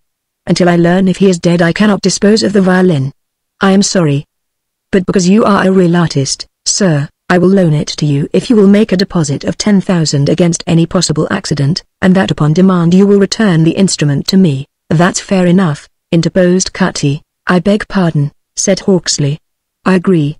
I want it, but not at the price of anyone's dishonesty." He turned his head toward Cutty. "You're a thoroughbred, sir. This will do more to bring me round than all the doctors in the world." "But what the deuce is the difference?" Cutty demanded with a gesture toward the rejected violins. The dealer and Hawksley exchanged smiles. said the latter. The other violins are pretty wooden boxes with tolerable tunes in their insides. This has a soul. He put the violin against his cheek again. Masnet Selegi, Mozeskowski Serenata, a transcription, and then the aria from Lucia. Not compositions professional violinists would have selected. Cutty felt his spine grow cold as this aria poured goldenly toward heaven. He understood. Hawksley was telling him that the shade of his glorious mother was in this room. The boy was right. Some fiddles had souls. An odd depression bore down upon him. Perhaps this surprising music, topping his great emotions of the morning, was a straw too much. There were certain exaltations that could not be sustained. A whimsical forecast, this chap here, in the dingy parlor of his Montana ranch, playing these indescribable melodies to the stars, his cowmen outside wondering what was the matter with their innards. Somehow this picture lightened the depression. "My fingers are stiff," said Hawksley. "My hand is tired. I should like to be alone." He lay back rather inertly. In the corridor Cutty whispered to the dealer, "What do you think of him? As he says, his touch shows a little stiffness. But the wonderful fire is there. He's an amateur, but a fine one. Practice will bring him to a finish in no time." "But I never heard an Englishman play a violin like that before." "Nor I," Cutty agreed. "When the owner sends for that fiddle let me know. Mr. Hawksley might like to dicker for it. If you know where the owner is you might cable that you have an offer of 12,000. I'm sorry, but I haven't the least idea where the owner is. However, there is an understanding that if the loan isn't covered in 18 months the instrument becomes saleable for my own protection. There is a year still to run." 4 o'clock found Cutty pacing his study. The room blew with smoke. Of all the queer chaps he had met in his varied career this too Hawkstrop the lot. The constant internal turmoil that must be going on, the instincts of the blood artist and autocrat. And in the end, the owner of a cattle ranch, if he had the luck to get there alive. Dizzy old world. Something else happened at 4 o'clock. A policeman strolled into 80th Street. He was at peace with the world. Spring was in his whistle, in his stride, in the twirl of his baton. Whenever he passed a shop window he made it serve as a mirror. No waistline yet a comforting thought. Children swarmed the street and gathered at corners. The older ones played boldly in mid-street, while the toddlers invented games that kept them to the sidewalk and curb. The policeman came stealthily upon one of these latter group's Italians. At the sight of his brass buttons they fled precipitately. He laughed. Once in a month of moons he was able to get near enough to touch them. Natural. Hadn't he himself hiked in the old days at the sight of a copper? Sure, he had. A bit of color on the sidewalk attracted his eye, and he picked up the object. Something those kids had been playing with. A bit of red glass out of a piece of cheap jewelry. Not half bad for a fake. He would put one over on Maggie when he turned in for supper. Certainly this was the age of imitation. You couldn't buy a brass button with any confidence. He put the trinket in his pocket and continued on, soon to forget it. At 6 he was off duty. As he was leaving the precinct the desk sergeant called him back. "Got change for $1, and I'll settle that pinochle debt," offered the sergeant. "I'll take a look." The policeman emptied his coin pocket. "What's that you got there?" "Which, the red stone?" "Oh, that?" Picked it up on the sidewalk. Some Italian kids dropped it as they skedaddled. "Let's have a look." "Sure." The policeman passed over the stone. "Gee, that looks like real money. Say, they can do anything with glass these days." "They sure can." A man in civilian clothes, a detective from headquarters, went up to the desk. "What you guys got there?" "A ruby the spook picks up off on the sidewalk," said the sergeant, winking at the finder, who grinned. "Let's have a squint at it." The stone was handed to him. The detective stared at it carefully, holding it on his palm and rocking it gently under the desk light. Crimson darts of flame answered to this treatment. He pushed back his hat. "Well, you boobs," he drawled. "What's the matter?" "Matter? Why, this is ruby. A whale of a ruby, and pigeon blood at that. I didn't work in the appraiser's office for nothing. But for a broken point kids probably tried to crack it. It would stack up somewhere between $3,000 and $4,000. The sergeant and the policeman barked simultaneously. "What? A pigeon blood? Where was it you found it?" "Holy Moses. On 80th, any chance of finding that bunch of kids?" "Not a chance, not a chance. If I got the whole district here there wouldn't be nothing doing. The kids'd be too scared to remember anything. A pigeon blood ruby, and I wasn't gonna pick it up at first." "Lock it up, Sergeant," ordered the detective. "I'll pass the word to headquarters. Too big for a ring. Probably fallen from a pin. But there'll be a holler in a few hours." Lost or stolen, there'll be some big noise. You two boobs, well, where do you know about that? Whined the policeman. And me thinkin' it was glass, but there was no big noise. No one had reported the loss or theft of a pigeon blood ruby of unusual size and quality. Chapter 19. Kitty came home at 9 that night, dreadfully tired. She had that day been rocked by so many emotions. She had viewed the parade from the windows of a theatrical agency, and she had cheered and cried like everybody else. Her eyes still smarted, and her throat betrayed her every time she recalled what she had seen. Those boys, loneliness. She had dined downtown, and on the way home the shadow had stalked beside her. Loneliness. Never before had these rooms seemed so empty, empty. If God had only given her a brother and he had marched in that glorious parade, what fun they two would be having at this moment. Empty rooms, not even a pet. Loneliness. She had been a silly little fool to stand so aloof, just because she was poor and lived in a faded locality. She mocked herself. Poor but proud, like the shopgirl in the movies.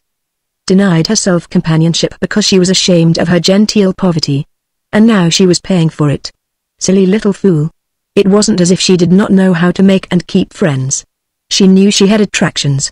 Just a senseless false pride.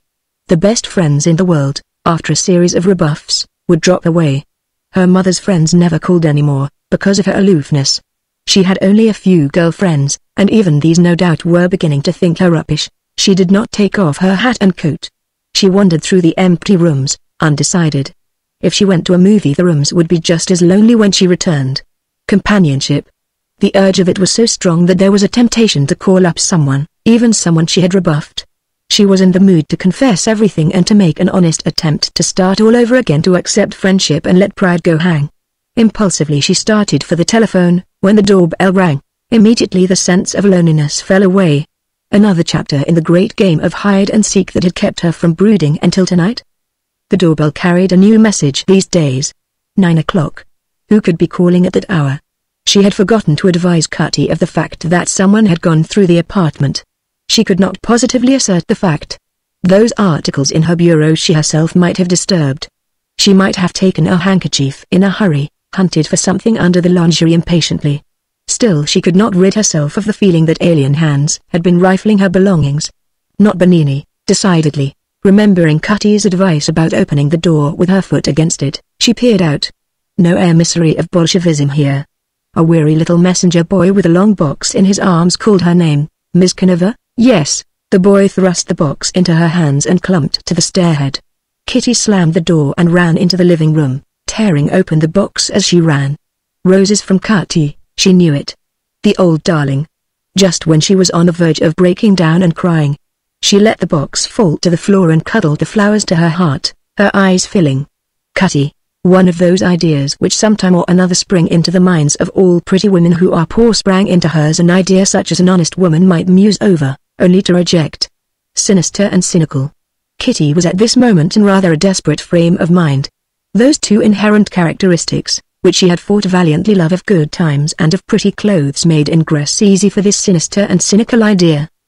Having gained a foothold it pressed forward boldly. Cutty, who had everything: strength, comeliness, wisdom, and money. To live among all those beautiful things, never to be lonely again, to be waited on, fussed over, made much of, taken into the high world. Never more to add up accounts, to stretch $5 bills across the chasm of 7 days. An old man's darling. No, no, no. She burst out, passionately. She drew her hand across her eyes, as if that gesture could rub out an evil thought. It is all very well to say vaunt. But if the idea will not? I couldn't. I'd be a liar and a cheat. But he is so nice. If he did want me. No, no. Just for comforts. I couldn't. What a miserable wretch I am. She caught up the copper jug and, still holding the roses to her heart, the tears streaming down her cheeks, rushed out to the kitchen for water. She dropped the green stems into the jug, buried her face in the buds to cool the hot shame on her cheeks, and remembered what a ridiculous thing the mind was! That she had 3 shirtwaists to iron. She set the jug on the kitchen table, where it remained for many hours, and walked over to the range, to the flat iron shelf. As she reached for a flat iron her hand stopped in midair, a fat black wallet. Instantly she knew who had placed it there.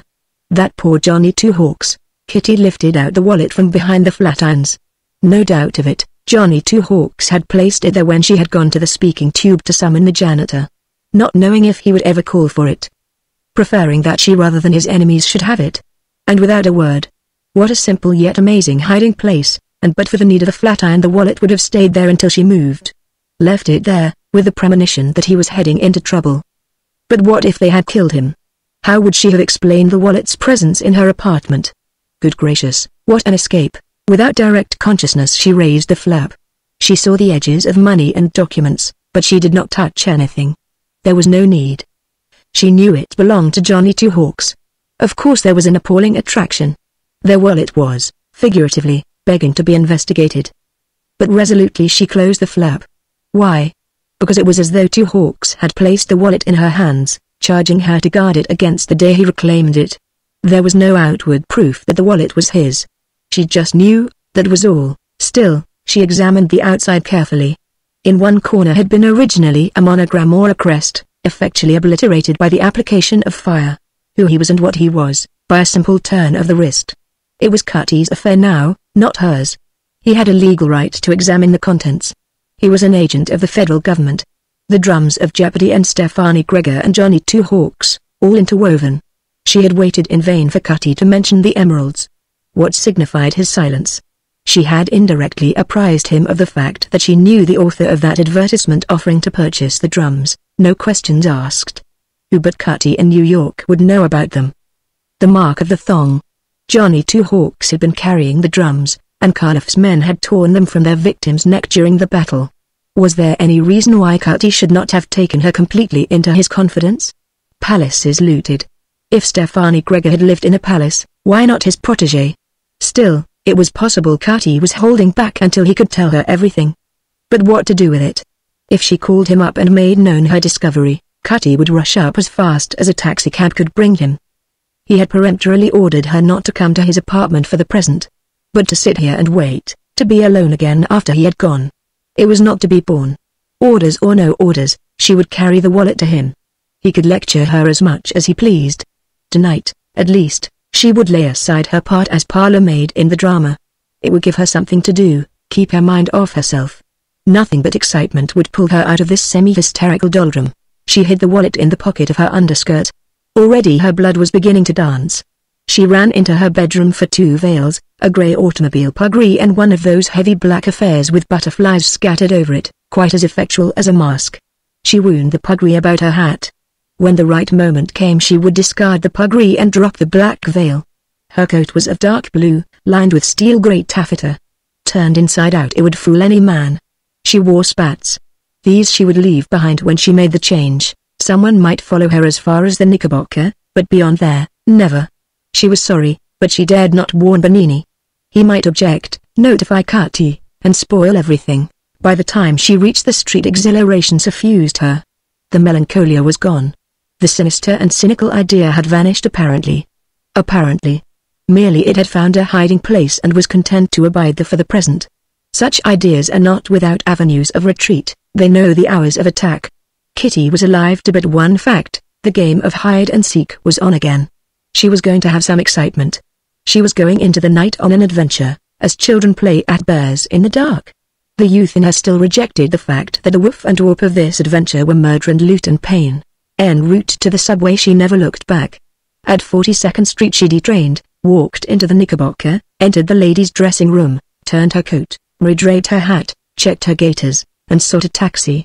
Within 2 blocks of Cutty's she dismissed the cab and finished the journey on foot. At the left of the lobby was an all-night apothecary's, with a door going into the lobby. Kitty proceeded to the elevator through this avenue. Number 4 was down, and she stepped inside, raising her veil. "You, miss? Very important. Take me up. The boss is out, no matter. Take me up, you're the doctor." What a pretty girl she was. No come on in her eyes, though. "The boss may not get back until morning. He just went out in his engineer's togs. He sure wasn't expecting you. Do you know where he went?" "Never know.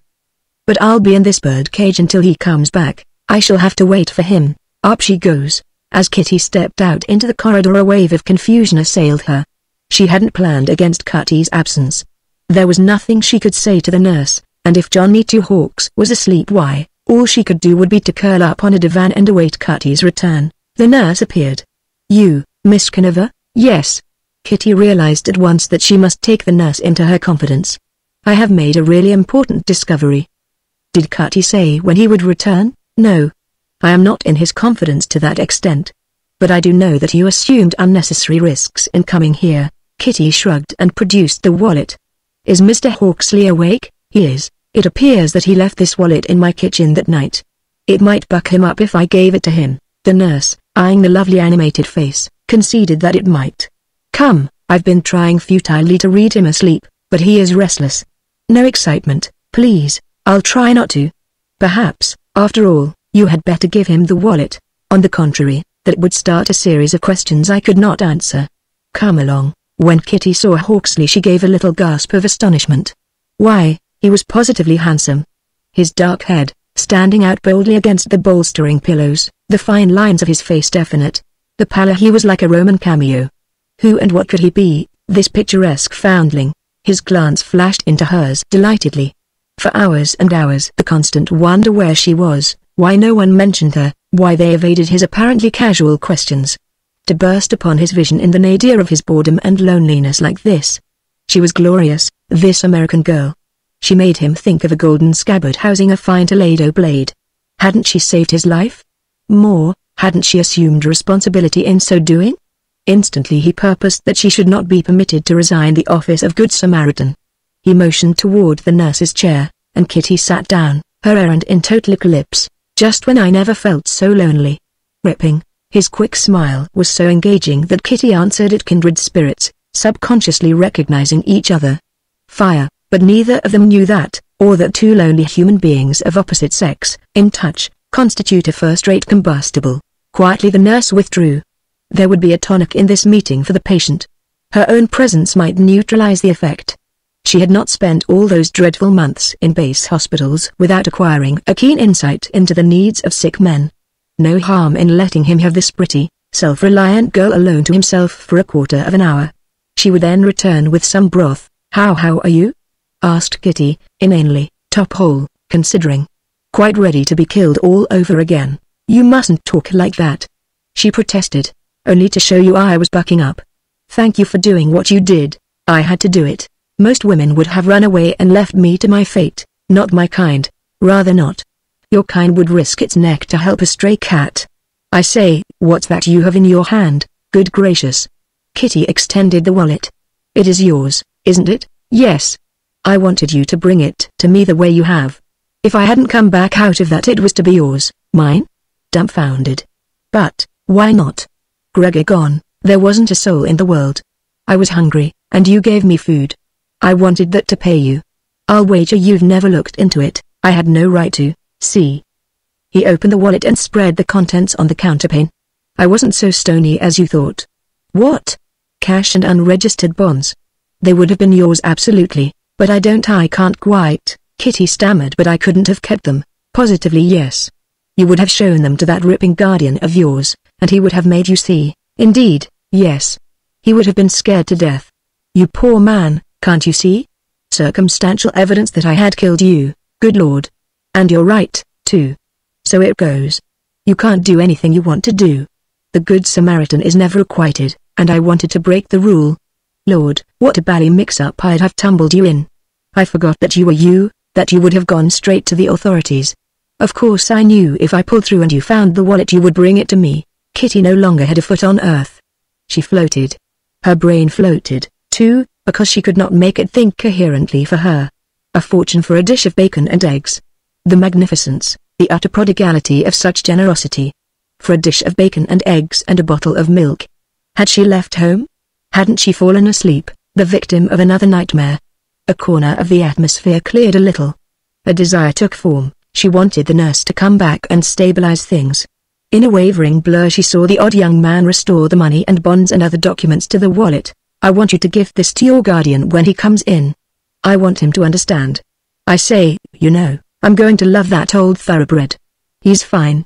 Fancy his carrying me on his shoulders and eventually bringing me up here among the clouds. Americans. Are you all like that? And you?" Kitty's brain began to make preparations to alight, as it were. "Cutty." That gave her a touch of earth. She heard herself say faintly, "And what about me? You were brave and kind. To help an unknown, friendless beggar like that, when you should have turned him over to the police. Makes me feel a bit stuffy. They left me for dead. I wonder, what, if it wouldn't have been just as well? You mustn't talk like that. You just mustn't. You're with friends, real friends, who want to help you all they can." And then with a little flash of forced humor, because of the recurrent tightening in her throat, "You could be friendless, with all that money?" Instantly she felt like biting her tongue. He would know nothing of the sad American habit of trying to be funny to keep a wobbly situation on its legs. He would interpret it as heartlessness. "I didn't mean that." With the Irish impulsiveness which generally weighs acts in retrospection, she reached over and gripped his hand. "I say, you too." Hawksley closed his eyes for a second. "Wanting to buck up a chap because you're that sort. All right. I'll stick it out. You too. And I might be the worst scoundrel unhung." He drew her hand toward his lips, and Kitty had not the power to resist him. She felt strangely theatrical, a character in a play, for American men, except in playful burlesque, never kissed their women's hands. The moment he released the hand, the old wave of hysteria rolled over her. She must fly. The desire to weep, little fool that she was breaking through her defenses. Loneliness. The two of them all alone but for Cutty. She rose, crushing the wallet in her hand.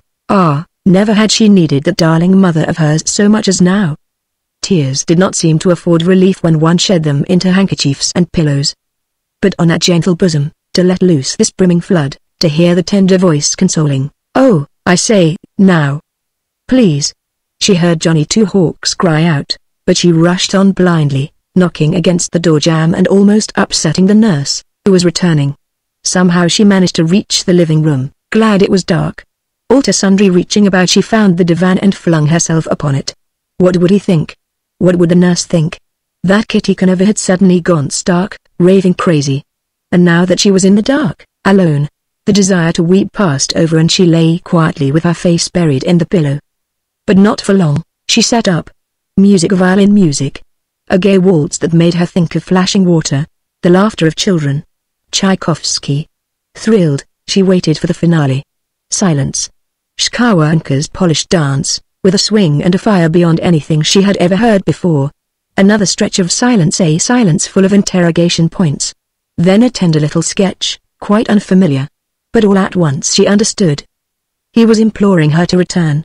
She smiled in the dark, but she knew she was going to remain right where she was. "Miss Conover?" It was the voice of the nurse. "Yes. I'm over here on the divan. Anything wrong?" "Good gracious, no.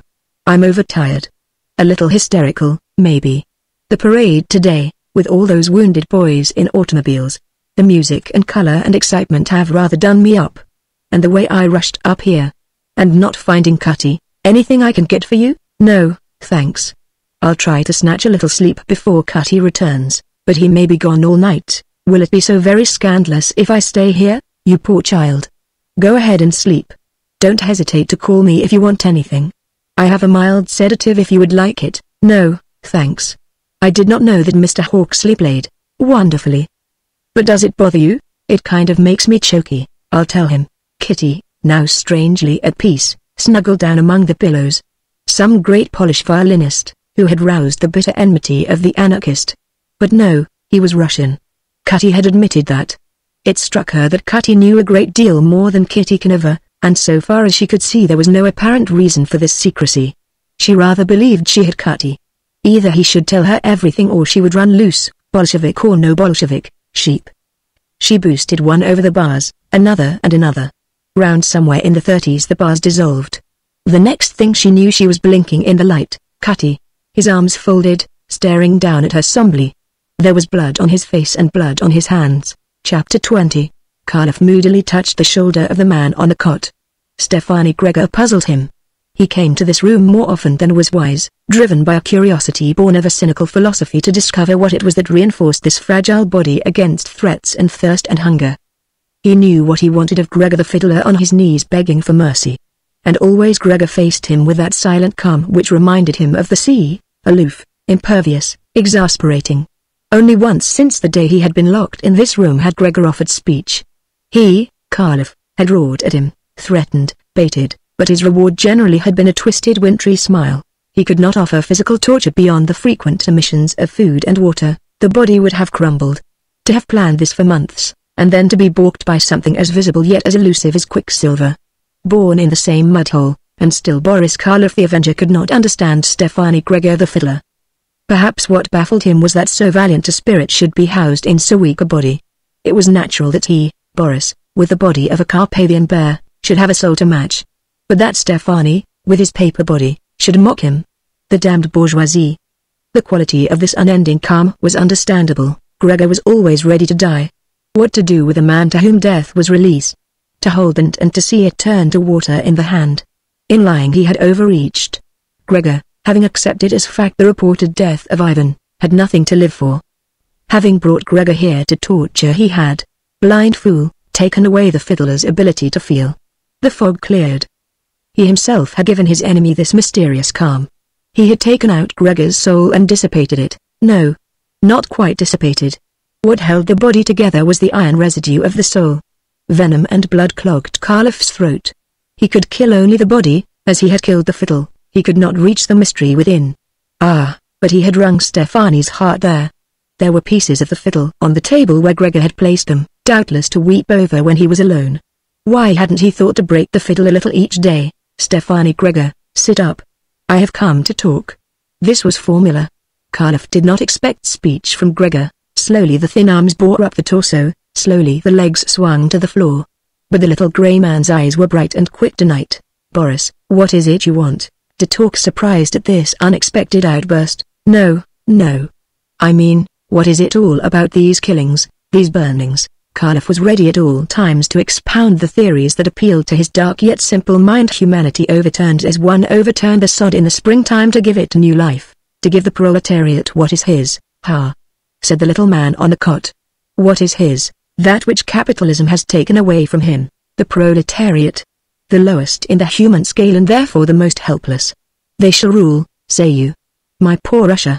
Beaten and robbed for centuries, and now betrayed by a handful of madmen with brains atrophied on one side. You're a fool, Boris. Your feet are in strange quicksands and your head among chimeras. You write some words on a piece of paper, and lo! You say they are facts. Without first proving your theories correct you would ram them down the throat of the world. The world rejects you. Wait and see, damned bourgeoisie. Thundered Karloff, not alive to the fact that he was being baited. Bourgeoisie? Yes, I am of the middle class, the rogue on top and the fool below. I see. The rogue and the fool cannot combine unless the bourgeoisie is obliterated. Go on. I am interested. Under the Soviet the government shall be everything, as it was in Prussia. Karloff ignored this. The individual shall never again become rich by exploiting the poor. Karloff strove to speak calmly. Gregor's willingness to discuss the aims of the proletariat confused him.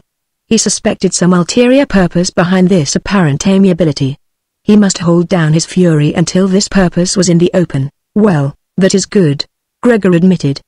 But somehow it sounds ancient on my ear. Was there not a revolution in France? Fool, it is the world that is revolting. Karloff paused. And no man in the future shall see his sister or his daughter made into a loose woman without redress, your proletariat's sister and daughter. But the daughter of the noble and the daughter of the bourgeoisie fair game. Sometimes there enters a man's head what might be called a sick idea, when the vitality is at low ebb and the future holds nothing.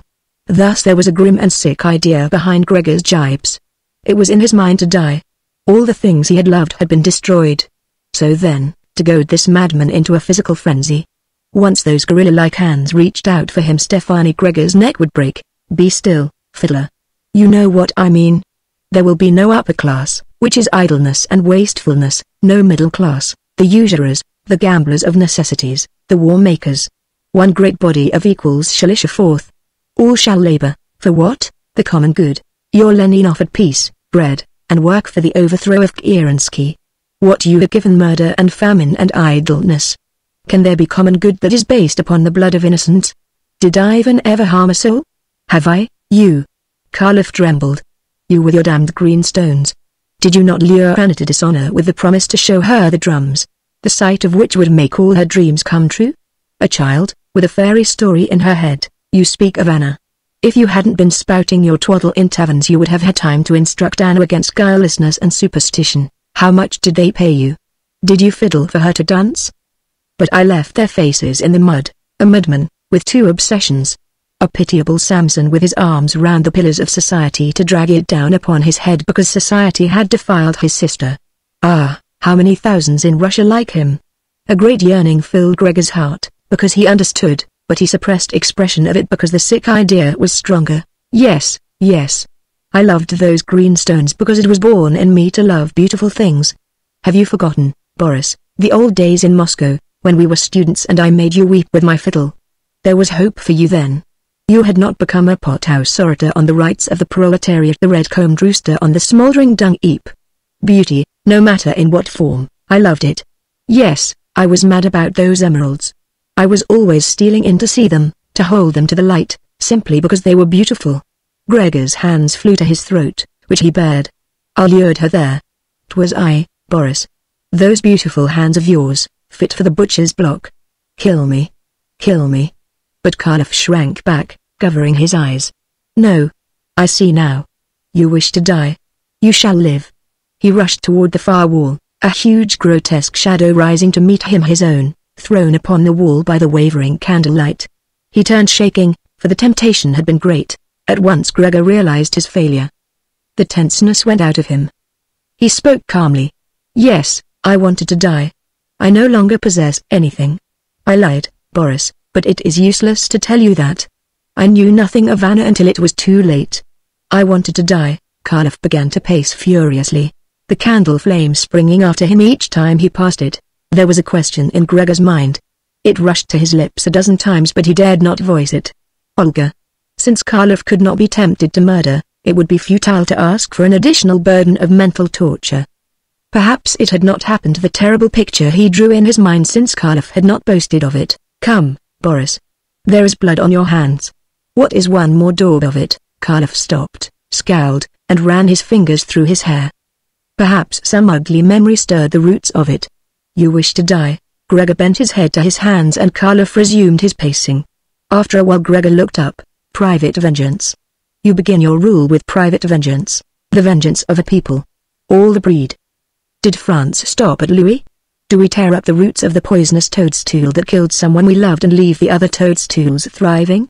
To cure the world of all its ills by tearing up the toadstools and the flowers together, do you call that justice?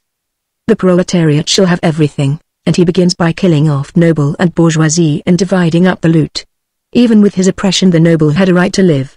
The bourgeoisie must die because of his benefactions to a people. The world for the proletariat, and damnation for the rest. Let each become one of us, cried Kharlov, hoarsely. We give them that right. You lie. You have done nothing but assassinate them when they surrendered. But tell me, have not you, Lenin, and Trotsky overlooked something? What? Kharlov was vaguely grateful for this diversion. The lust to kill was still upon him and he was fighting it. He must remember that Gregor wished to die. What have we overlooked? Human nature. Can you tear it apart and reconstruct it, as you would a clock? What of creative genius in this proletariat millennium of yours? The state will carefully mother that. Gregor laughed sardonically. Will there be creative genius under your rule? Will you not suffocate it by taking away the air that energizes its ambition? You will have all the present marvels of invention to start with. But will you ever go beyond? Have you read history and observed the inexorable? I doubt it. What is progress? A series of almost imperceptible steps, which capitalism has always obstructed, flung back Kharlov, which capitalism has always made possible. Curb it, yes, but abolish it, as you have done in unhappy Russia. Why do you starve there? Poor fool, because you have assassinated those forces which created food, that is to say, put it where you could get it. 3/4 of Russia are against you. You read nothing in that? The efficient and the inefficient, they shall lie down together as the lion and the ass. To paraphrase, they shall become equal because you say so. What is, fundamentally, this Bolshevism? The revolt of the inefficient. The mantle of horror that was Germany's you have torn from her shoulders and thrown upon yours. Fools, the anarch's huge fists became knotted, wrinkles corrugated his forehead, but he did not stir. Gregor wanted to die. Gregor pointed with trembling hand toward the brown litter on the table. To destroy? You shattered a soul there. You tore mine apart when you did it. For what? To better humanity? No, to rend something, to obliterate something that was beautiful. Demolition. Go on. You will tear and rend until exhaustion comes, then some citizen king, some headstrong Napoleon, will step in. The French Revolution taught you nothing. You play the Marseillaise in the nave of prospect and miss the significance of that song. Liberty. You choose license. Equality. You deny it in your acts. Fraternity. You slaughter your brothers. Be silent, roared Caliph, wavering. But Gregor continued with a newfound hope. He saw that his jeers were wearing down the others' control. Perhaps the weak side was the political. Caliph was a fanatic. There might yet be death in those straining fingers, to seize by confiscation, without justice, indiscriminately all that the group efficient laboriously constructed. I enter your house, kill your family and steal your silver. Are your acts fundamentally different from mine? Remember, I am speaking from the point of view as 3/4 of Russia see it, and all the other civilized nations. There may be something magnificent in that Soviet constitution of yours, but you have deluged it in blood and folly. Ostensibly you are dividing up the great estates, but actually you are parceling them out and charging rent. You will not own anything. The state shall own all the property. What will be the patriotism of the man who has nothing? Why defend something that is only his government's, not his own? You are legalizing women as cows. The sense of motherhood will vanish when a woman may not select her mate. What is the greatest thing in the world? The human need of possession. To own something, however little. The spur of creative genius. Human beings will never be equal except in lawful privileges. The skillful will outpace the unskillful, the thrifty will take from the improvident, genius will overtop mediocrity. And you will change all this with a scrape of your bloody pen. Caliph's body began to rock and sway like an angry bear's, but still he held his ground. Gregor wanted to die, to cheat him. What of power? Went on his beta. Capitalism of might. Lenin and Trotsky, have they been honest? Has Russia actually voted them into office? They sit in the seats of the mighty by the capitalism of force. For the capitalism of money, which is progress physical and moral, you substitute the capitalism of force, which is terror. You speak of yourselves as internationalists. Bats, that is the judgment day of God internationalism. For only on the judgment day will nations become a single people. A short silence. Gregor was beginning to grow weak. Presently he picked up the thread of his diatribe. I have lived in England, France, Italy, and here. I am competent to draw comparisons. Where you went to distill poison I went to absorb facts. And I found that here in this great democracy is the true idea. But you will not read the lesson. Sweat began to drop from Caliph's beetling eyebrows. You will fail miserably here. Why? Because the Americans are the greatest of individual property owners. The sense of possession is satisfied. And woe to the fool who suggests they surrender this. Little wooden houses, thousands and thousands of them, with a small plot of ground in the rear where a man in the springtime may dig his hands into the soil and say gratefully to God, mine, mine. I, too, am a Rus. I thought in the beginning that you would take this country as an example, a government of the people, by the people, for the people. Wrongs? Yes. But day by day these wrongs are being righted. No lesson in this for Trotsky, a beer hall orator like yourself. 10 million men drafted to carry arms. Did they revolt? Shoulder to shoulder the selected millions marched to the great ships, shoulder to shoulder they pressed toward the Rhine. No lesson in that. Capitalism, seeking to save its loans, you rant. Capitalism of blood and money that asked only for simple justice to mankind.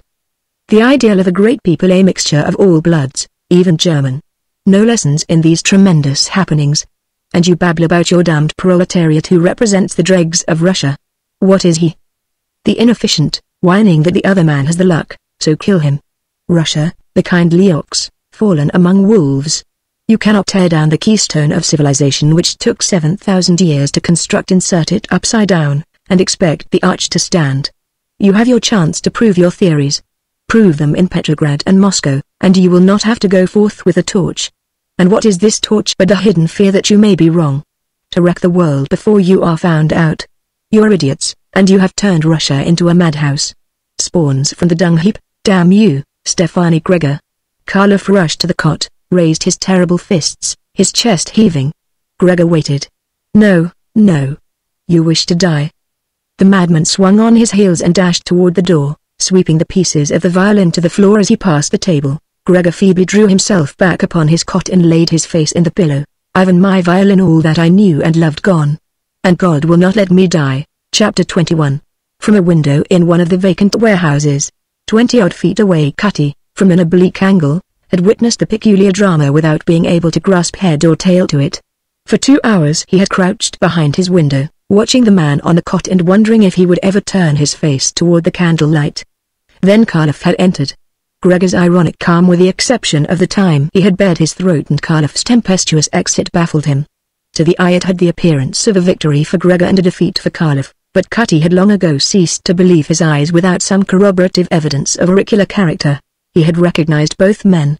Karloff answered to Kitty's description as an old glove answers to the hand. And no man, once having seen Gregor, could possibly forget his picturesque head. The old chap was alive. This fact made the night's adventure tally 100%. How to get a cheery word to him, to buck him up with, the promise of help. A hard nut to crack, so many obstacles. Primarily, this was a federal affair.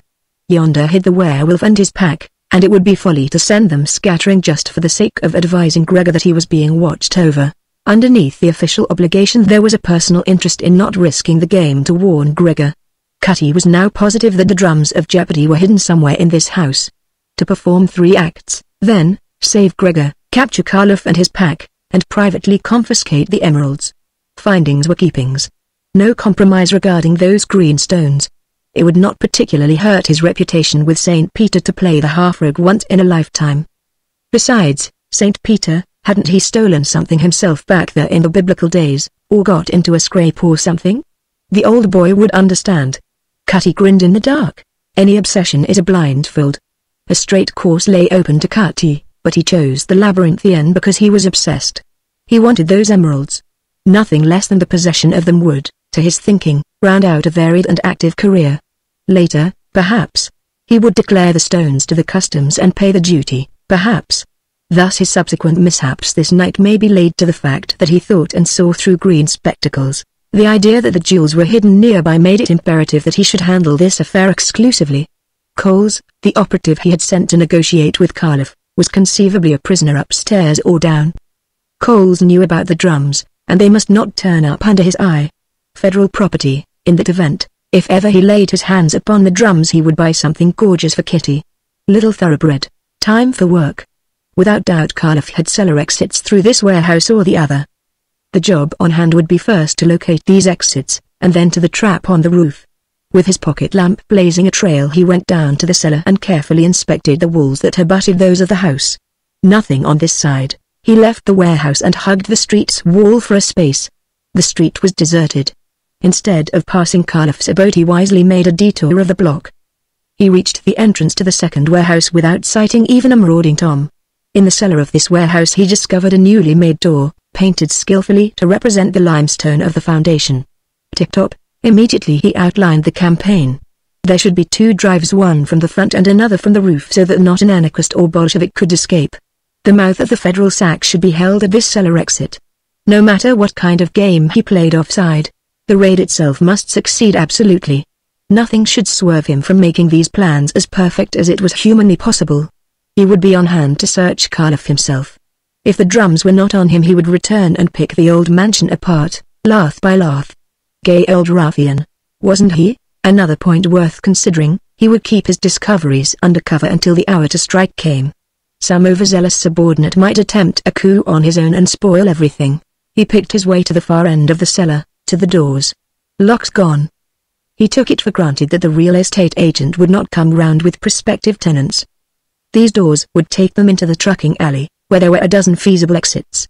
There was no way out of the house yard, as the brick wall, 10 feet high and running from warehouse to warehouse, was blind. Now for the trap on the roof. He climbed the 3 flights of stairs crisscrossed and festooned with ancient cobwebs. Occasionally he sneezed in the crook of his elbow, philosophizing over the fact that there was a lot of deadwood property in New York. Americans were eternally on the move. The window from which he intended dropping to the house roof was obdurate. Only the upper half was movable. With hardly any noise at all he pulled this down, straddled it, balanced himself, secured a good grip on the ledge, and let himself down. The tips of his shoes, rubber-soled, just reached the roof. He landed silently. The glare of the street lamp at the corner struck the warehouse, and this indirect light was sufficient to work by. He made the trap after a series of extra cautious steps.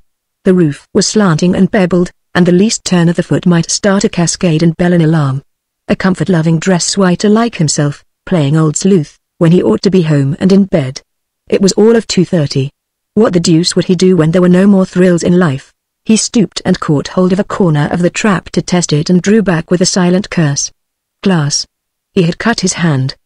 The beggars had covered the trap with cement and broken glass, sealing it.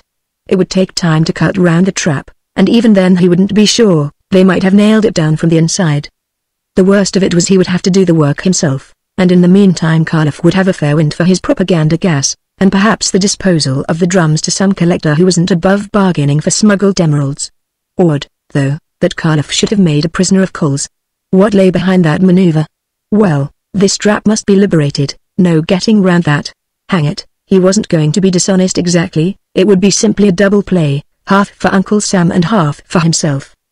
The idea of offering freely his blood and money to Uncle Sam and at the same time putting one over on the old gentleman had a novel appeal. He stood up and wiped a tickling cobweb from his cheek. As the window from which he had descended came into range he stared, loose-jawed. Then he chuckled, as thoroughbred adventurers generally chuckle when they find themselves at the bottom of the sack, the mouth of which has simultaneously and automatically closed. Wasn't he the brainy old top?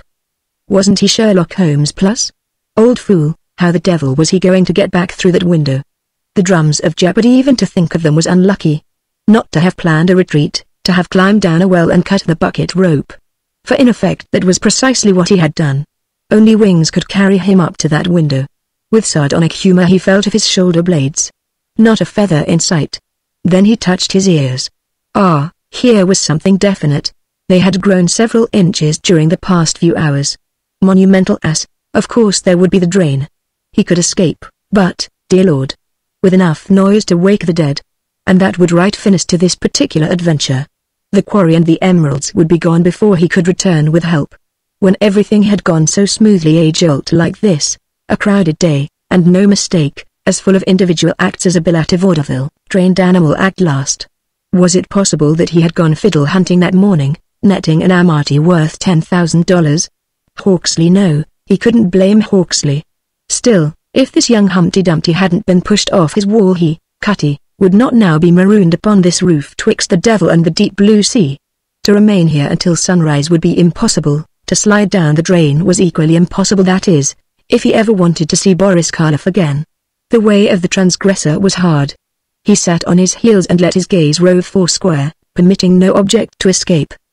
He saw a clothes pole leaning against the chimney. Evidently the former tenants had hung up their laundry here.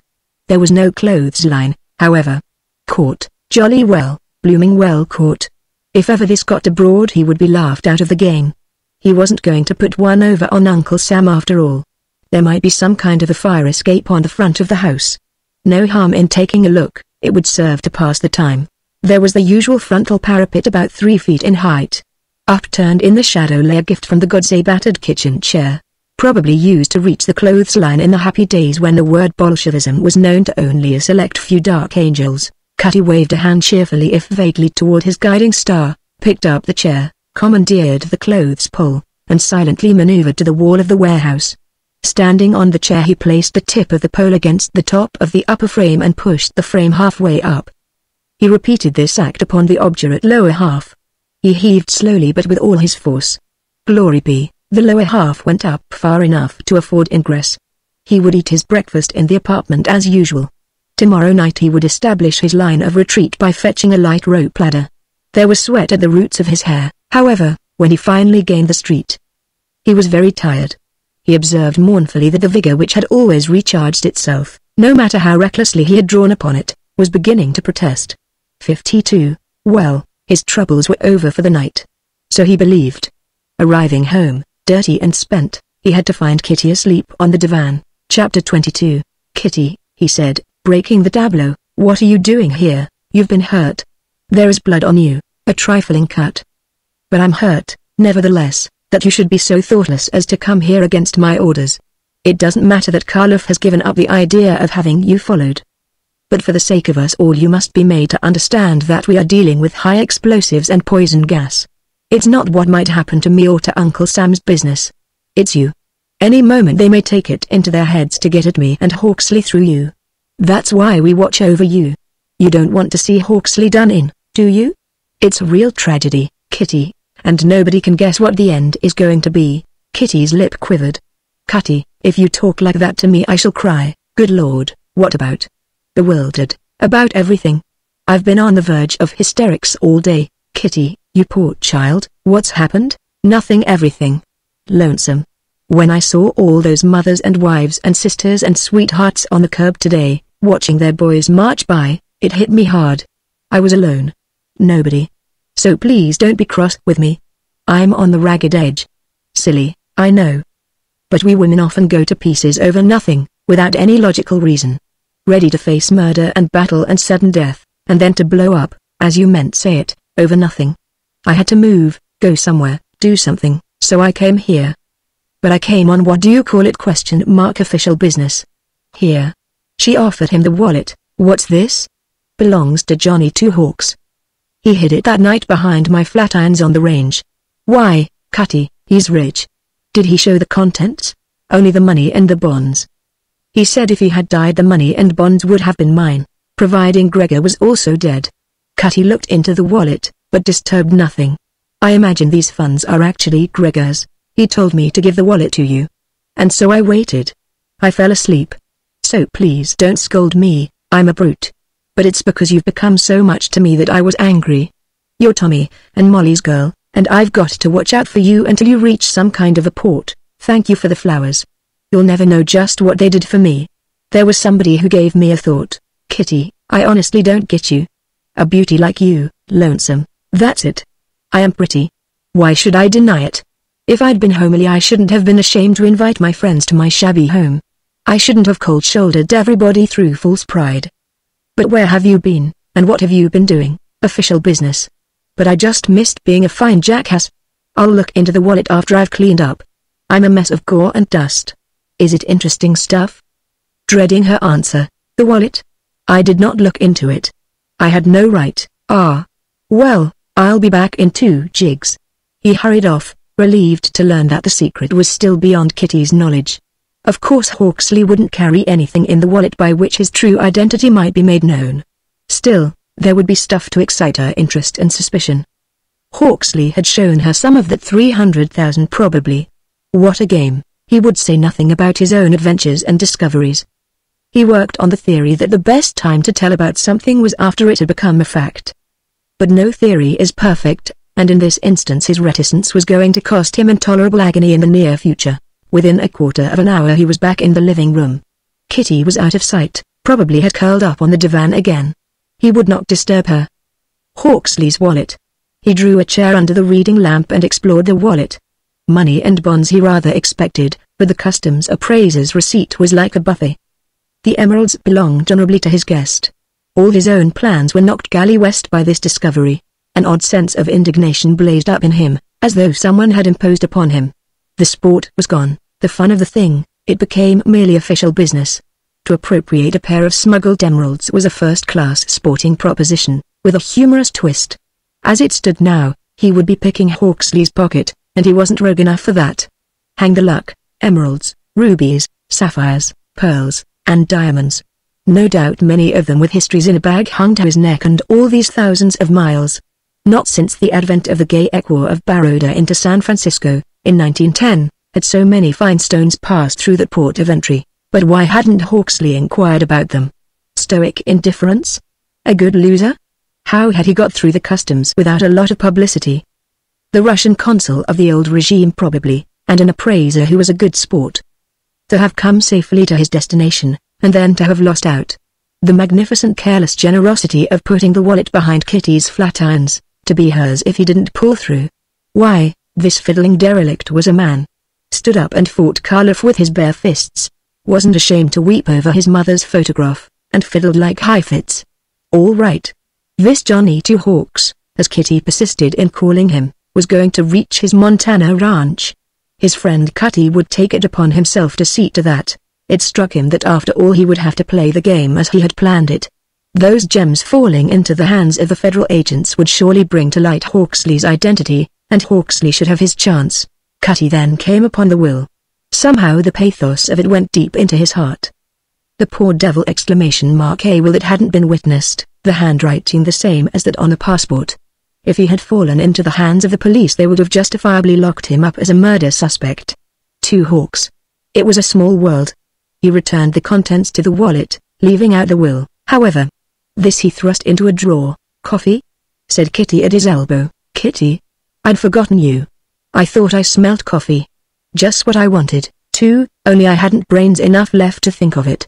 Smells better than anything Kuroki makes. Tastes better, too. You're going to make some lucky duffer a fine wife. Is there anything you can tell me, Cutty?" "A whole lot, Kitty, only I'm 20 years too old. I mean the wallet." "Who is he?" Cutty drained the cup slowly. A good coherent lie, to appease Kitty's curiosity, half a truth, something hard to nail. He set down the empty cup, building. By the time he had filled his pipe and lit it, he was ready. Something bored up through the subconscious, however, a query. Why hadn't he told her the plain truth at the start? Wasn't on account of the drums. He hadn't kept her in the dark because of the drums. He could have trusted her with that part of it, his tentative piracy. That to divulge Hawksley's identity would be a menace to her peace of mind now appeared ridiculous, and yet he had worked forward from this assumption. No answer to the query. Generally he thought clearly enough, but somewhere along this route he had made a muddle of things and couldn't find the spot. The only point clearly defined was that he should wish to keep her out of the affair because there were elements of positive danger. But somewhere inside of him was a question asking for recognition, and it eluded him. Nothing could be solved until this question got out of the fog. Even now he might risk the whole truth, but the lie he had woven appeared too good to waste. Human frailty. The most accomplished human being is the finished liar. Never to forget a detail, to remember step by step the windings, over a ticklish road. And Cutty, for all his wide newspaper experience, was a poor liar because he had been brought up on facts. Perhaps his lie might have passed had he not been so fagged. The physical labors of the night had dulled his perceptions. But that tastes good. As he blew forth a wavering ring of smoke, "It ought to have at least one merit," replied Kitty, wrinkling her nose. What a fine profile Cutty had. Now, who and what is he? I'm dying to know. An odd story. Probably hundreds like it. You see, the Bolsheviki have driven out of the country or killed all the nobles and bourgeoisie. Some of them have escaped into China, Sweden, India, wherever they could find an open route. To his story there are many loose ends, and Hawksley is not the talking kind. You mustn't repeat what I tell you. Hawksley, with all that money and a forged English passport, would have a good deal of trouble explaining if he ran afoul of the police. There is no real proof that the money is his or Gregor's. As a matter of fact, it is Gregor's, and Hawksley was bringing it to him. Hawksley is Gregor's protégé, Kitty nodded. This dovetailed with what Johnny Two Hawks had told her that night. How the two came together originally I don't know. Gregor was in his younger days a great violinist, but unknown to the American public. Early in his career he speculated with his concert earnings and turned a pot of money. He dropped the professional career for that of a country gentleman. He had a handsome estate, and lived sensibly. He sent Hawksley to England to school and spent a good deal of time there with him, teaching him how to play the fiddle, for which it seems Hawksley had a natural bent. He had to anglicize his name, for Two Hawks would have made people laugh. To be a gentleman, Kitty, one does not have to be a prince or a grand duke. Gregor was a polished gentleman, and he turned Hawksley into one. Again Kitty nodded, her eyes sparkling. The educated Russ is a queer biscuit.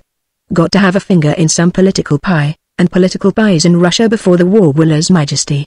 The result, Gregor got in wrong with his secret society and the political police and was forced to fly to save his life. But before he fled he had all his convertible funds transferred. Only his estate was confiscated. Hawksley was in London when the war broke out. There was a lot of red tape, naturally, regarding the funds. I shan't bother you with that. Hawksley, hoping to better his protector's future, returned to Russia and joined his regiment and fought until the Tsar abdicated. Foretasting the trend of events, he tried to get back to England, but that was impossible. He was permitted to retire to the Gregor estate, where he remained until the uprising of the Bolsheviki. Then he started across the world to join Gregor. That was brave, it certainly was. I imagine that Hawksley's journey has that of Ulysses laid away on the shelf. Karloff was the head of the society which had voted Gregor's death. So he had agents watching Hawksley. And Karloff himself undertook the chase across Russia, China, and the Pacific. I'm glad I gave him something to eat. But Gregor, a valet in a hotel, with all that money. The red tape, what a dizzy world we live in, Cutty, dizzy is the word. Cutty sighed. His yarn had passed a very shrewd censor. Carla feels it his duty to kill off all his countrymen who do not agree with his theories. He wanted these funds here, but Hawksley was too clever for him. Remember, now, not a word of this to Hawksley. I tell you this in confidence, I promise. You'll have to spend the night here. It's round 4, and the power has been shut off. There's the stairs, but it would be dawn before you reach the street. Who cares? I do. I don't believe you're in a good mood to send back to that garlicky warren. I wish to the Lord you'd leave it. It's difficult to find anything desirable within my means. Rents are terrifying. I'll sleep on the divan. A rug or a blanket. I'm a silly fool, I suppose. You can have a guest room. I'd rather the divan, less scandalous. Cutty, I forgot. He played for me. What? He did? I had to run out of the room because some things he said choked me up. Didn't care whether he died or not. He was even lonelier than I.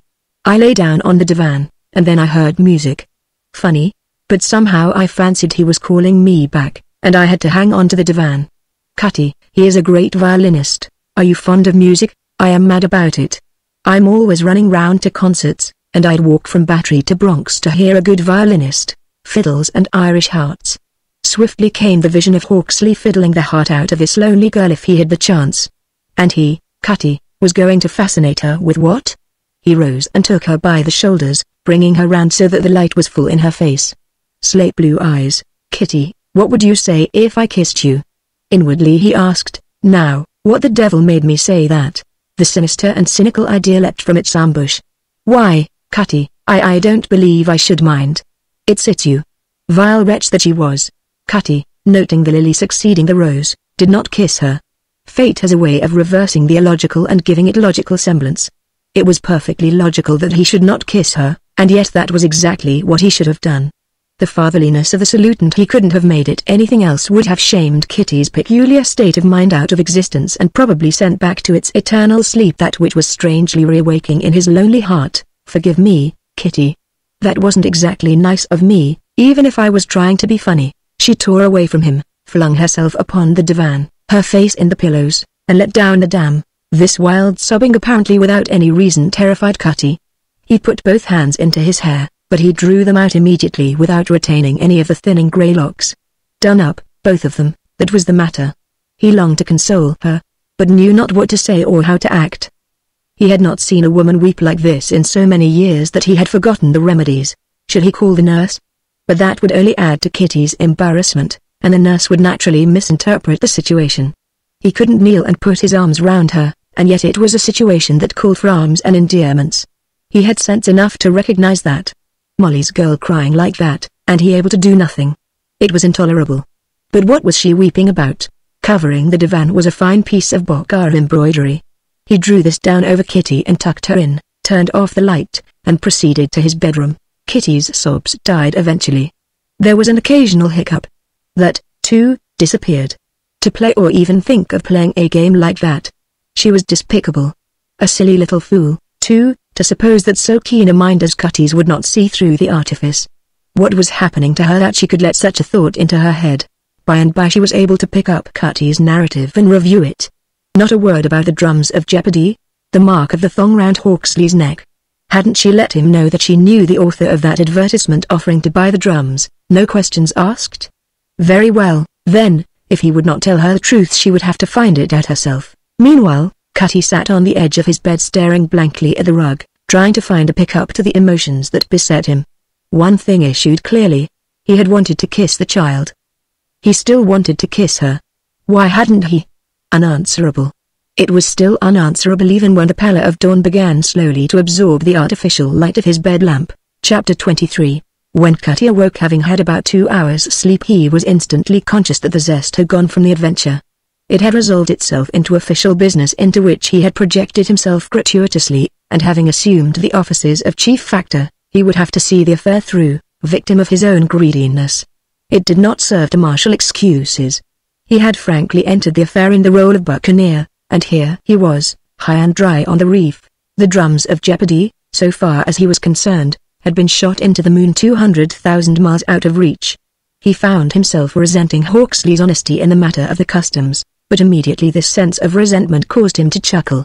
Certainly some ancestor of his had been a black bart or a galloping dick. He would put a few straight questions to Hawksley, however. To have lost all those precious stones and not to have inquired about them was a bit foggy. Wasn't normal, human. Unless bang on the plexus came the thought exclamation mark, the beggar had hidden them himself. He had been exceedingly clever in hiding the wallet. Come to think of it, he hadn't mentioned that, either.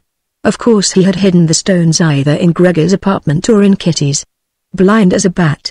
Now he understood why Karloff had made a prisoner of Coles. The old buzzard had sensed a trap and had countered it. The way of the transgressor was hard.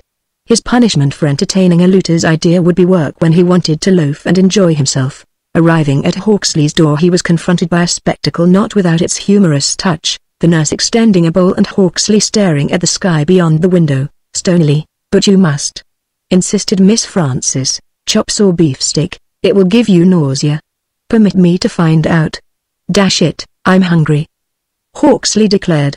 "I'm no fever patient. A smart trap on the head, nothing more than that. Healthy food will draw the blood down from there.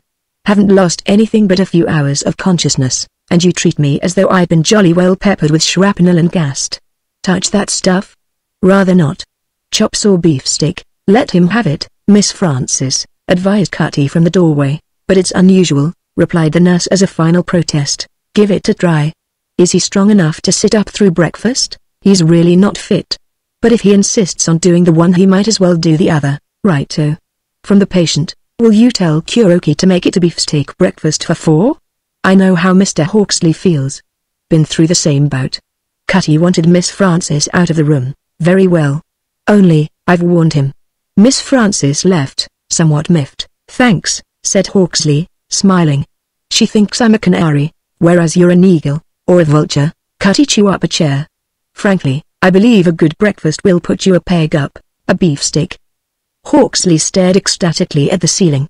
"You see, I'm naturally tough. Always went in for rough sports, football, rowing, boxing. Poor old Stefani's idea, and not so bad, either. Of course he was always worrying about my hands, but I always took great care to keep them soft and pliant. Which sounds rummy, considering the pounding I used to give and take. My word, I used to go to bed with my hands done up in ointments like a professional beauty. Of course I'm dizzy yet, and the bally spot is sore, but solid food and some exercise will have me off your hands in no time. I don't fancy being coddled, you know. I've been trouble enough, don't let that worry you. I'll bring some togs in, flannels and soft shirts. We're about the same height. Anyhow, the difference won't be noticeable in flannels. I've had to tell Miss Conover a bit of fiction. I'll tell you, so if need arises you can back me up." When Cutty finished his romance, Hawksley frowned. "All said and done, if I'm not that splendid old chap's protégé, what am I? But for his patience and kindness I'd have run true to the blood. He was with me at the balancing age, when a chap becomes a man or a rotter. He actually gave up a brilliant career because of me. He is a great musician, with that strange faculty of taking souls out of people and untwisting them. I have the gift, too, in a way, but there's always a bit of the devil in me when I play. Natural bent, I fancy. And they've killed him." "No," said Cutty, slowly. "But this is for your ear alone. He's alive, and one of these days I'll bring him to you. So buck up." "Alive? Stefani alive?" whispered Hawksley. He stretched out his hand rather blindly, and Cutty was surprised at the strength of the grip. "Makes me feel choky. I say, are all Americans good Samaritans?" Cutty put this aside because he did not care to disillusion Hawksley. "I found an appraiser's receipt in your wallet. You carried some fine jewels. Did you hide them or did Karloff give them? It struck me as odd that you haven't inquired about them." The change that came into Hawksley's face alarmed Cutty. The rich olive skin became chalky and the eyes closed. "What is it? Shall I call Miss Frances?" "No." Hawksley opened his eyes, but looked dully straight ahead. "The stones. I was trying to forget. My God, I was trying to forget, but they were yours?" Cutty was mystified beyond expression. "Yes, mine, mine. Panting. Damn them. Someday I'll tell you. But just now I can't toe them, Mark. I was trying to forget them. Against my heart, gnawing into my soul like the beetle of the Spanish Inquisition." Silence. "But they were future bread and butter for Gregor as well as for myself. They got them, and may they damn Karloff as they have damned me. I had no chance when I returned to Gregor's. They were on me instantly. I put up a fight, but I come from a lighted room and was practically blind. Let them go. Most of those stones came out of hell, anyhow. Let them go. There is an unknown grave between those stones and me. The level despair of the tone appalled Cutty. A crime somewhere. There was still a bottom to this affair he had not plumbed. He rose, deeply agitated. I'll fetch those togs for you. Miss Conover will breakfast with us, and the sight of her will give you a brace. I'm sorry. I had to ask you. Beefsteak and a pretty girl. That's something. I suppose she was trapped by the lift not running. Hawksley was trying to meet Cutty halfway to cover up the tragedy. I say, why the deuce do you let her lie where she does? Because I'm not legally her guardian. She is the daughter of the man and woman I loved best. All I can do is to watch over her. She lives on her earnings as a newspaper writer. I'd give her half of all I have if I had the least idea she would accept it. Fond of her, repeated Cutty. Why, of course I'm fond of her. There was a touch of indignation in his tone. Is she fond of you? I suppose so. What was the chap driving at? Then marry her, suggested Hawksley with a cynical smile, make a settlement and give her her freedom. Simple enough. What? Cutty stepped back, stunned and terrified. She would laugh at me.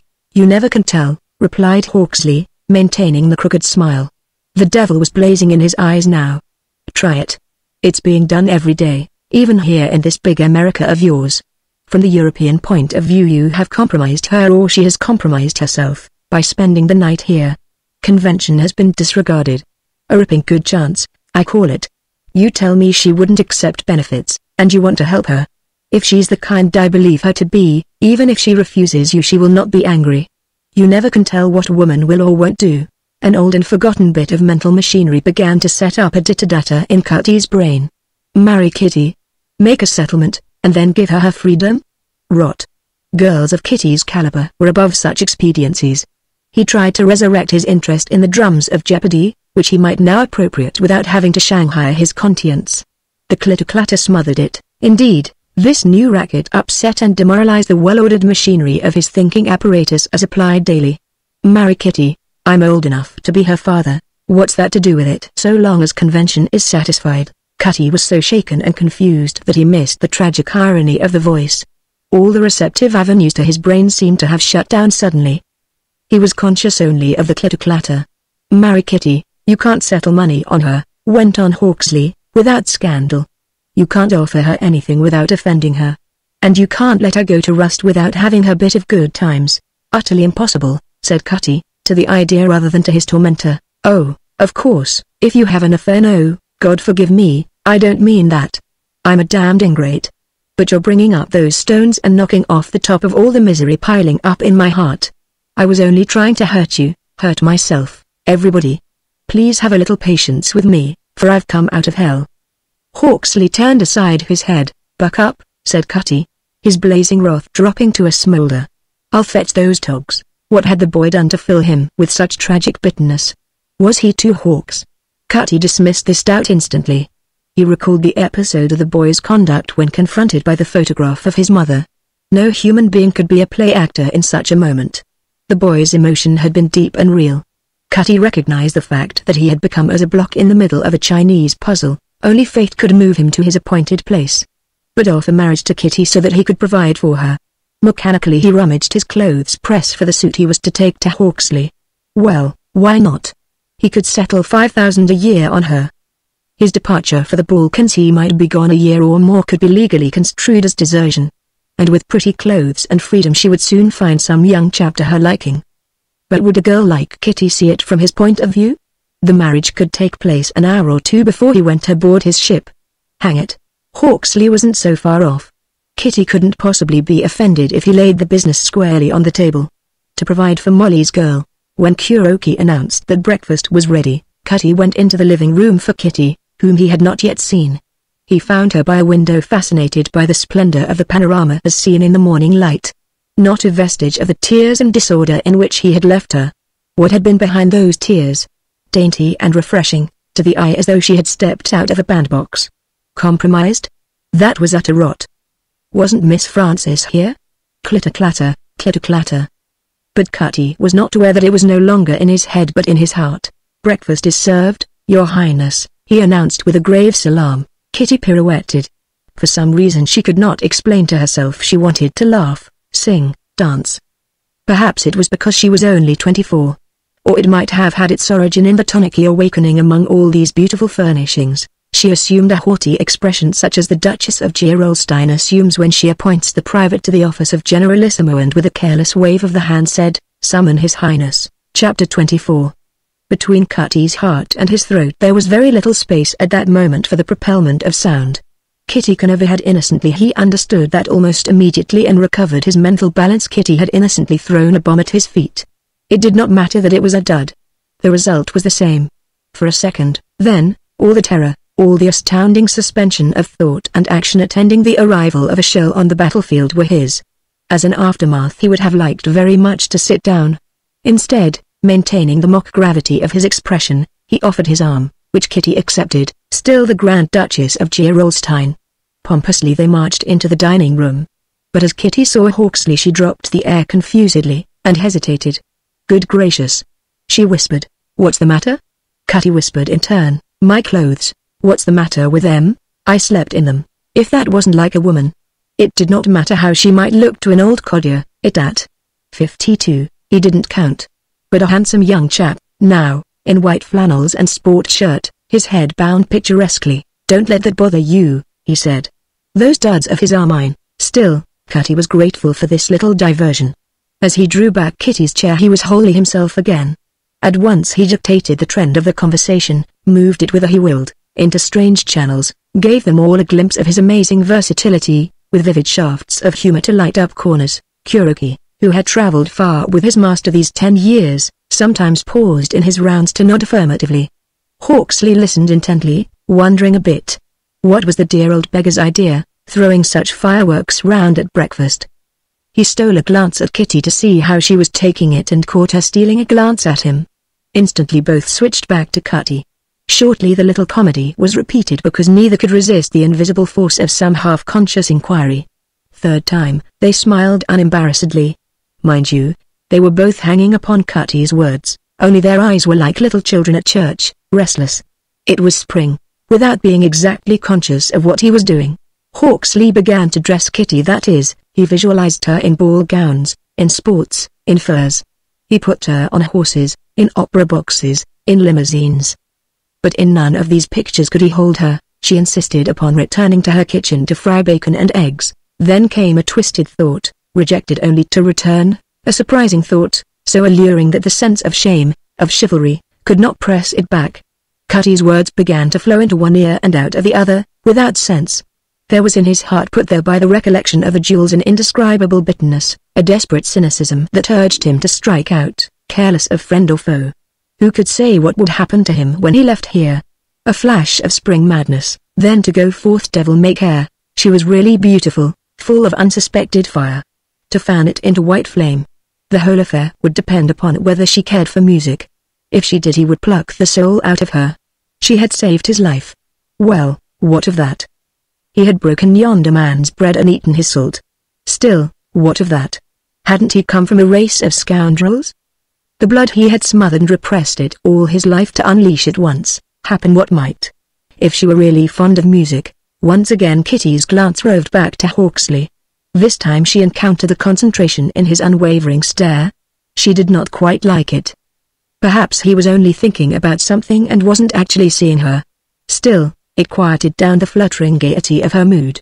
There was a sunspot of her own that became visible whenever her interest in Cutty's monologue lagged. Perhaps Hawksley had his sunspot, and so, she heard Cutty say, "Mr. Hawksley is going to become an American citizen." "Kitty, what are some of the principles of good citizenship?" "To be nice to policemen. Not to meddle with politics, because it is vulgar. To vote perfunctorily. To let George do it when there are reforms to be brought about. To keep your hat on when the flag goes by because otherwise you will attract attention. To find fault without being able to offer remedies. To keep in debt because life here in America would be monotonous without bill collectors." Cutty interrupted with a laugh. "Kitty, you'll scare Hawksley off the map. Let him know the worst at once," retorted Kitty, flashing a smile at the victim. "Spoofing me what?" said Hawksley, appealing to his host. This quality of light irony in a woman was a distinct novelty to Hawksley. She had humor, then? So much the better. An added zest to the game he was planning. He recalled now that she was not of a clinging kind either. A woman with a humorous turn of mind was 10 times more elusive than a purely sentimental one. Give him an hour or two with that old Amati if she really cared for music. She would be coming to the apartment again some afternoon, when his host was out of the way. Better still, he would call her by telephone, the plea of loneliness. Scoundrel? Of course he was. He was not denying that. He would embark upon this affair without the smug varnish of self-lies. Fire to play with it. He ate his portion of beefsteak, potatoes, and toast, and emptied his coffee cup. It was really the first substantial meal he had had in many hours. A feeling of satisfaction began to permeate him. He smiled at Miss Frances, who shook her head dubiously. She could not quite make him out pathologically. Perhaps she had been treating him as shell-shocked when there was nothing at all the matter with his nerves. Presently Kuroki came in with a yellow envelope, which he laid at the side of Cutty's plate. Telegrams. Exploded Cutty. Hang it, I don't want any telegrams. Open it and have it over with, suggested Kitty, if you don't mind. It was the worst kind of news, a summons to Washington for conference, which signified that the government's plans were completed and that shortly he would be on his way to Piraeus. A fine muddle. Hawksley in no condition to send upon his way, Kitty's affair unsettled, the emeralds still in Camera Obscura, Caliph at liberty with his infernal schemes, and Stephanie Gregor his prisoner. Wild horses, pulling him 2 ways. A word, and Caliph would come to the end of his rope suddenly. But if he issued that word, the whole fabric he had erected so painstakingly would blow away like cardboard. If those emeralds turned up in the possession of any man but himself, the ensuing complications would be appalling. For he himself would be forced to tell what he knew about the stones. Hawksley would be thrust conspicuously into the limelight, and sooner or later some wild anarch would kill him. Known. Hawksley would not have one chance in 1,000. Kitty would be dragged into the light and harassed, and his own attitude toward her misunderstood. All these things, if he acted upon his oath. Nevertheless, he determined to risk suspension of operations until he returned from Washington. There was one sound plank to cling to. He had first-hand information that anarchistic elements would remain in their noisome cellars until May 1st. If he were not ordered abroad until after that, no harm would follow his suspension of operations. Bad news? Asked Kitty, anxiously. Aggravating rather than bad. I am called to Washington. May be gone 4 or 5 days. Official business. Leaves things here a bit in the air. I'll stay as long as you need me, said Miss Frances. I'd rather a man now. You've been a brick. You need rest. I've a chap in mind. He'll make our friend here toe the mark. A physical instructor, ex-pugilist, knows all about broken heads. I say, that's ripping, cried Hawksley. Give me your man, and I'll be off your hands within a week. The sooner you stop fussing over me, the sooner the crack in my head will cease to bother me. Kuroki will cook for you and Ryan will put you through the necessary stunts. The roof, when the weather permits, makes a good exercising ground. If you'll excuse me, I'll do some telephoning. Kuroki, pack my bag for a 5-day trip to Washington. I'll take you down to the office, Kitty. I don't fancy I ever will quite understand you, said Hawksley, leaning back in his chair, listlessly. Honestly, now, you'd be perfectly justified in bundling me off to some hotel. I have funds. Why all this bother about me? Cutty smiled. When I tackle anything, I like to carry it through. I want to put you on your train, to be reasonably sure that I shan't come back. Precisely, but without smiling. With a vague yet inclusive nod, Cutty hurried off. It is because he is such a thorough sportsman, Mr. Hawksley, Kitty explained. Having accepted certain obligations, he cannot abrogate them offhand. Did I bother you last night? I mean, did my fiddling? Mercy, no.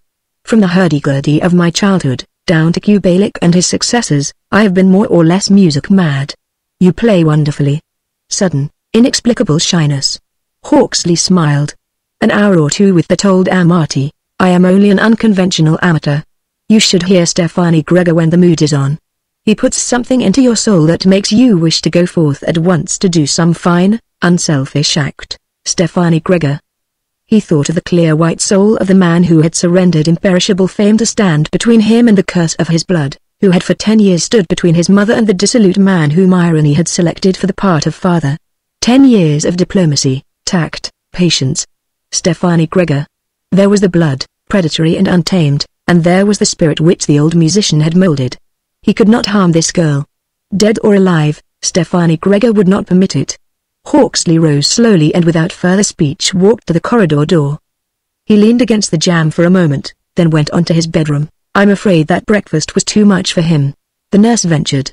An odd young man, very, replied Kitty, rather absently. She was trying to analyze that flash of shyness. Meantime, Cutty sat down before the telephone. He wanted Kitty out of town during his absence. In her present excitable mood he was afraid to trust her. She might surrender to any mad impulse that stirred her fancy.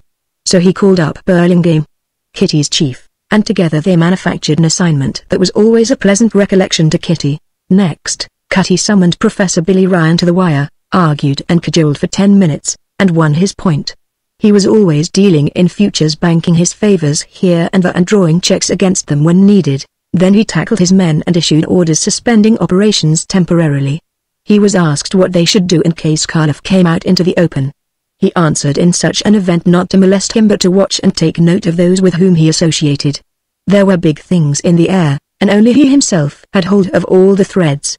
He relayed this information to the actual chief of the local service, from whom he had borrowed his men. There was no protest. Green spectacles. 8:45 he and Kitty entered a subway car and found a corner to themselves, while Cardiff's agent was content with a strap in the crowded end of the car. Cardiff for once had outhed Cutty. He had withdrawn his watches, confident that after a day or so his unknown opponent would withdraw his. During the lull Cardiff matured his plans, then resumed operations, calculating that he would have some 40-odd hours leeway. His agent was clever. He had followed Kitty from 80th Street to the Knickerbocker Hotel. There he had lost her. He had loitered on the sidewalk until midnight, and was then convinced that the girl had slipped by. So he had returned to 80th Street, but as late as 5 in the morning she had not returned. This agent had followed the banker after his visit to Kitty. He had watched the banker's house, seen Cutty arrive and depart. Taking a chance shot in the dark, he had followed Cutty to the office building, learned that Cutty was the owner and lived in the loft. As Kitty had not returned home by 5 he proceeded to take a second chance shot in the dark, stationing himself across the street from the entrance to the office building, thereby solving the riddle uppermost in Cardiff's mind. He had found the man in the dress suit. Cutty, I'm sorry I was such a booby last night. But it was the best thing that could have happened. The pent-upness of it was simply killing me. I hadn't anyone to come to but you, anyone who would understand. I don't know of any man who has a better right to kiss me. I know. You were just trying to buck me up. Clitter-clatter. Clitter-clatter. Cutty stared hard at the cement floor. Marry her, settle a sum on her, and give her her freedom. Molly's girl. Give her a chance to play. He turned. Kitty, do you trust me? Of all the foolish questions. She pressed his arm. Why shouldn't I trust you? Will you marry me? Wait. Let me make clear to you what I have in mind. I'm all alone. I loved your mother. It breaks my heart that while I have everything in the way of luxuries you have nothing. I can't settle a sum on you an income.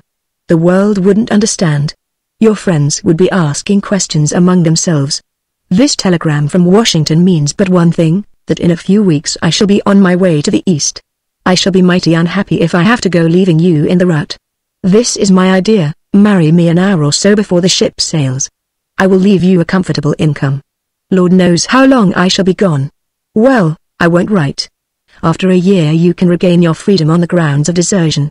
Simple as falling off a log. It's the one logical way I can help you. Will you? Station after station flashed by. Kitty continued stare through the window across the way. By and by she turned her face toward him, her eyes shining with tears. Cutty, there is going to be a nice place in heaven for you someday. I understand. I believe Mother understands, too. Am I selfish? I can't say no to you and I can't say yes. Yet I should be a liar if I did not say that everything in me leaps toward the idea. It is both hateful and fascinating. Common sense says yes, and something else in me says no. I like dainty things, dainty surroundings. I want to travel, to see something of the world. I once thought I had creative genius, but I might as well face the fact that I haven't. Only by accident will I ever earn more than I'm earning now. In a few years I'll grow old suddenly. You know what the newspaper game does to women. The rush and hurry of it. The excitements, the ceaseless change. It is a furnace, and women shrivel up in it quicker than men. There won't be any nonsense, Kitty. An hour before I go aboard my ship, I'll go back to the job, the happiest of men. Molly's girl taken care of. Just before your father died I promised him I'd keep an eye on you. I never forgot, but conditions made it impossible. The apartment will be yours as long as you need it. Kuroki, of course, goes with me. It's merely going by convention on the blind side. To leave you something in my will wouldn't serve at all. I'm a tough old codger and may be marked down for a hale old 90. All I want is to make you happy and carefree. Cutty, I'd like to curl up in some corner and cry, gratefully. I didn't know there were such men. I just don't know what to do. It isn't as if you were asking me to be your wife. And as you say, I can't accept money. There is a pride in me that rejects the whole thing, but it may be the same fool pride that has cut away my friends. I ought to fall on your neck with joy, and here I am trying to look round corners. You are my father's friend, my mother's, mine. Why shouldn't I accept the proposition? You are alone, too. You have a perfect right to do as you please with your money, and I have an equally perfect right to accept your gifts. We are all afraid of the world, aren't we? That's probably at the bottom of my doddering. Cutty, what is love? She broke off, whimsically. Looking into mirrors and hunting for specks, he answered, readily, I mean seriously. So do I. Before I went round to the stage entrance to take your mother out to supper I used to preen an hour before the mirror. My collar, my cravat, my hair, the nap on my stovepipe, my gloves, terrible things. And what happened? Your dad, dressed in his office clothes, came along like a cyclone, walked all over my toes, and swooped up your mother right from under my nose. Now just look the proposition over from all angles. Think of yourself, let the old world go hang. They'll call it alimony. In a year or so you'll be free, and some chap like Tommy Conover will come along, and bang. You'll know all about love. Here's old Brooklyn Bridge. I'll see you to the elevator. All nonsense that you should have the least hesitance. 15 minutes later he was striding along Park Row. By the swing of his stride any onlooker would have believed that Cutty was in a hurry to arrive somewhere. Instead, one was only walking. Suddenly he stopped in the middle of the sidewalk with the two currents of pedestrians flowing on each side of him, as a man might stop who saw some wonderful cloud effect. But there was nothing ecstatical in his expression, on the contrary, there was a species of bewildered terror. The psychology of all his recent actions had in a flash become vividly clear. An unbelievable catastrophe had overtaken him. He loved Kitty, loved her with an intense, shielding passion, quite unlike that which he had given her mother. Such a thing could happen. He offered not the least combat, the revelation was too smashing to admit of any doubt. It was not a recrudescence of his love for Molly, stirred into action by the association with Molly's daughter. He wanted Kitty for himself, wanted her with every fiber in his body, fiercely. And never could he tell her now. The tragic irony of it all that numbed him. Fate hadn't played the game fairly. He was 52, on the far side of the plateau, near sunset. It wasn't a square deal. Still he stood there on the sidewalk, like a rock in the middle of a turbulent stream, rejecting selfish thoughts. Marry Kitty, and tell her the truth afterward. He knew the blood of her loyalist of the loyal. He could if he chose play that sort of game, cheat her. He could not withdraw his proposition. If she accepted it he would have to carry it through. Cheat her. Chapter 25. Kitty hung up her hat and coat. She did not pat her hair or tuck in the loose ends before the mirror, a custom as invariable as sunrise. The coat tree stood at the right of the single windows, and out of this window Kitty stared solemnly, at everything and at nothing. Burlingame eyed her seriously. Cutty had given him a glimmer of the tale enough to make known to him that this pretty, sensible girl, though no fault of her own, was in the shadow of some actual if unknown danger. And Cutty wanted her out of town for a few days. Burlingame had intended sending Kitty out of town on an assignment during Easter week. An exchange of telegrams that morning had closed the gap in time. Well, you might say good morning, I beg your pardon, Burley. In newspaper offices you belong at once or you never belong, and to belong is to have your name sheared to as few syllables as possible. You are formal only to the city editor, the managing editor, and the auditor. What's the matter? I've been set in the middle of a fairy story, said Kitty, and I'm wondering if it's worth the trouble to try to find a way out. A knight of the round table, a prince of chivalry. What would you say if you saw one in spats and a black derby? Why, answered Burlingame, I suppose I'd consider July 1st as the best thing that could happen to me. Kitty laughed, and that was what he wanted. What had that old rogue been doing now, offering Kitty his 18-story office building? It's odd, isn't it, that I shouldn't possess a little histrionic ability. You'd think it would be in my blood to act. It is, Kitty, only not to mimic. You're an actress, but the big dramatist writes your business for you. Now, I've got some fairly good news for you. An assignment. Work. What is it? I am going to send you on a visit to the most charming movie queen in the business. She is going to return to Broadway this autumn, and she has a trunk full of plays to read. I have found your judgment ace high. Mornings you will read with her, afternoons you will visit. She remembers your mother, who was the best comedian of her day. So she will be quite as interested in you as you are in her. I want you to note her ways, how she amuses herself, eats, exercises. I want you to note the contents of her beautiful home, if she likes dogs or cats or horses. You will take a camera and get half a dozen good pictures, and a page yarn for Easter Sunday. Stay as long as she wants you to. But who? Burlingame jerked his thumb toward a photograph on the wall. Oh.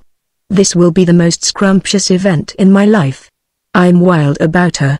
But I haven't any clothes. Burlingame waved his hands. I knew I'd hear that yodel.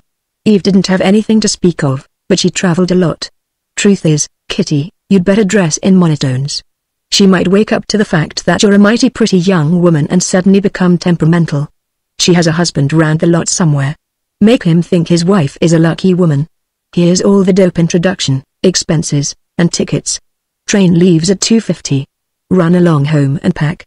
Remember, I want a page yarn. No flapdoodle or mush, straight stuff. She doesn't need any advertising. If you go at it right, you two will react upon each other as a tonic. Kitty realized that this little junket was the very thing she needed: open spaces, long walks in which to think out her problem. She hurried home and spent the morning packing. When this heart-rending business was over, she summoned Tony Bernini. I'm going out of town, Mr. Bernini. I may be gone a week. All right, Miss Canova. Bernini hid a smile. He knew all about this trip, having been advised by Cutty over the wire. Am I being followed anymore? Not that we know of. Still, you never can tell. What's your destination? Kitty told him. Better not go by train. I can get a fast roadster and run you out in a couple of hours. Right after lunch you go to the boss's garage and wait for me. I'll take care of your grips and camera. I'll follow on your heels. Anybody would consider that Karloff was after me instead of Hawksley. Bernini smiled. Miss Canova, the moment Karloff puts his hands on you, the whole game goes bluey. That's the plain fact. There is death in this game. These madmen expect to blow up the United States on May 1st. We are easing them along because we want the top men in our net. But if Karloff takes it into his head to get you, and succeeds, he'll have a stranglehold on the whole local service, because we'd have to make great concessions to free you. Why wasn't I told this at the start? You were told, indirectly. We did not care to frighten you. I'm not frightened, said Kitty. Nope. But we wish to the Lord you were, Miss Canova. When you want to come home, wire me and I'll motor out for you. Another fragment. Karloff's agent sought his chief and found him in the cellar of the old house, sinisterly engaged. The wall bench was littered with paraphernalia well known to certain chemists. Had the New York bomb squad known of the existence of this den, the short hair on their necks would have risen. Well? Greeted Karloff, moodily. I have found the man in the dress suit. He and the Canova girl left that office building together this morning, and I followed them to Park Row. This man uses the loft of the building for his home. No elevator goes up unless you have credentials. Our man is hiding there, Boris. Karloff dry-washed his hands. We'll send him one of the samples if we fail in regard to the girl. You say she arrives daily at the newspaper office about 9 and leaves between 5 and 6? Every day but Sunday. Good news. 2 bolts, one or the other will go home. About the same time in Cutty's apartment rather an amusing comedy took place. Professor Ryan, late physical instructor at one of the aviation camps, stood Hawksley in front of him and ran his hard hands over the young man's body. Miss Frances stood at one side, her arms folded, her expression skeptical. Nothing the matter with you, Bo, but a crack on the conch, right-o. Agreed Hawksley. Let me see your hands. Humphrey soft. Now stand on that threshold. That's it. Walk to the end o' the hall and back. Step lively, but, began Miss Frances in protest. This was cruelty. I'm the doctor, miss, interrupted Ryan, crisply. If he falls down he goes to bed, and you stay. If he makes it, he follows my instructions. When Hawksley returned to the starting line the walls rocked. There were 2 or 3 blinding stabs of pain, but he faced this unusual Irishman with never a hint of the torture. A wild longing to be gone from this kindly prison to get away from the thought of the girl. All right, said Ryan. Now toddle back to bed. Bed? Yep. Going to give you a rub that'll start all your machinery working. Docilely Hawksley obeyed. He wasn't going to let them know, but that bed was going to be tolerably welcome. "Well," said Miss Frances. "I don't see how he did it." "I do," said the ex-pugilist. "I told him to. Either he was a false alarm, or he'd attempt the job even if he fell down. The whole thing is this: make a guy want to get well and he'll get well. If he's got any pride, dig it up. Go after him. He hasn't lost any blood. No serious body wound. A crack on the conch. It might have killed him. It didn't. He didn't wobble and fall down. So my dope is right. Drop in a few days and I'll show you." Miss Frances held out her hand. "You've handled men," she said, with reluctant admiration. "Oh, boy! Millions of 'em, and each guy different. Believe me. Make 'em want to." Cutty attended his conferences. He learned immediately that he was booked to sail the first week in May. His itinerary began at Piraeus, in Greece, and might end in Vladivostok. But they detained him in Washington overtime because he was a fount of information the departments found it necessary to draw upon constantly. The political and commercial aspects of the polyglot peoples, what they wanted, what they expected, what they needed, racial enmities. The bugaboo with the undesirable alien was no longer bothering official heads in Washington. Stringent immigration laws were in the making. What they wanted to know was an American's point of view, based upon long and intimate associations. Washington reminded him of nothing so much as a big sheepdog. The hazardous day was over. The wolves had been driven off and the sheep into the fold, and now the valiant guardian was turning round and round and round preparatory to lying down to sleep. For Washington would go to sleep again, naturally. Often it occurred to him what a remarkable piece of machinery the human brain was. He could dig up all this dry information with the precise accuracy of an economist, all the while his actual thoughts upon Kitty. His nights were nightmares. And all this unhappiness because he had been touched with a lust for loot. Fundamentally, this catastrophe could be laid to the drums of Jeopardy. The alluring possibility of finding those damnable green stones, the one suspected kink in his moral rectitude, had tumbled him into this pit. Had not Kitty pronounced the name Stephanie Gregor in his mind always linked with the emeralds, he would have summoned an ambulance and had Hawksley carried off. Despite Kitty's protests, and perhaps he would have seen her but 2 or 3 times before sailing, seen her in conventional and unemotional parts. At any rate, there would have been none of this peculiar intimacy, Kitty coming to him in tears, opening her young heart to him and discovering all its loneliness. If she loved some chap, it would not be so hard, the temptation would not be so keen to cheat her. Marry her, and then tell her. This dogged his thoughts like a murderer's deed, terrible in the watches of the night. Marry her, and then tell her. Cheat her. Break her heart and break his own. 52. Never before had he thought old. His splendid health and vigorous mentality were the results of thinking young. But now he heard the avalanche stirring, the whispering slither of the first pebbles. He would grow old swiftly, thunderously. Kitty's youth would shore up the debacle, suspend it indefinitely. Marry her, cheat her, and stay young. Greenstones, accursed. Kitty's days were pleasant enough, but her nights were sieges. One evening someone put Elman's rendition of Schubert's Ave Maria on the phonograph. Long after it was over she sat motionless in her chair. Echoes. The Tchaikovsky waltz. She got up suddenly, excused herself, and went to her room. 6 days, and her problem was still unsolved. Something in her, she could not define it, she could not reach it, it defied analysis. Something, then, revolted at the idea of marrying Cutty, divorcing him, and living on his money. There was a touch of horror in the suggestion. It was tearing her to pieces, this hidden repellence. And yet this occult objection was so utterly absurd. If he died and left her a legacy, she would accept it gratefully enough. Cutty's plan was only a method of circumventing this indefinite weight. Comforts. The good things of life. Amusement simply by nodding her head. Why not? It wasn't as if Cutty was asking her to be his wife, he wasn't. Just wanted to dodge convention, and give her freedom and happiness. He was only giving her a mite out of his income. Because he had loved her mother, because, but for an accident of chance, she, Kitty, might have been his daughter? Why, then, this persistent and unaccountable revulsion? Why should she hesitate? The ancient female fear of the trap? That could not be it. For a more honorable, a more lovable man did not walk the earth. Brave, strong, handsome, whimsical. Why, Cutty was a catch, comfy. Never any of that inherent doubt of man when she was with him. Absolute trust. An evil thought had entered her head, fate had made it honorably possible. And still this mysterious repellence, romance? She was not surrendering her right to that. What was a year out of her life if afterwards she would be in comfortable circumstances, free to love where she willed? She wasn't cheating herself or Cutty, she was cheating convention, a flimsy thing at best. Windows. We carry our troubles to our windows, through windows we see the stars. We cannot visualize God, but we can see his stars pinned to the immeasurable spaces. So Kitty sought her window and added her question to the countless millions forlornly wandering about up there, and finding no answer. But she would return to New York on the morrow. She would not summon Bernini as she had promised. She would go back by train, alone, unhampered, and in his cellar Boris Karloff spun his web for her. Chapter 26. Hawksley heard the lift door close, and he knew that at last he was alone. He flung out his arms, ecstatically. Free. He would see no more of that nagging beggar Iron until tomorrow.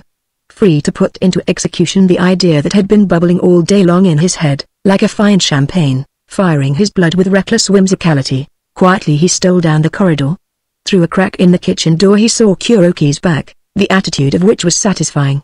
It signified that the Jap was begging away at his endless studies and that only the banging of the gong would rouse him. The way was as broad and clear as a street at dawn. Not that Kuroki mattered, only so long as he did not know, so much the better. With careful step Hawksley maneuvered his retreat so that it brought him to Cutty's bedroom door. The door was unlocked. He entered the room. What a lark. They would hide his own clothes, so much the worse for the old beggar's wardrobe. Street clothes. Presently he found a dark suit, commendable not so much for its style as for the fact that it was the nearest fit he could find. He had to roll up the trouser hems. Hats. Chuckling like a boy rummaging a jam closet, he rifled the shelves and pulled down a black derby of an unknown vintage. Large, but a runner of folded paper reduced the size. As he pressed the relic firmly down on his head he winced. A stab over his eyes. He waited doubtfully, but there was no recurrence. Fit as a fiddle. Of course he could not stoop without a flash of vertigo, but on his feet he was top hole. He was gaining every day, luck. He might have come out of it with the blank mind of a newborn babe, and here he was, keen to resume his adventures. Luck. They had not stopped to see if he was actually dead. Some passerby in the hall had probably alarmed them. That handkerchief had carried him round the brink. Perhaps fate intended letting him get through written on his pass an extension of his leave of absence. Or she had some new torture in reserve, now for a stout walking stick. He selected a blackthorn, twirled it, saluted, and posed before the mirror. Not so bally-rotten. He would pass. Next, he remembered that there were some flowers in the dining room window boxes with scarlet geraniums. He broke off a sprig and drew it through his buttonhole. Outside there was a cold, pale April sky, presaging wind and rain. Unimportant. He was going down into the streets for an hour or so. The color and action of a crowded street, the lure was irresistible. Who would dare touch him in the crowd? These rooms had suddenly become intolerable. He leaned against the side of the window. Roofs, thousands of them, flat, domed, pinnacled, and somewhere under one of these roofs Stefani Gregor was eating his heart out. It did not matter that this queer old eagle whom everybody called Cutty had promised to bring Stefani home. It might be too late. Stefani was old, highly strung. Who knew what infernal lies Karloff had told him? Stefani could stand up under physical torture, but to tear at his soul, to twist and rend his spirit, the bubble in the champagne died down as it always will if one permits it to stand. He felt the old mood seep through the dikes of his gaiety. Alone. A familiar face. He would have dropped on his knees and thanked God for the sight of a familiar face. These people, kindly as they were, what were they but strangers? Yesterday he had not known them, tomorrow he would leave them behind forever.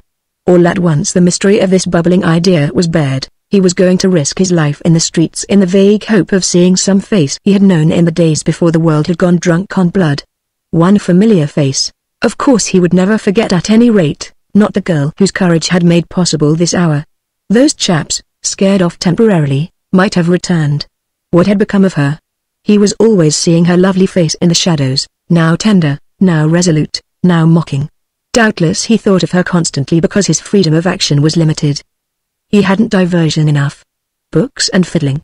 These carried him but halfway through the boredom. Where was she? Daily he had called her by telephone, no answer.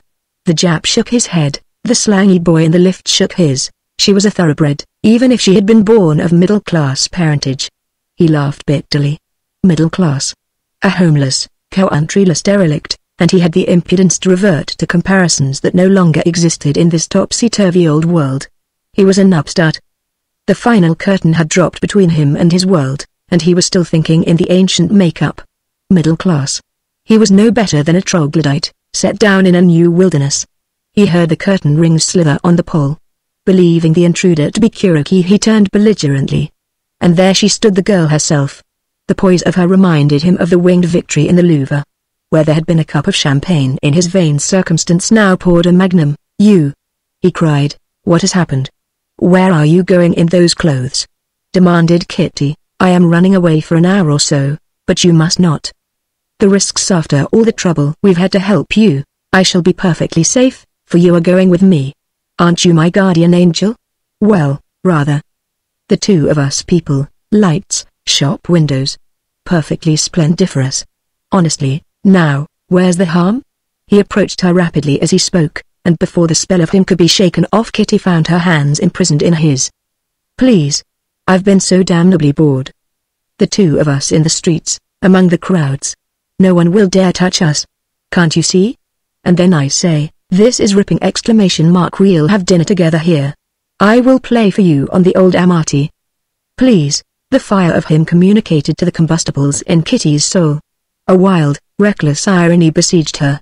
This adventure would be exactly what she needed. It would sweep clear the fog separating one side of her brain from the other. For it was plain enough that part of her brain refused to cooperate with the other. A break in the trend of thought. She might succeed in getting hold of the puzzle if she could drop it absolutely for a little while and then pick it up again. She had not gone home. She had not notified Benini. She had checked her luggage in the station parcel room and come directly here. For what? To let the sense of luxury overcome the hidden repugnance of the idea of marrying Kati, divorcing him, and living on his money. To put herself in the way of visible temptation. What fretted her so, what was wearing her down to the point of fatigue, was the patent imbecility of her reluctance.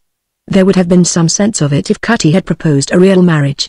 All she had to do was mumble a few words, sign her name to a document, live out west for a few months, and be in comfortable circumstances all the rest of her life.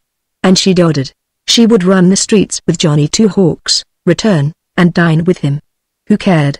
Proper or improper, whose business was it but Kitty Canaver's? Danger? That was the peculiar attraction. She wanted to rush into danger, some tense excitement the strain of which would lift her out of her mood. A recurrent touch of the wild impulsiveness of her childhood. Hadn't she sometimes flown out into thunderstorms, after merited punishment, to punish the mother whom thunder terrorized? And now she was going to rush into unknown danger to punish fate like a silly child. Nevertheless, she would go into the streets with Johnny Two Hawks.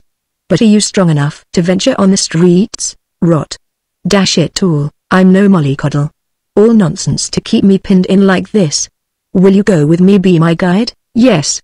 She shot out the word and crossed the Rubicon before reason could begin to lecture. Besides, wasn't reason treating her shabbily in withholding the key to the riddle? Johnny Two Hawks, I will go as far as Harlem if you want me to, Johnny Two Hawks. He laughed joyously, then kissed her hands. But he had to pay for this, spending a stab that filled his eyes with flying sparks. He must remember, once out of doors, not to stoop quickly. I say, you're the jolliest girl I ever met. Just the two of us. What? The way you speak English is wonderful, simple enough to explain. Had an English nurse from the beginning. Spoke English and Italian before I spoke Russian. He seized the wooden mallet and beat the Burmese gong, a flat piece of brass cut in the shape of a bell. The clear, whirring vibrations filled the room. Long before these spent themselves, Kuroki appeared on the threshold. He bobbed. Kuroki, Miss Canaver is dining here with me tonight. 7 o'clock sharp. The best you have in the larder. Yes, sir. You are going out, sir, for a bit of fresh air, and I am going with him, Kuroki, said Kitty. Kuroki bobbed again. Dinner at 7, sir. Another bob, and he returned to the kitchen, smiling. The girl was free to come and go, of course, but the ancient enemy of Nippon would not pass the elevator door. Let him find that out for himself. When the elevator arrived, the boy did not open the door. He noted the derby on Hawksley's head. I can take you down, Miss Canaver, but I cannot take Mr. Hawksley. When the boss gives me an order, I'll obey it if I possibly can. On the day the boss tells me you can go strolling, I'll give you the key to the city. Until then, nix. No use arguing, Mr. Hawksley. I shan't argue. replied Hawksley, meekly. "I am really a prisoner, then, for your own good, sir. Do you wish to go down, Miss Conover?" "No." The boy swung the lever, and the car dropped from sight. "I'm sorry," said Kitty. Hawksley smiled and laid a finger on his lips. "I wanted to know," he whispered. "There's another way down from this Matterhorn. Come with me. Off the living room is a storeroom. I found the key in the lock the other day and investigated. I still have the key. Now, then, there's a door that gives to the main loft. At the other end is the stairhead. There is a door at the foot of the first flight down. We can jolly well leave this way, but we shall have to return by the lift. That bally young ruffian can't refuse to carry us up." "Why no," Kitty laughed. "This is going to be fun, rather." They groped their way through the dim loft, for it was growing dark outside, and made the stairhead. The door to the 17th floor opened, and they stepped forth into the lighted hallway. "Now what?" asked Kitty, bubbling. "The floor below, and one of the other lifts." "What?" 20 minutes later the two of them, arm in arm, turned into Broadway. "This, sir," began Kitty with a gesture, "is Broadway, America's backyard in the daytime and an Alibaba's cave at night. The way of the gilded youth. The funnel for Papa's money, the chorus lady, the starting point of the high cost of living. We New Yorkers despise it because we can't afford it." "The lights," gasped Hawksley. "Wrecker's lights. Behold. Yonder is a highly nutritious whiskey blinking its bloomin' farewell. Do you chew gum? Even if you don't, in a few minutes I'll give you a cud for thought." Chewing gum was invented by a man with a talkative wife. He missed the physiological point, however, that a body can chew and talk at the same time. "Come on." They went on uptown. Hawksley highly amused, exhilarated, but frequently puzzled. The pungent irony of her observations conveyed to him that under this gaiety was a current of extreme bitterness. "I say, are all American girls like you?" "Heavens, no." "Why?" "Because I never met one like you before. Rather stilted on their good behavior, I fancy, and I interest you because I'm not on my good behavior?" Kitty whipped back. "Because you are as God made you without camouflage." The poor innocent young man. "I'm nothing but camouflage tonight. Why are you risking your life in the street? Why am I sharing that risk?" "Because we both feel bound and are blindly trying to break through." "What do you know about me?" "Nothing." "What do I know about you?" "Nothing." "But what do we care?" Come on, tump-a-tum-tump. Tump-a-tum-tump. Drummed the elevated. Kitty laughed. The tocsin. Always something happened when she heard it. "Pearls," she cried, dragging him toward a jeweler's window. "No," he said, holding back. "I hate jewels. How I hate them."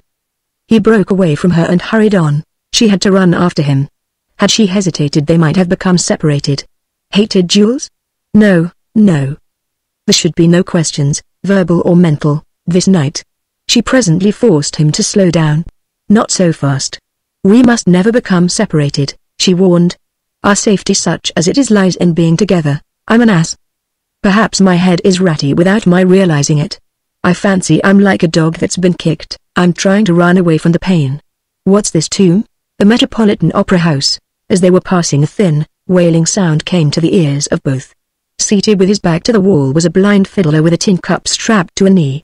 He was out of bounds. He had no right on Broadway, but he possessed a singular advantage over the law.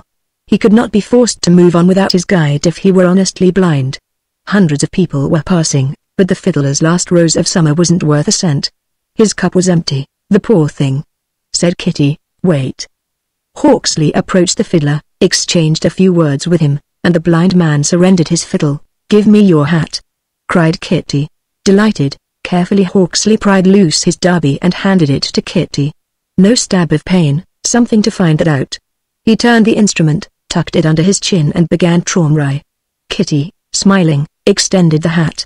Just the sort of interlude to make the adventure memorable. She knew this thoroughfare. Shortly there would be a crowd, and the fiddler's cup would overflow, that is, if the police did not interfere too soon. As for the owner of the wretched fiddle, he raised his head. His mouth opened. Up there, somewhere, a door to heaven had opened. True to her expectations, a crowd slowly gathered. The beauty of the girl and the dark, handsome face of the musician, his picturesque bare head, were sufficient for these cynical passers-by. They understood. Operatic celebrities, having a little fun on their own. So quarters and dimes and nickels began to patter into Cutty's ancient derby hat. Broadway will always contribute generously toward a novelty of this order. Famous names were tossed about in undertones. Enter then the enemy of the proletariat. Kitty, being a New Yorker born, had had her weather eye roving. The brass-buttoned minion of the law was always around when a bit of innocent fun was going on. As the policeman reached the inner rim of the audience, the last notes of Handel's Largo were fading on the ear. "What's this?"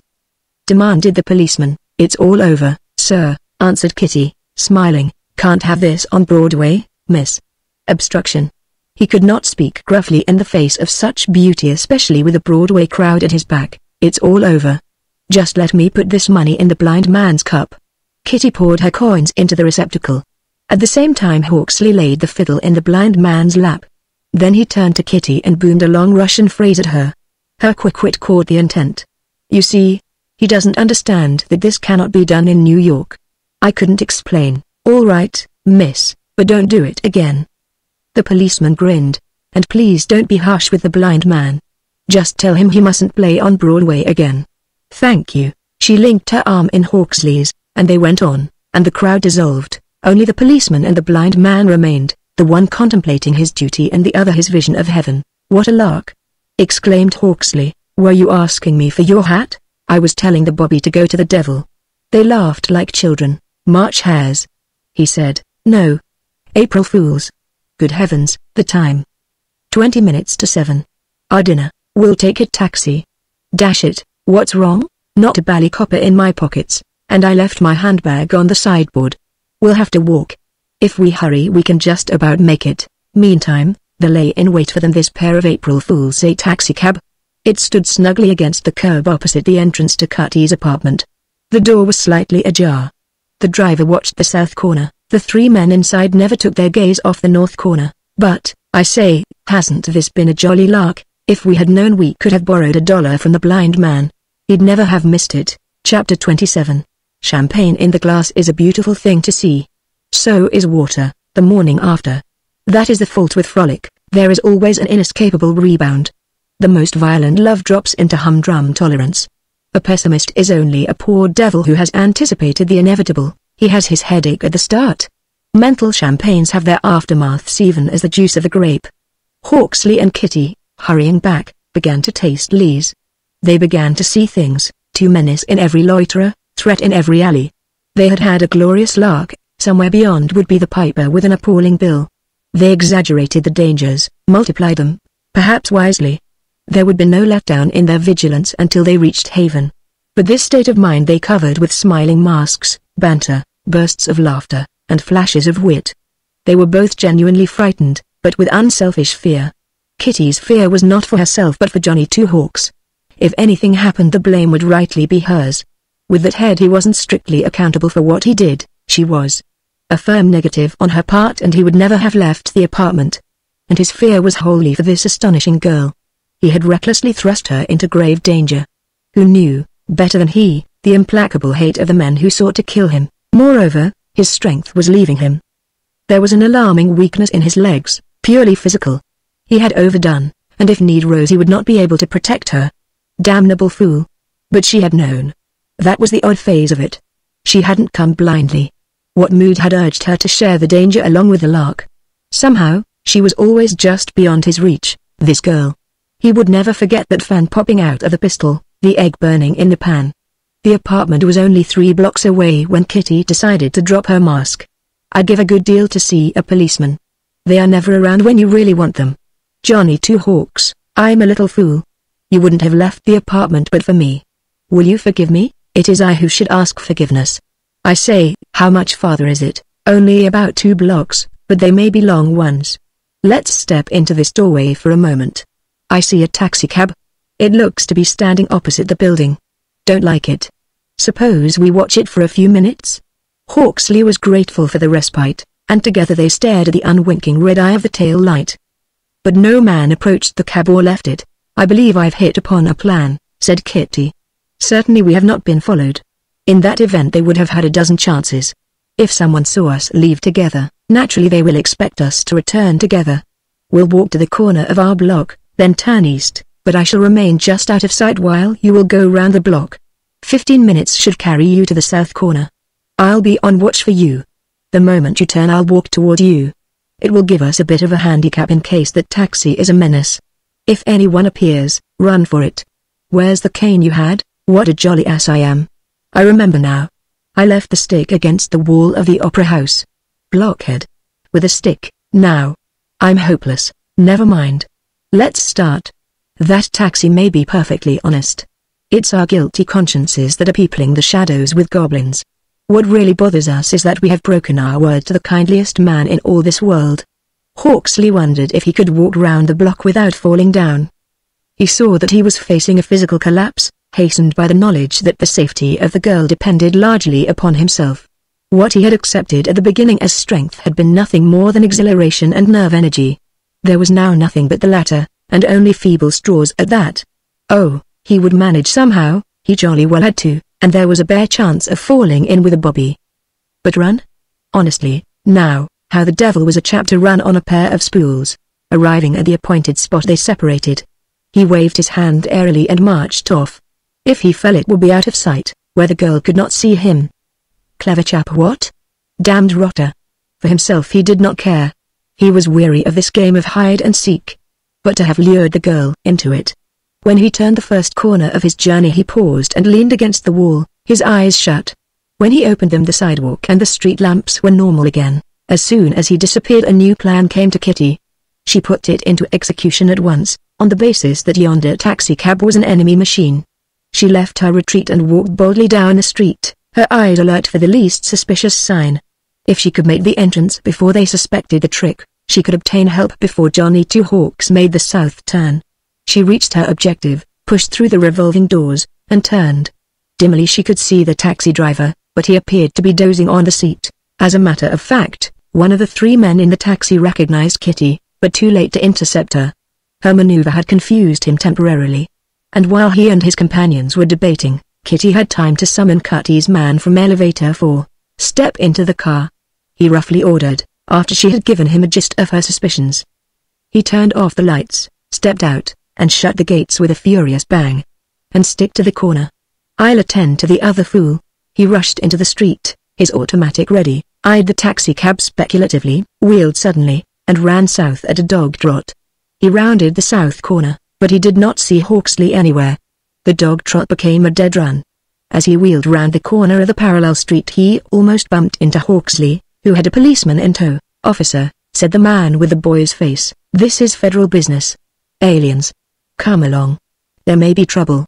If there should be any shooting don't bother with the atmosphere. Pick out a real target. Anarchists? About the size of it, Miss Conover?" asked Hawksley. "Safe. No thanks to you, though. I'd like to knock your block off. If you want to know, do it." "Damn little use to me," declared Hawksley, sagging. "Here, what's the matter with you?" cried the policeman, throwing his arm round Hawksley. "They nearly killed him a few days gone. A crack on the bean, but he wasn't satisfied. Help him along. I'll be hiking back." But the taxicab was gone. Before Cutty's lieutenant opened the gate to the apartment he spoke to Hawksley. "The boss is doing everything he can to put you through, sir. Miss Conover's wit saved you. For if you hadn't separated they'd have nailed you. I've been running round like a chicken with its head cut off. I forgot that door on the 17th floor. I tell you honestly, you've been playing with death. It wasn't fair to Miss Conover, it was my fault," volunteered Kitty. "Mine," protested Hawksley. "Well, they know where you roost now, for a fact. You've spilled the beans. I'm sorry I lost my temper. The devil fly away with you both." The boy laughed. "Your game, anyhow. But darn it all, if anything had happened to you the boss would never have forgiven me. He's the whitest old scout God ever put the breath of life into. He's always doing something for somebody. He'd give you the block if you had the gall to ask for it. Play the game 50-50 with him and you'll land on both feet. And you, Miss Conover, must not come here again, I promise. I'll tell you a little secret. It was the boss who sent you out of town. He was afraid you'd do something like this. When you are ready to go home you'll find Tony Bernini downstairs. Sore as a crab, too, I'll bet. I'll be glad to go home with him," said Kitty, thoroughly chastened in spirit. "That's all for tonight." Kitty and Hawksley stepped out into the corridor, the problem they had sought to shake off re-established in their thoughts, added to, if anything. "How do you feel, top hole?" lied Hawksley. "My word, though, I wobbled a bit going round that block. I almost kissed the hobby. I say, he thought I'd been tilting a few. But it was a lark. Dinner is served, announced Kuroki at their elbows. His expression was coldly bland. Dinner? Cried Hawksley, brightening. What does the American soldier say? Eats, answered Kitty. All tension vanished in the double laughter that followed. They approached dinner with something of the spirit that had induced Hawksley to fiddle and Kitty to pass the hat in front of the Metropolitan Opera House. Hawksley's recuperative powers promised well for his future. By the time coffee was served his head had cleared and his legs had resumed their normal functions of support. I was so infernally bored. And now? Asked Kitty, recklessly. Fancy asking me that. Do you realize that all this is dreadfully improper? Oh, I say, now. Where's the harm? If ever there was a young woman capable of taking care of herself, that isn't it. It's just being here alone with you. But you are not alone with me, Kuroki. Kitty shrugged. No. At my side of the table is Stefani Gregor, at yours the man who has befriended me. Thank you for that. I don't know of anything nicer you could say. But the outside world would see neither of our friends. I did not come here to see you. No need of telling me that. I had a problem, a very difficult one to solve, and I believed that I might solve it if I came to these rooms. I had quite forgotten you. Instantly, upon receiving this blunt explanation, he determined that she should never cease to remember him after this night. His vanity was not touched, it was something far more elusive. It was perhaps a recurrence of that inexplicable desire to hurt. Somehow he sensed the flexible steel behind which lay the soul of this baffling girl. He would presently find a chink in the armor with that old Amati. Blows on the head have few surgical comparisons. That which kills one man only temporarily stuns another. One man loses his identity, another escapes with all his faculties and suffers but trifling inconvenience. In Hawksley's case the blow had probably restricted some current of thought, and that which would have flowed normally now shot out obliquely, perversely. It might be that the natural perverseness of his blood, unchecked by the noble influence of Stefani Gregor and liberated by the blow, governed his thoughts in relation to Kitty. The subjugation of women, the old cynical warfare of sex, the dominant business of his rich and idle forebears, the business that had made Boris Karloff a deadly and implacable enemy became paramount in his disordered brain. She had forgotten him. Very well. He would stir the soul of her, play with it, lift it to the stars and dash it down if she had a soul. Beautiful, natural, alone. He became all Latin under the pressure of this idea. I will play for you, he said, quietly. Please. And then I'll go home where I belong. I'll be in the living room. When he returned he found her before a window, staring at the myriad lights. Sit here, he said, indicating the divan. I shall stand and walk about as I play. Kitty sat down, touching the pillows, reflectively. She thought of the tears she had wept upon them. That sinister and cynical thought. Suddenly she saw light. Her problem would have been none at all if Cutty had said he loved her. There would have been something sublime in making him happy in his twilight. He had loved and lost her mother. To pay him for that. He was right. Those 20-odd years his seniority had mellowed him, filled him with deep and tender understanding. To be with him was restful, the very thought of him now was resting. No matter how much he might love a younger man he would frequently torture her by unconscious egoism, and by the time he had mellowed, the mulled wine would be cold. If only Cutty had said he loved her. What shall I play? Kitty raised her eyes in frank astonishment. There was a fiercely proud expression on Hawksley's face. It was not the man, it was the artist who was angry. Forgive me. I was dreaming a little, she apologized with quick understanding. I am not quite myself, neither am I. I will play something to fit your dream. But wait. When I play I am articulate. I can express myself all emotions. I am what I play, happy, sad, gay, full of the devil. I warn you. I can speak all things. I can laugh at you, weep with you, despise you, love you. All in the touch of these strings. I warn you there is magic in this Amati. Will you risk it? Ordinarily had this florid outburst come from another man Kitty would have laughed. It had the air of piqued vanity, but she knew that this was not the interpretation.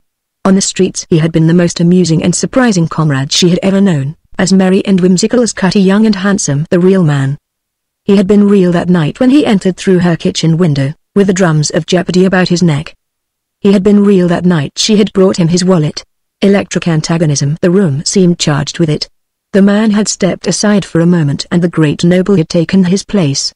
It was not because she had been reared in rather a theatrical atmosphere that she transcribed his attitude thus. She knew that he was noble. That she did not know his rank was of no consequence. Cutty's narrative, which she had pretended to believe, had set this man in the middle class. Never in this world. There was only one middle class out of which such a personality might, and often did, emerge: the American middle class. In Europe, never. No peasant blood, no middle-class corpuscle, stirred in this man's veins. The ancient boyar looked down at her. "Play," said Kitty. There was a smile on her lips, but there was fiery challenge in her slate-blue eyes. The blood of Irish kings and what Irishman dares deny it? ? Surged into her throat. We wear masks, we inherit generations of masks, and a trivial incident reveals the primordial which lurks in each one of us. Savages. Kitty with her stone hatchet and Hawksley swinging the curved blade of Hunk. He began one of those tempestuous compositions, brilliant and bewildering, that submerge the most appreciative lay mentality because he was angry, a double anger that he should be angry over he knew not what, and broke off in the middle of the composition because Kitty sat upright, stonily unimpressed. Tchaikovsky's Serenade Melancholic. Kitty, after a few measures, laid aside her stone hatchet, and her body relaxed. Music. She began to absorb it as parched earth absorbs the tardy rain. Then came the waltz which had haunted her. Her face grew tenderly beautiful, and Hawksley, a true artist, saw that he had discovered the fifth string, and he played upon it with all the artistry which was naturally his and which had been given form by the master who had taught him. For the physical exertions he relied upon nerve energy again. Nature is generous when we are young.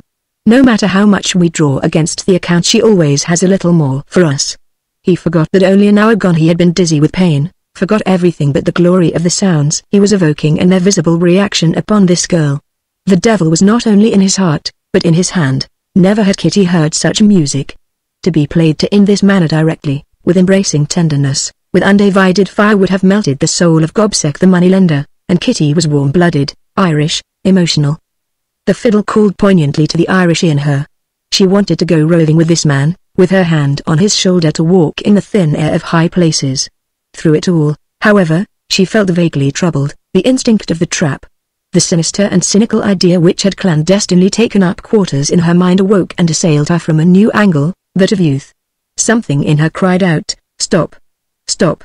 But her lips were mute, her body enchained. Suddenly Hawksley laid aside the fiddle and advanced. He reached down and drew her up. Kitty did not resist him, she was numb with enchantment. He held her close for a second, then kissed her hair, eyes, mouth, released her and stepped back, a bantering smile on his lips and cold terror in his heart. The devil who had inspired this phase of the drama now deserted his victim, as he generally does in the face of superior forces. Kitty stood perfectly still for a full minute, stunned. It was that smile frozen on his lips that brought her back to intimacy with cold realities. Had he asked her pardon, had he shown the least repentance, she might have forgiven, forgotten. But knowing mankind as she did, she could give but one interpretation to that smile of which he was no longer conscious. Without anger, in quiet, level tones she said, "I had foolishly thought that we two might be friends. You have made it impossible. You have also abused the kindly hospitality of the man who has protected you from your enemies. A few days ago he did me the honor to ask me to marry him. I am going to. I wish you no evil." She turned and walked from the room. Even then there was time. But he did not move. It was not until he heard the elevator gate crash that he was physically released from the thraldom of the inner revelation. Love in the blinding flash of a thunderbolt. He had kissed her not because he was the son of his father, but because he loved her. And now he never could tell her. He must let her go, believing that the man she had saved from death had repaid her with insult. On top of all his misfortunes, his tragedies, love. There was a God, yes, but his name was irony. Love. He stepped toward the divan, stumbled, and fell against it. His arms spread over the pillows, and in this position he remained. For a while his thoughts were broken, inconclusive. He was like a man in the dark, groping for a door. Principally, his poor head was trying to solve the riddle of his never-ending misfortunes. Why? What had he done that these calamities should be piled upon his head? He had lived decently, his youth had been normal, he had played fair with men and women. Why make him pay for what his forebears had done? He wasn't fair game. A singular revelation cleared one corner. Kitty had spoken of a problem, and he, by those devil-edged kisses, had solved it for her. She had been doddering, and his own act had thrust her into the arms of that old thoroughbred. That cynical suggestion of his the other morning had been acted upon. God had long ago deserted him, and now the devil himself had taken leave. Hawksley buried his face in the pillow once made wet with Kitty's tears. The great tragedy in life lies in being too late. Hawksley had learned this once before, it was now being driven home again. Cutty was to find it out on the morrow, for he missed his train that night. The shuttles of the weaver in this pattern of life were two greenstones called the drums of Jeopardy, inanimate objects, but perfect tools in the hands of destiny. But for these stones Hawksley would not have tarried too long on a certain red night. Cutty would not now be stumbling about the labyrinths into which his looting instincts had thrust him, and Kitty Conover would have jogged along in the humdrum rut, if not happy at least philosophically content with her lot. Chapter 28. Decision is always a mental relief, hesitance a curse. Kitty, having shifted her burdens to the broad shoulders of Cutty, felt as she reached the lobby as if she had left storm and stress behind and entered calm. She would marry Cutty, she had published the fact, burned her bridges. She had stepped into the car, her heart full of cold fury. Now she began to find excuses for Hawksley's conduct. A sick brain, he was not really accountable for his acts. Her own folly had opened the way. Of course she would never see him again. Why should she? Their lives were as far apart as the Volga and the Hudson. Bernini met her in the lobby. "I've got a cab for you, Miss Conover," he said as if nothing at all had happened. "Have you Cutty's address?" "Yes." "Then take me at once to a telegraph office. I have a very important message to send him." "All right, Miss Conover, say, decision made." "It is yes." "And sign it just Kitty." Without being conscious of it her soul was still in the clouds, where it had been driven by the music of the fiddle. Thus, what she assumed to be a normal sequence of a train of thought was only a sublime impulse. She would marry Cutty. More, she would be his wife, his true wife. For his tenderness, his generosity, his chivalry, she would pay him in kind. There would be no nonsense, love would not enter into the bargain, but there would be the fragrance of perfect understanding. That he was 52 and she was 24 no longer mattered. No more loneliness, no more genteel poverty, for such benefits she was ready to pay the score in full. A man she was genuinely fond of, a man she could look up to, always depend upon. Was there such a thing as perfect love? She had her doubts. She reasoned that love was what a body decided was love. The psychological moment when the physical attraction became irresistible. Who could tell before the fact which was the true and which the false? Lived there a woman, herself excepted, who had not hesitated between two men, a man who had not doddered between two women for better or for worse? What did the average woman know of the man, the average man know of the woman until afterward? To stake call upon a guess, she knew Cutty. Under her own eyes he had passed through certain proving fires. There would be no guessing the manner of man he was. He was 52, that is to say, the grand passion had come and gone. There would be mutual affection and comradeship, true, she had her dreams, but she could lay them away without any particular regret. She had never been touched by the fire of passion. Let it go. But she did know what perfect comradeship was, and she would grasp it and never loose her hold. Something out of life, a narrow squeak, Miss Conover, said Barumi, breaking the long silence. "A miss is as good as a mile," replied Kitty, not at all grateful for the interruption. "We've done everything we could to protect you. If you can't see now why, the jig is up. A chain is as strong as its weakest link. And in a game like this a woman is always the weakest link." "You're quite a philosopher." "I have reason to be. I'm married. Am I expected to laugh?" "Miss Conover, you're a wonder. You come through these affairs with a smile, when you ought to have hysterics. I'll bet a donut that when you see a mouse you go and get it a piece of cheese. Do you want the truth? Well, I'll tell it to you. You have all kept me on the outer edge of this affair, and I've been trying to find out why. I have the repertorial instinct, as they say. I inherited it from my father. You put a strange weapon in my hands, you tell me it is deadly, but you don't tell me which end is deadly. Do you know who this Russian is? Honestly, I don't. Does Cutty? I don't know that, either. Did you ever hear of a pair of emeralds called the drums of Jeopardy? Nope. But I do know if you continue these stunts you'll head the whole game into the ditch. You may set your mind at ease. I'm going to marry Cutty. I shall not go to the apartment again until Hawksley, as he is called, is gone. Well, that's good news. But let me put you wise to one fact, Miss Conover, you have picked some man. I'm not much of a scholar, but knowing him as I do I'm always wondering why they made faith, hope, and charity in female form. But this night's work was bad business. They know where the Russian is now, and if the game lasts long enough they'll reach the chief, find out who he is, and that'll put the kibosh on his usefulness here and abroad. Well, here's home, and no more lecture from me. Sorry I've been so much trouble. Perhaps we ought to have shown you which end shoots. Good night." If Kitty had any doubt as to the wisdom of her decision, the cold, gloomy rooms of her apartment dissipated them. She wandered through the rooms, musing, calling back animated scenes. What would the spirit of her mother say? Had she doddered between Canova and Cutty? Perhaps. But she had been one of the happy few who had guessed right. Singular thought, her mother would have been happy with Cutty, too. Oh, the relief of knowing what the future was going to be. She took off her hat and tossed it upon the table. The good things of life, and a good comrade, food. The larder would be empty and there was her breakfast to consider.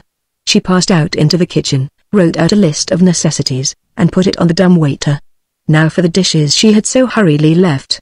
She rolled up her sleeves, put on the apron, and fell to the task. After such a night dishwashing. She laughed. It was a funny old world. Pauses. Perhaps she should have gone to a hotel, away from all familiar objects. Those flatirons intermittently pulled her eyes round. Her fancy played tricks with her whenever her glance touched the window. Faces peering in. In a burst of impatience she dropped the dish towel, hurried to the window, and threw it up. Black emptiness. Cutty, crossing the platform with Hawksley on his shoulders. She saw that, and it comforted her. She finished her work and started for bed. But first she entered the guest room and turned on the lights. Olga. She had intended to ask him who Olga was. A great pity. They might have been friends. The back of her hand went to her lips but did not touch them. She could not rub away those burning kisses, that is, not with the back of her hand. Vividly she saw him fiddling bareheaded in front of the Metropolitan Opera House. It seemed, though, that it had happened years ago. A great pity. The charm of that frolic would abide with her as long as she lived. A brave man, too. Hadn't he left her with a gay wave of the hand, not knowing, for want of strength, if he could make the detour of the block? That took courage. His journey halfway across the world had taken courage. Yet he could so basely disillusion her. It was not the kiss, it was the smile. She had seen that smile before, born of evil. If only he had spoken, the heavenly magic of that fiddle. It made her sad. Genius, the ability to play with souls, soothe, tantalize, lift up, and then to smile at her like that. She shut down the curtain upon these cogitations and summoned Cutty, visualized his handsome head, shot with grey, the humor of his smile. She did care for him, no doubt of that. She couldn't have sent that telegram else. Cutty, name of a pipe, as the Frenchman said. All at once she rocked with laughter. She was going to marry a man whose given name she could not recall. Henry, George, John, William? For the life of her she could not remember, and with this laughter still bubbling in a softer note she got into bed, twisted about from side to side, from this pillow to that, the tired body seeking perfect relaxation. A broken melody entered her head. Sleepily she sought one channel of thought after another to escape, still the melody persisted. As her consciousness dodged hither and thither the bars and measures joined. She sat up, chilled, bewildered. That Tchaikovsky waltz. She could hear it as clearly as if Johnny Two Hawks and the Amati were in the very room. She grew afraid. Of what? She did not know. And while she sat there in bed threshing out this fear to find the grain, Cutty was tramping the streets of Washington. Her telegram crumpled in his hand. From time to time he would open it and reread it under a street lamp. To marry her and then to cheat her. It wasn't humanly possible to marry her and then to let her go. He thought of those warm, soft arms round his neck, the absolute trust of that embrace. Molly's girl. No, he could not do it. He would have to back down, tell her he could not put the bargain through, invent some other scheme. The idea had been repugnant to her. It had taken her a week to fight it out. It was a little beyond his reach, however, why the idea should have been repugnant to her.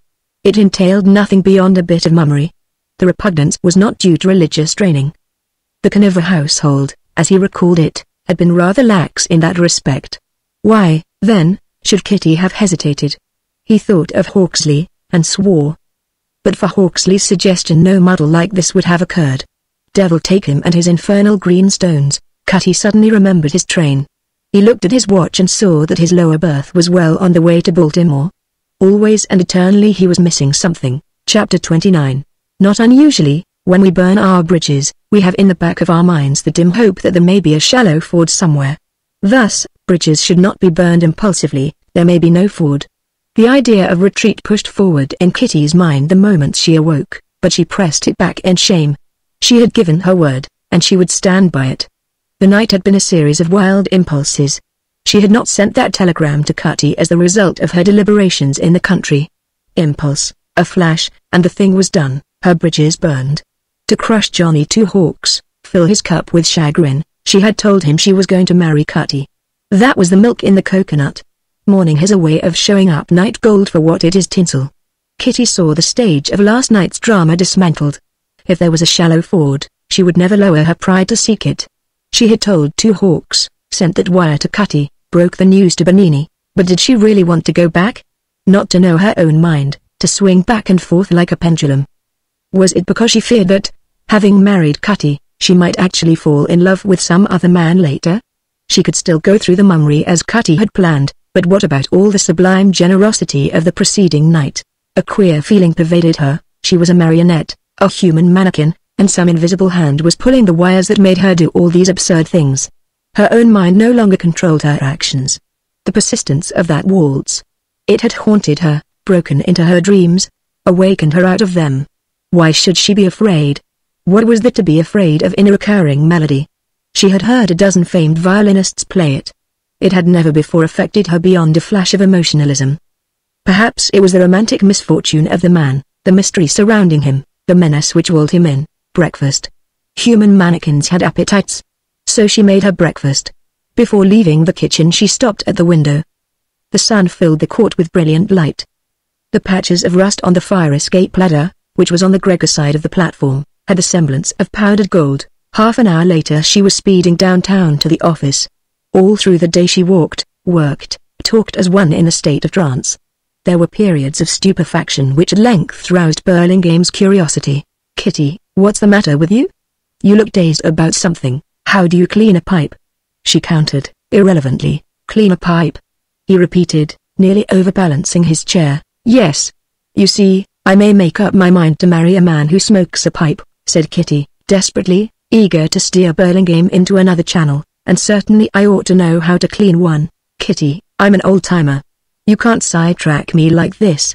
Something has happened. You say you had a great time in the country, and you come in as pale as the moon, like someone suffering from shell shock. Ever since Cutty came in here that day you've been acting oddly. You may not know it, but Cutty asked me to send you out of town. You've been in some kind of danger. What's the yarn? So big that no newspaper will ever publish it, Burley. If Cutty wants to tell you someday he can. I haven't the right to. Did he drag you into it or did you fall into it?" "I walked into it, as presently I shall walk out of it all on my own. Better keep your eyes open.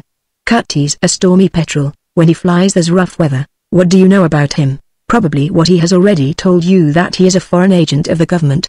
What do you know? Everything but one thing, and that's a problem, particularly my own. Alien stuff, I suppose. Cutty's strong on that. Well, mind your step. The boys are bringing in queer scraps about something big going to happen. Mayday, no facts, just rumors.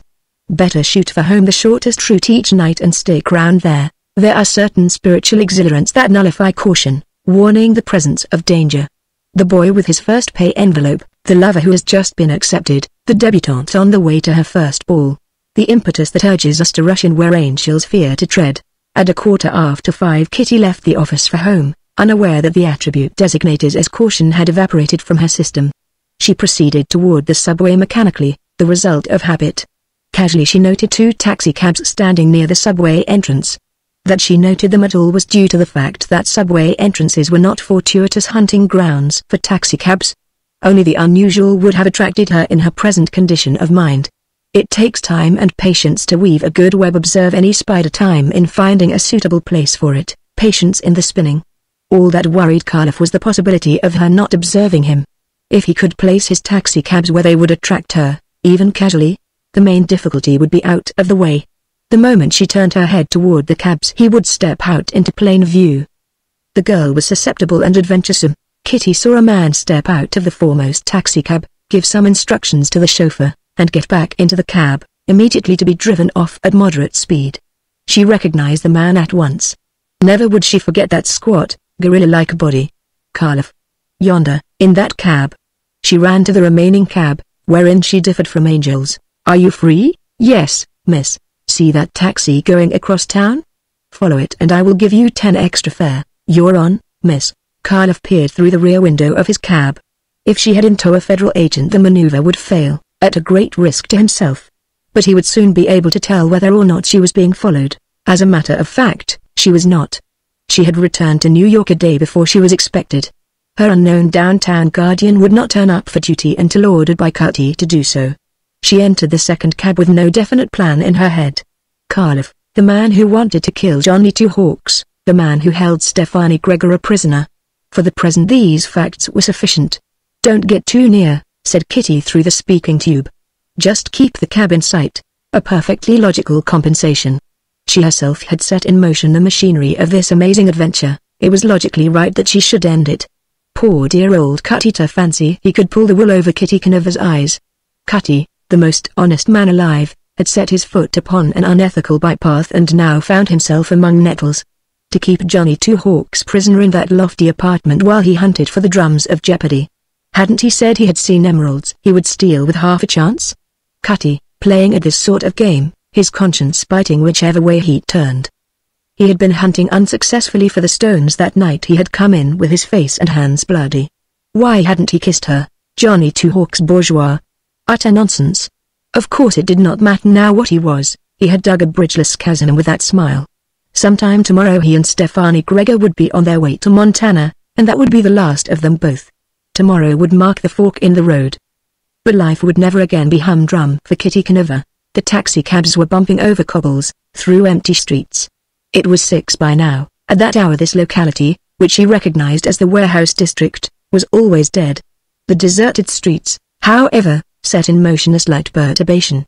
Supposing Karloff grew suspicious and turned aside from his objective? Even as this disturbing thought took form, Karloff's taxicab stopped. Kitty's stopped also, but without instructions from her. She had intended to drive on and from the rear window observe if Karloff entered that old red brick house. Go on. She called through the tube. The chauffeur obeyed, but he stopped again directly behind Karloff's taxicab. He slid off his seat and opened the door. His face was grim. Tump-a-tum-tump. Tump-a-tum-tump. She did not hear the tocsin this time. She felt it on her spine, the drums of fear. If they touched her, come with me, miss. If you are sensible you will not be harmed. If you cut up a racket I'll have to carry you. What does this mean? Faltered Kitty. That we have finally got you, miss. You can see for yourself that there isn't any help in sight. Better take it sensibly. We don't intend to hurt you. It's somebody else we want. There's a heavy score against you. But we'll overlook it if you act sensibly. You were very clever last night, but the game depends upon the last trick. I'll go sensibly, Kitty agreed. They must not touch her. Karloff did not speak as he opened the door of the house for her. His expression was Buddha-like. This way, miss, said the chauffeur, affably. You are an American, whenever it pays. Presently Kitty found herself in the attic, alone. They hadn't touched her, so much was gained. Poor little fool that she was. It was fairly dark now, but overhead she could see the dim outlines of the scuttle or trap. The attic was empty except for a few pieces of lumber and some soap boxes. She determined to investigate the trap at once, before they came again. She placed 2 soap boxes on end and laid a plank across. After testing its stability she mounted. She could reach the trap easily, with plenty of leverages to spare. She was confident that she could draw herself up to the roof. She sought for the hooks and liberated them, then she placed her palms against the trap and heaved. Not even a creak answered her. She pressed upward again and again. The trap was immovable, light. She turned, to behold Karloff in the doorway, a candlestick in his hand. The scuttle is covered with cement, Miss Canova. Nobody can get in or out. Kitty got down, her knees uncertain. If he touched her. Oh, the fool she had been. What are you going to do with me? She asked through dry lips. You are to me a bill of exchange, payable in something more precious to me than gold. I am going to keep you here until you are ransomed. The ransom is the man you have been shielding. If he isn't here by midnight you vanish. Oh, we shan't harm you. Merely you will disappear until my affairs in America are terminated. You are clever and resourceful for so young a woman. You will understand that we are not going to turn aside. You are not a woman to me, you are a valuable pawn. You are something to bargain for. I understand, said Kitty, her heart trying to burst through. It seemed impossible that Karloff should not hear the thunder. To placate him, to answer his questions, to keep him from growing angry. I thought you would. Cardiff set the candle on Kitty's impromptu stepladder. We saw your interest in the affair, and attacked you on that side. You had seen me once. Being a newspaper writer, the New York kind, you would not rest until you learned who I was. You would not forget me. You were too well guarded uptown. You have been out of the city for a week. We could not find where. You were reported seen entering your office this morning, and here you are. My one fear was that you might not see me. Personally, you will have no cause to worry. No hand shall touch you. Thank you for that. Don't misunderstand. There is no sentiment behind this promise. I imagine your protector will sacrifice much for your sake. Simply it is unnecessary to offer you any violence. Do you know who the man is your protector is shielding? Kitty shook her head. Has he played the fiddle for you? Yes, Cardiff smiled. Did you dance? Dance? I don't understand. No matter. He can play the fiddle nearly as well as his master.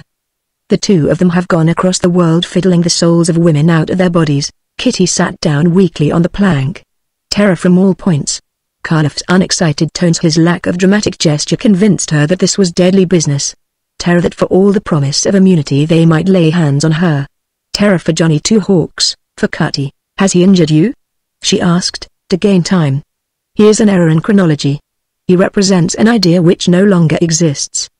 He spoke English fluently, but with a rumbling accent. But to kill him for that? Kill him? My dear young lady, I merely want him to fiddle for me, said Cardiff with another smile. You tried to kill him, insisted Kitty, the dryness beginning to leave her throat. Bungling agents. Do you know what became of them, the two who invaded your bedroom? They were taken away, the police, so I thought. What became of the wallet? I found it hidden on the back of my stove. I never thought to look there, said Cardiff, musingly. Who has the drums? The emeralds? You haven't them, cried Kitty, becoming her mother's daughter, though her heart never beat so thunderously as now. We thought you had them. Cardiff stared at her, moodily. What is that button for, at the side of your bed? Kitty comprehended the working of the mind that formulated this question. If she answered truthfully, he would accept her statements. It rings an alarm in the basement. Cardiff nodded. You are truthful and sensible. I haven't the emeralds. Perhaps one of your men betrayed you. I have thought of that. But if he had betrayed me, the drums would have been discovered by the police. Damn them to hell. Kitty wondered whether he meant the police or the emeralds. Later, food and a blanket will be brought to you.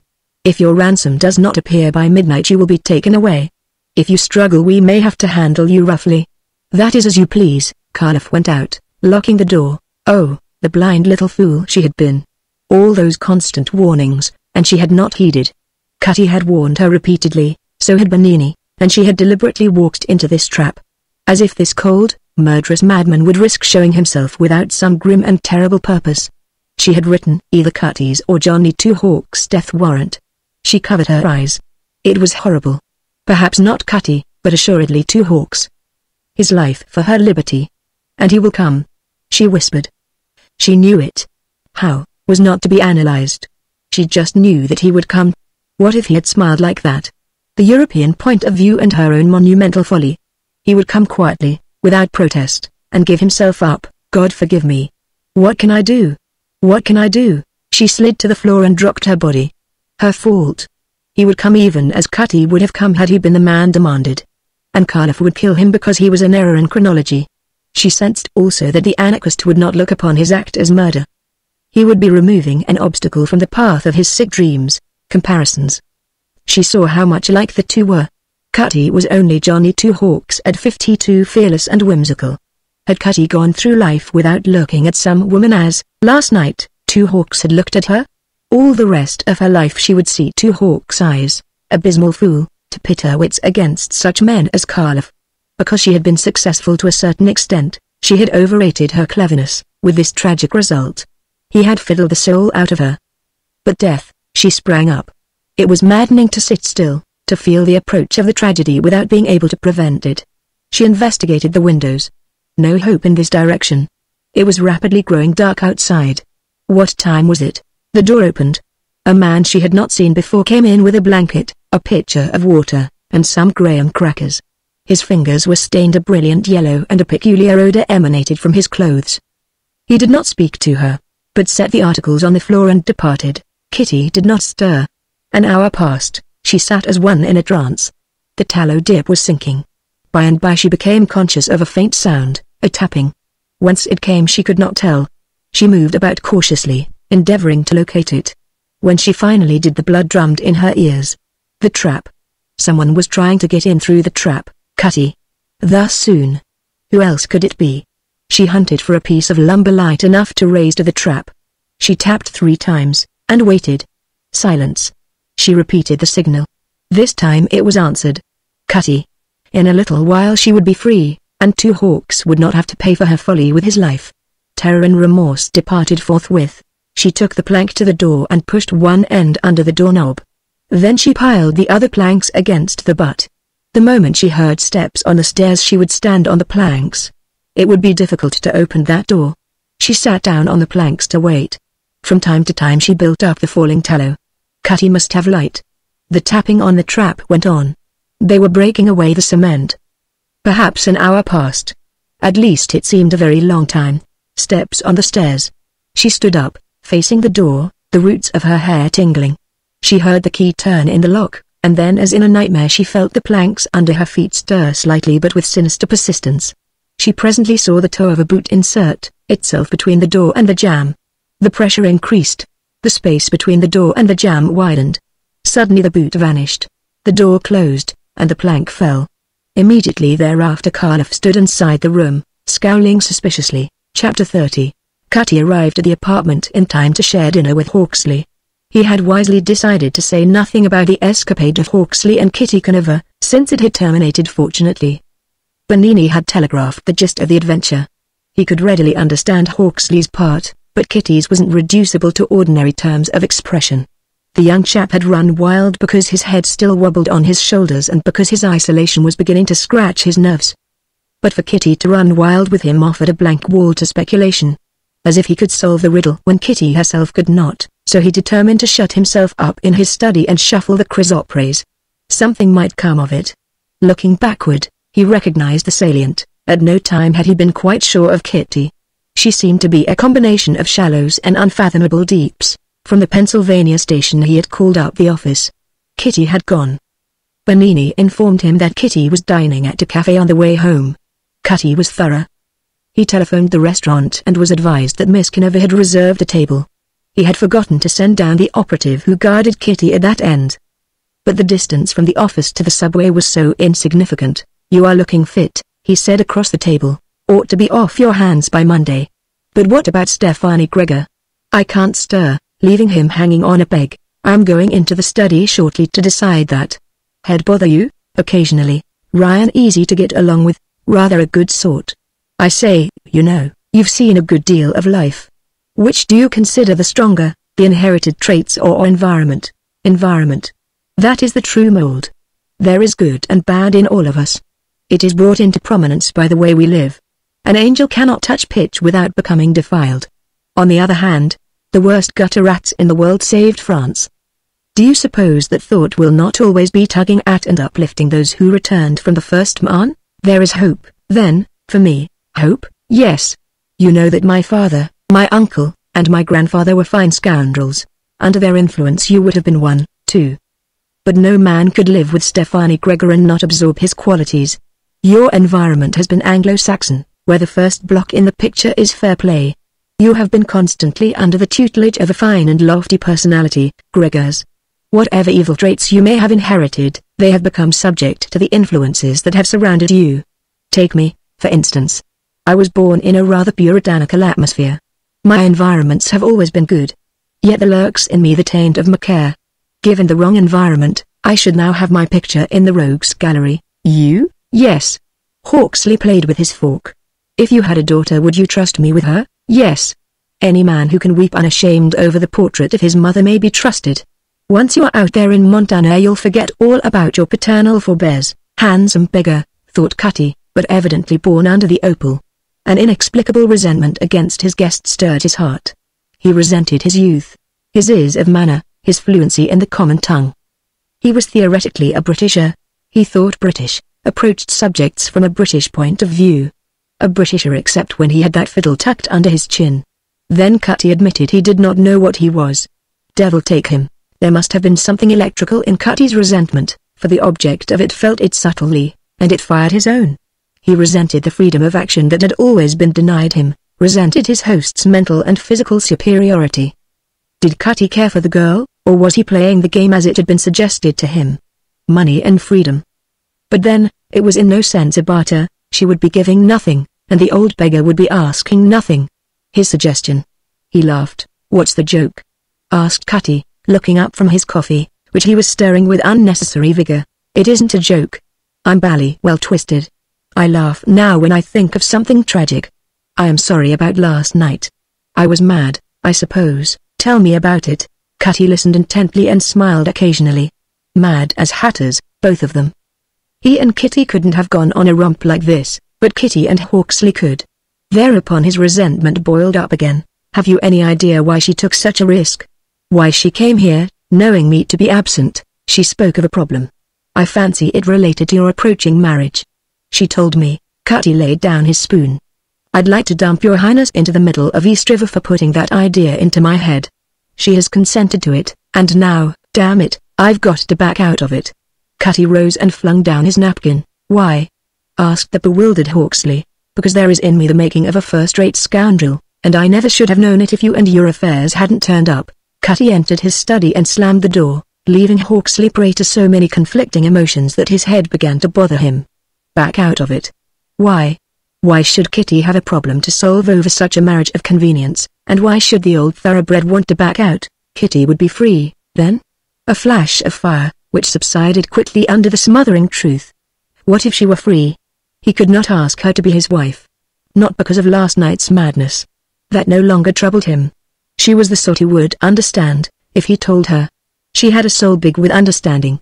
It was that he walked in the shadow of death, and would so long as Carlof was free, and he could not ask any woman to share that. He pushed back his chair slowly. In the living room he took the Amati from its case and began improvising. What the chrysoprase did for Cutty the fiddle did for this derelict solved problems. He reviewed all the phases as he played.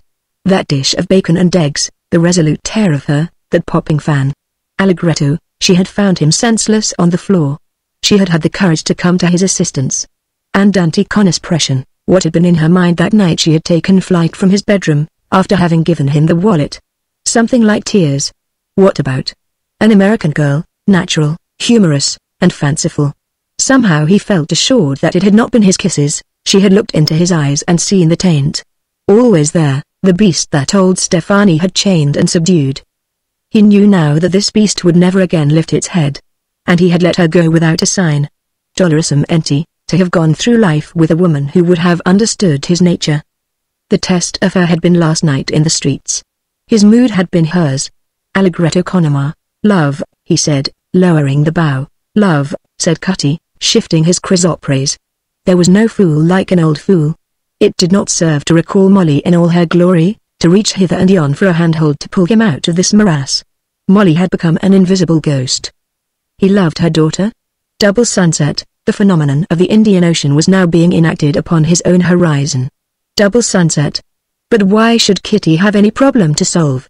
Why should she dodder over such a trifle as this prospective official marriage? It was only a joke which would legalize his generosity. She had sent the telegram after leaving this apartment. What had happened here to decide her? Had Hawksley fiddled? There was something the matter with the green stones tonight. They evoked nothing. He leaned back in his chair, listening, the bowl of his pipe touching the lapel of his coat. Music. Queer, what you could do with a fiddle if you knew how. After all, there was no sense in venting his anger on Hawksley. He was hoist by his own petard. Why not admit the truth? He had had a crack on the head the same night as Hawksley, only, he had been struck by an idea, often more deadly than the butt of a pistol. He would apologize for that roaring exit from the dining room. The poor friendless devil. He bent toward the greenstones again. In the living room Hawksley sat in a chair, the fiddle across his knees. He understood now. The old chap was in love with the girl, and was afraid of himself, couldn't risk having her and letting her go. A curse on the drums of Jeopardy. Misfortune followed their wake always. The world would have been different this hour if the break in the trend of thought was caused by the entrance of Kuroki, who was followed by a man. This man dropped into a chair without apparently noticing that the room was already tenanted, for he never glanced toward Hawksley. A haggard face, dull of eye. Kuroki bobbed and vanished, but returned shortly, beckoning the stranger to follow him into the study. "Coles?" cried Cutty delightedly. Here was the man he had sent to negotiate for the emeralds, free. "How did you escape?" "We've combed the town for you. They had me in a room on 15th Street. Once in a while I got something to eat. But I haven't escaped. I'm still a prisoner." "What do you mean by that?" "I am here as an emissary. There was nothing for me to do but accept the job." "Did he have the stones?" asked Cutty, without the least suspicion of what was coming. "That I don't know. He pretended to have them in order to get me where he wanted me. I've been hungry a good deal because I wouldn't talk. I'm here as a negotiator. A rotten business. I agreed because I've hopes you'll be able to put one over on Karloff. It's the girl, Kitty. Karloff has her." The girl wasn't to blame. Anyone in the game would have done as she did. Karloff is bugs on politics, but he's shrewd enough at this sort of game. He trapped the girl because he'd studied her enough to learn what she would or would not do. Now they are not going to hurt her.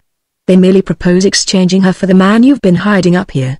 There's a taxi downstairs. It will carry me back to 15th, then it will return and wait. If the man is not at the appointed place by midnight he must go in this taxi. The girl will be carried off elsewhere, and you'll never lay eyes on her again. Karloff and his gang are potential assassins, all they want is excuse. Until midnight they will not touch the girl, but after midnight, God knows. What message am I to take back? Do you know where she is?" Cutty spoke without much outward emotion. "Not the least idea. Whenever Karloff wanted to quiz me, he appeared late at night from some other part of the town. But he never got much." "You saw him this evening?" "Yes. It probably struck him as a fine joke to send me. And if you don't go back, the girl will be taken away. I'm honestly afraid of the man. He's too quiet-spoken. That kind of a man always goes the limit." "I see. Wait here." At Cutty's approach Hawksley looked up apathetically. "Want me?" "Perhaps. You are pale. Anything serious?" "Yes. Karloff has got Kitty." For a minute Hawksley did not stir. Then he got up, put away the Amati, and came back. He was pale, too. "I understand," he said. "They will exchange her for me. Am I right?" "Yes. But you are not obliged to do anything like that, you know." "I'm ready." "You give yourself up?" "Why not? You're a man." Cutty burst out. "I was brought up by one. Honestly, now, could I ever look a white man in the face again if I didn't give myself up? I did begin to believe that I might get through. But fate was only playing with me." "May I use your desk to write a line?" "Come with me," said Cutty, unsteadily. This was not the result of environment. Quiet courage of this order was race. No questions demanding if there wasn't some way round the inevitable. Cutty's heart glowed. The boy had walked into it, never to leave it. "I'm ready." It took a man to say that when the sequence was death. "Coles," said Cutty upon re-entering the study, "tell Karloff that His Highness will give himself up. He will be there before midnight. That's enough for me. But if there's the least sign that you're not playing straight it will be all off. 2 men will be watching the taxi and the entrance. If you appear, it's good night. They told me to warn you. I promise not to appear." Coles smiled enigmatically and reached for his hat. He held his hand out to Hawksley. "You're a white man, sir." "Thanks," said Hawksley, absently. To have it all over with. As soon as the captive federal agent withdrew Hawksley sat down at the desk and wrote. "Will this hold legally?" he asked, extending the written sheet to Cutty. Cutty saw that it was a simple will. In it Hawksley gave half of his possessions to Kitty and half to Stephanie Gregor. In case the latter was dead the sum total was to go to Kitty. "I got you into a muddle, this will take you out of it. Karloff will kill me. I don't know how. I am his obsession. He will sleep better with me off his mind. Will this hold legally?" "Yes." "But why Kitty Conover, a stranger? Is a woman who saves your life a stranger?" "Well, not exactly. This is what we might call 0 hour. I gave you a haven here not particularly because I was sorry for you, but because I wanted those emeralds. Once upon a time Gregor showed them to me. Until I examined your wallet I supposed you had smuggled in the stones, and that would have been fair game. But you had paid your way in honestly. Now, what did you do to Kitty Conover last night that decided her to accept that fool proposition? She sent her acceptance after she left you. I did not know that. I played for her. She became music-struck, and I took advantage of it, kissed her. Then she told me she was going to marry you, and that is why you asked me if I would trust you with a daughter of mine?" "Yes, conscience. That explains this will." "No. Why did you accept my suggestion to marry her, to make her comfortable without sidestepping the rules of convention. No. Because you love her the way I do. Cutty's pipe slipped from his teeth. It did not often do that. He stamped out the embers and laid the pipe on the tray. What makes you think I love her? What makes me tell you that I do? Yes, death may be at the end of tonight's work, so I'll admit that I love her. She is like a forest stream, wild at certain turns, but always sweet and clear. I'm an old fool, old enough to be her father. I loved her mother. Can a man love two women with all his heart, 1 year after the other? It is the avatar, she is the reincarnation of the mother. I understand now. What was a beautiful memory takes living form again. You still love the mother, the daughter has revived that love. By the Lord Harry, I believe you've struck it. Walked into the fog and couldn't find the way out. Of course. What an old ass I've been. Simple as daylight. I've simply fallen in love with Molly all over again, thinking it was Kitty. Plain as the nose on my face. And I might have made a fine mess of it if you hadn't waked me up. All this gentle irony went over Hawksley's head. When do you wish me to go down to the taxi, son? I'm beginning to like you. You shall have your chance. In fact, we'll take it together. There'll be a taxi but I'll hire it. I'm quite positive I know where Kitty is. If I'm correct you'll have your chance. If I'm wrong you'll have to pay the score. We'll get her out or we'll stay where she is. In any event, Cardiff will pay the price. Wouldn't you prefer to go out if you must in a glorious scrap, fighting? Hawksley was on his feet instantly. Do you mean that? I can die with free hands? With a chance of coming out top hole? I say, what a ripping thing. Hope is always springing back. Cutty nodded. But he knew there was one hope that would never warm his heart again. Molly. Well, he'd let the young chap believe that. Kitty must never know. Poor little chick, fighting with her soul in the dark and not knowing what the matter was.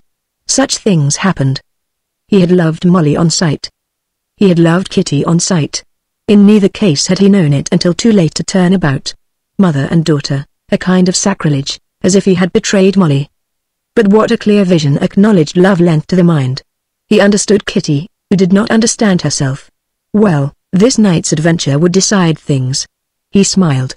Neither Kitty nor the drums of Jeopardy, nothing. The gates of paradise again for somebody else.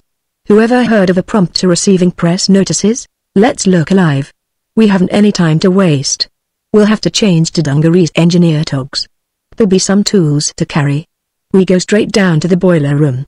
We come up the ash exit on the street side. Remember, no suspicious haste. 2 engineers off for their evening swig of beer at the corner groggery. Through the side door there, and into my taxi. Obey every order I give. Now run along to Kuraki and say night work for both of us. He'll understand what's wanted. I'll set the machinery in motion for a raid. How do you feel? I want the truth. I don't want to turn to you for help and not get it. Hawksley laughed. Don't worry about me. I'll carry on. Don't you understand? To have an end of it, one way or the other. To come free or to die there. And if Kitty is not where I believe her to be, then I'll return to the taxi outside. To be young like that? Thought Cutty, feeling strangely sad and old. To come free or to die there. That was good Anglo-Saxon. He would make a good American citizen if he were in luck. At 9:30 the two of them knelt on the roof before the cemented trap. Nothing but raging heat disintegrates cement. So the liberation of this trap, considering the time, was a Herculean task, because it had to be accomplished with little or no noise. Cold chisels, fulcrums, prying, heaving, boring. To free the under edge. The top did not matter. Not knowing if Kitty were below, that was the worst part of the job. The sweat of agony ran down Hawksley's face, but he never faltered. He was going to die tonight, somehow, somewhere, but with free hands, the way Stefani would have him die. The way the girl would have him die. All these thousands of miles to die in a house he had never seen before, just when life was really worth something. An hour went by. Then they heard Kitty's signal. Instinctively the two of them knew that the taps came from her. They were absolutely certain when her signal was repeated. She was below, alone, faster. Whispered Cutty. Hawksley smiled. To say that to a chap when he was digging into his tomb. When the sides of the trap were free, Cutty tapped to Kitty again. There was a long, agonizing wait. Then 3 taps came from below. Cutty flashed a signal to the warehouse windows. In 5 minutes the raid would be in full swing from the roof, from the street, from the cellar. With their short crowbars braced by stout fulcrums the 2 men heaved. Noise did not matter now. Presently the trap went over. "Look out for your hands, there's lots of loose glass.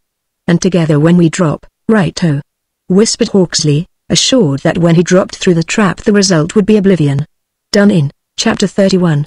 Carliff, upon forcing his way past Kitty's barricade, stared at her doubtfully. This was a clever girl, she had proved her cleverness frequently. She might have some reason other than fear in keeping him out. So he put a fresh candle in the sconce and began to prowl. He pierced the attic windows with a ranging glance. No one was in the yard or on the street. The dust on the windows had not been disturbed. To Kitty the suspense was intolerable. At any moment Cutty might tap a query to her. How to warn him that all was not well? A scream would do it, but in that event when Cutty arrived there would be no Kitty Canova. Something that would sound unusual to Cutty and accidental to Carliff. She hit upon it. She seized a plank from her barricade, raised it to a perpendicular position, then flung it down violently. Would Cutty hear and comprehend that she was warning him? As a matter of fact, Cutty never heard the crash, for at that particular minute he was standing up to get the kinks out of his knees. Carliff whirled on his heels, ran to Kitty, and snatched her wrist. "Why did you do that?" Kitty remained mute. "Answer." With a cruel twist. "You hurt," she gasped. "Anything to gain time." She tried to break away. "Why did you do that?" "I was going to thrust it through a window to attract attention. It was too heavy." This explanation was within bounds of reason. It is possible that Carliff, who had merely come up with a fresh candle, would have departed but for a peculiarly grim burst of humor on the part of fate. "Tap tap tap?"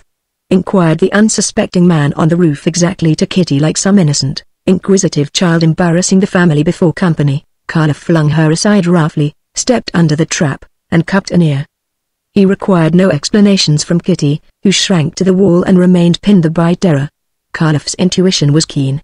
Men on the roof held but one significance. The house was surrounded by federal agents. For a space he wavered between two desires, the political and the private vengeance. A call down the stairs, and 5 minutes afterward there would be nothing on the spot but a jumble of smoking wood and brick. But not to see them die. His subsequent acts, cold and methodical, fascinated Kitty. He took a step toward her. The scream died in her throat. But he did not go beyond that step. The picture of her terror decided his future actions. He would see them die, here, with the girl looking on. A full measure. Well enough he knew who were digging away the cement of the trap. What gave lodgment to this conviction he did not bother to analyze. The man he had not yet seen, who had balked him, now here, now from that first night, and who but the last of that branch of the hated house should be with him. To rend, batter, crush, kill. If he were bound for hell, to go there with the satisfaction of knowing that his private vengeance had been cancelled. The full reckoning for Anna's degradation, Stefani Gregor, broken and dying, and all the others dead. He would shoot them as they dropped through the trap.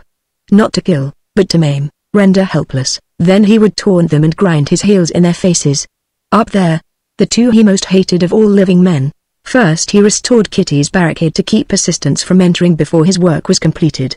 The butt of the first plank he pushed under the doorknob. The other planks he laid flat, end to end, with the butt of the last snug against the brick chimney. The door would never give as a whole, it would have to be smashed in by axes. He then set the candle on the floor, backed by an upended soapbox. His enemies would drop into a pool of light, while they would not be able to see him at once. The girl would not matter. Her terror would hold her for some time. These maneuvers completed, he answered the signal, sat down on another box and waited, reminding Kitty of some grotesque Mongolian idol. Kitty saw the inevitable. Thereupon her terror ceased to bind her. As Kitty flung back the trap she would cry out a warning. Carliff might and probably would kill her. Her share in this night's work, her incredible folly, required full payment. Having decided to die with Kitty, all her courage returned. This is the normal result of any sublime resolve. But with the return of her courage she evolved another plan. She measured the distance between herself and Carliff, calculating there would be 3 strides. As Kitty dropped she would fling herself upon the madman. The act would at least give Kitty something like equal terms. What became of Kitty Canova thereafter was of no importance to the world. Sounds. She became conscious of noises elsewhere in the house. The floor trembled. There came a creaking and snapping of wood, and she heard the trap fall. Carliff stood up, menacing, terrible. She saw where Kitty would drop, and now understood the cunning of the maneuver of placing the candle in front of the soapbox. Kitty would be an absolute mark for Carliff, protected by the shadow. she said herself, as a runner at the tape. Khalif was not the type criminal, which when cornered, thinks only of personal safety. He was a political fanatic. All who opposed his beliefs must not be permitted to survive. There was a touch of Torquemada of the Inquisition in his cosmos. He could not kill directly. He had to torture first. He knew by the ascending sounds that there would be no way out of this for him. To the American, Russia was an outlaw. He would be treated as a dangerous alien enemy and locked up. Boris Karloff should never live to eat his heart out behind bars. Unique angle of thought, he mused. He wanted mud to trample them in, Russian mud. The same mud that had filled the mouth of Anna's destroyer. He was, then, a formidable antagonist for any two strong men, let alone two, one of whom was rather spent, the other dizzy with pain, holding himself together by the last shreds of his will. They dropped through the trap, Cutty in front of the candle, Hawksley a little to one side. The elder man landed squarely, but Hawksley fell backward. He crawled to his feet, swaying drunkenly. For a space he was not sure of the reality of the scene. Torches and hobnailed boots, so, said Karloff. The torturer must talk, he must explain the immediate future to double the agony. He could have maimed them both, then trampled them to death, but he had to inform them of the fact. He pointed the automatic at Cutty because he considered this man the more dangerous of the two. He at once saw that the other was a negligible factor.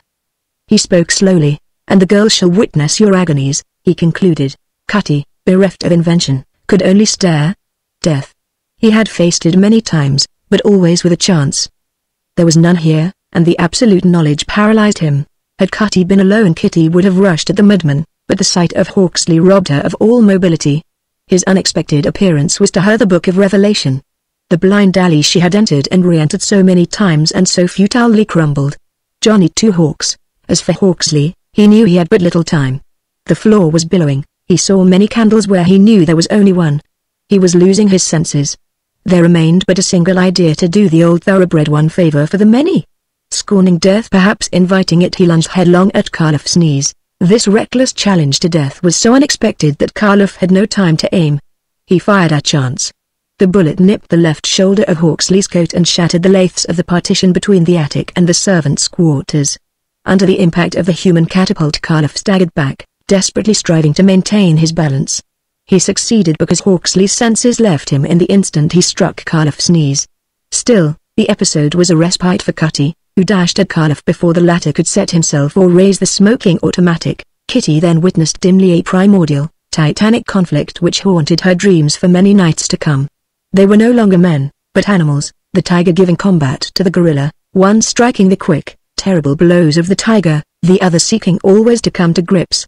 The floor answered under the step and rush. Rare athletes. These two, big men who were light on their feet. Kitty could see their faces occasionally and the flash of their bare hands, but of their bodies little or nothing. Nor could she tell how the struggle was going. Indeed, until the idea came that they might be trampling Johnny Two Hawks, there was no coherent thought in her head, only broken things. She ran to the soapbox and kicked it aside. She saw Hawksley on his face, motionless. At least they should not trample his dead body. She caught hold of his arms and dragged him to the wall to discover that she was sobbing, sobs of rage and despair that tore at her breast horribly and clogged her throat. She was a woman and could not help. She could not help Cutty. She was a woman, and all she could do was to drag aside the lifeless body of the man who had given Cutty his chance. She knelt, turning Hawksley over on his back. There was a slight gash on one grimy cheek, possibly caused by contact with the latchets of Karloff's boots. She raised the handsome head, pressed it to her bosom, and began to sway her body from side to side. Tumult. The federal agents were throwing their bodies against the door repeatedly. In the semi-darkness, Cutty fought for his life. But Kitty neither heard nor saw. The world had suddenly contracted. There was only this beautiful head in her arms. Beyond and about, nothing. Cutty felt his strength ebbing. Soon he would not be able to wrench himself loose from those terrible arms. He knew all the phases of the fighting game. Chivalry and fair play had no part in this contest. Clear light, to observe what his blows were accomplishing, a minute or two of clear light. Half the time his blows glanced. The next time those arms wound about him, that would be the end. He was growing tired, winded, he had not gone into battle fresh. He knew that many of his blows had gone home. Any ordinary man would have dropped. But Karloff came on again and again, and all the while Karloff was not fighting Cutty, he was endeavoring to remove him. He was an obstacle. What Carlof wanted was that head the girl was holding in her arms, to grind his heel into it. Had Cutty stepped aside, Carlof would have rushed for the other man. "Kitty, the door, the door!" Cutty shouted in despair, taking a terrible kick on the thigh. The door. Kitty did not stir. A panel in the door crushed in. The sole of a boot appeared and vanished. Then an arm reached in, groping, touched the plank propped under the doorknob, wrenched and tugged until it fell. Immediately the attic became filled with men. It was time. Carlof had Cutty in his arms. This turn in the affair roused Kitty. Presently she saw men in a snarl, heaving and billowing, with a sudden subsidence. The snarl untangled itself, men began to step back and produce pocket lamps. Kitty saw Cutty's face, battered and bloody, appear and disappear in a flash. She saw Carlof's, too, as he was pulled to his feet, his hands manacled. Again she saw Cutty. With shaking hand he was trying to attach the loose end of his collar to the button. The absurdity of it. Take him away. "But don't be rough with him. He's only a poor devil of a madman," said Cutty. Carlof turned and calmly spat into Cutty's face. A dozen fists were raised, but Cutty intervened. "No. Let him be. Just take him away and lock him up. He's a rough road to travel. And hustle a comfortable car for me to go home in. Not a word to the newspapers. This isn't a popular raid." As soon as the attic was cleared, Cutty limped over to Molly Conover's daughter. The poor innocent. The way she was holding that head was an illumination. With a reassuring smile and effort, for his lips were puffed and burning, he knelt and put his hand on Hawksley's heart. "Done in, Kitty, that's all. He isn't dead, Lord, no. He had 9 lives, this chap, and only one of them missing to date. But I had no right to let him come. I thought he was fairly fit, but he wasn't. Saved my life, though. Kitty, your Johnny Two Hawks is a real man. How real I did not know until tonight. He has earned his American citizenship. Fights like he fiddles on all 4 strings. All our troubles are at an end, so buck up. Alive? He is alive?" The wild joy in her voice. "Yes, Mom, and we too can regularly thank him for being alive also. That lunch gave me my chance. He's only stunned. Perhaps he'll need a nurse again. Anyhow, he'll be coming round in a minute or 2. I'll wager the first thing he does is to smile. I should." Suddenly Kitty grew strangely shy. She became conscious of her anomalous position. She had promised to marry Cutty, promised herself that she would be his true wife, and here she was, holding another man's head to her heart as if it were the most precious head in all the world. She could not put that head upon the floor at once, that would be a confession of her embarrassment, and yet she could not continue to hold Hawksley while Cutty eyed her with semi-humorous concern. Cutty was merciful, however. "Let me hold him while you make a pillow out of your coat." After he had laid Hawksley's head on the coat he said, "He'll come about quicker this way. We've had some excitement, haven't we? I don't want any more, Cutty, never any more.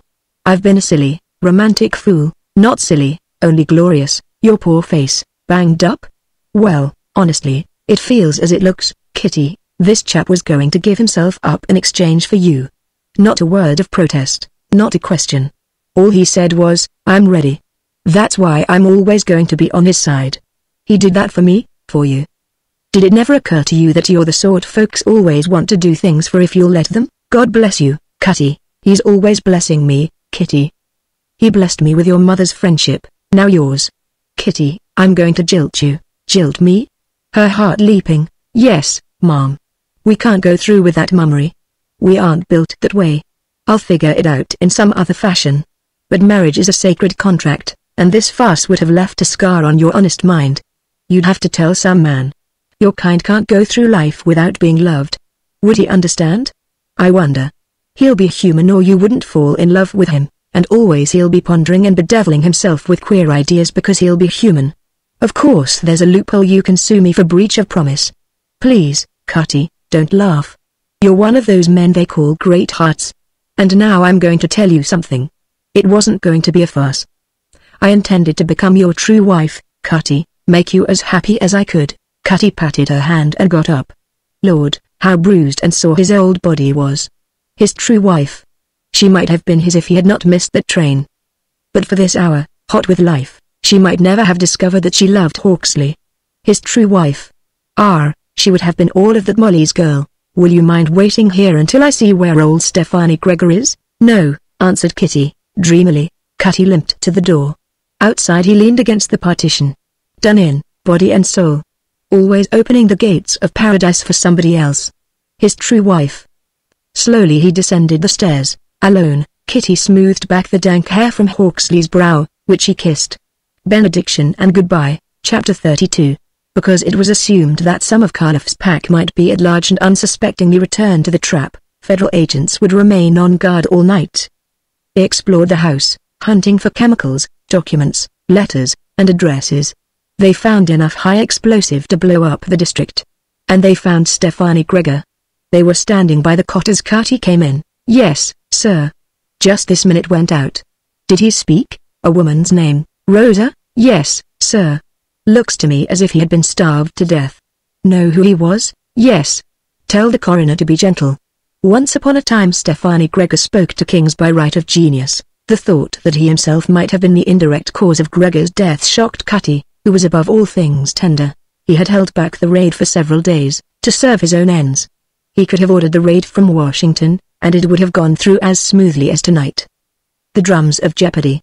Well, that phase of the game was done with. He had held up this raid so that he might be on hand to search Carliff, and until now he had forgotten the drums. Accursed. They were accursed.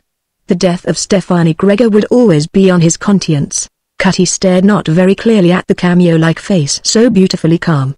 As in life, so it was in death, the calm that had brooked and beaten down the turbulent instincts of the boy, the imperturbable calm of a great soul. Rosa. The sublime unselfishness of the man. He had sacrificed wealth and fame for the love of the boy's mother, unspoken, unrequited love, the quality that passes understanding. And his reward, to die on this cot, in horrid loneliness. Rosa. All at once Cutty felt himself little, trivial, beside this forlorn peer. What did he know about love? He had never made any sacrifices, he had simply carried in his heart a bittersweet recollection. But here, 20-odd years of unremitting devotion to the son of the woman he had loved, Stephanie Gregor. Creating environments that would develop the noble qualities in the boy, interposing himself between the boy and the evil pleasures of the uncle, teaching him the beautiful, cleansing his soul of the inherited mud. Reverently Cutty drew the coverlet over the fine old head. What's this? Asked one of the operatives. Looks like the pieces of a broken fiddle. Out of those dark red bits of wood, some of them bearing the imprints of hobnails. Cutty constructed the scene. A wave of bitter rage rolled over him. The beast. Carliff had done this thing, with poor old Gregor looking on, too weak to intervene. Not so many years ago these bits of wood, under the master's touch, had entranced the souls of thousands. Cutty recalled a fairy tale he had read when a boy about a prince whose soul had been transformed into a flower which, if plucked or broken, died. Carliff had murdered Stephanie Gregor, perhaps not legally but actually nevertheless, rehabilitated in soul. Cutty left the room. He had read a compelling lesson in self-sacrifice. He was going to pick up his cross and go on with it, smiling. After all, Kitty was only an interlude, the big thing was the game, and shortly he would be in the thick of great events again. But Kitty should be happy.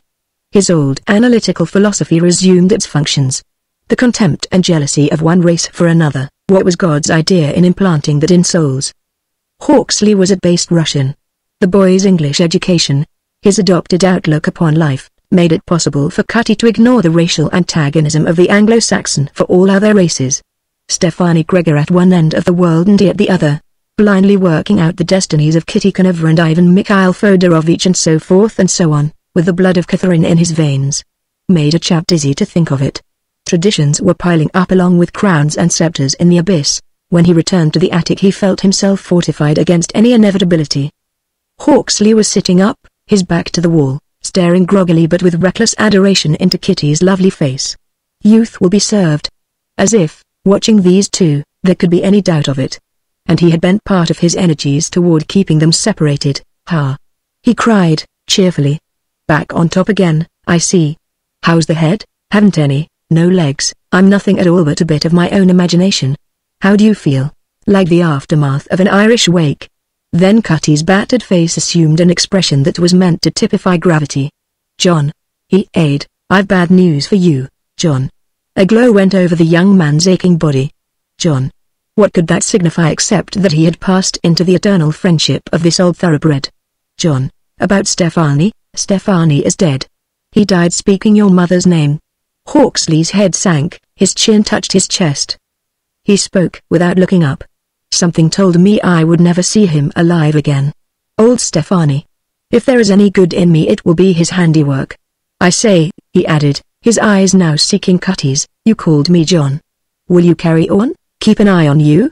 So long as you may need me. I come from a lawless race. Stefani had to fight.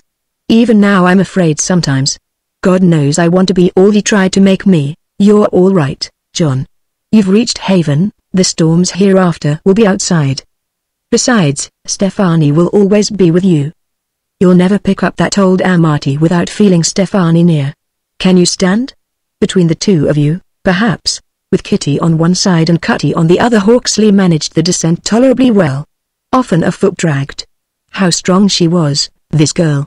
No hysterics, no confusion, after all that racket, with death or something worse reaching out toward her, calmly telling him that there was another step, warning him not to bear too heavily on Cutty. Holding him up physically and morally. These two, now all he had in life to care for. Yesterday, unknown to him, this night, bound by hoops of steel. The girl had forgiven him. He knew it by the touch of her arm. Old Stefani. A sob escaped him. Their arms tightened. No, I was thinking of Stefani.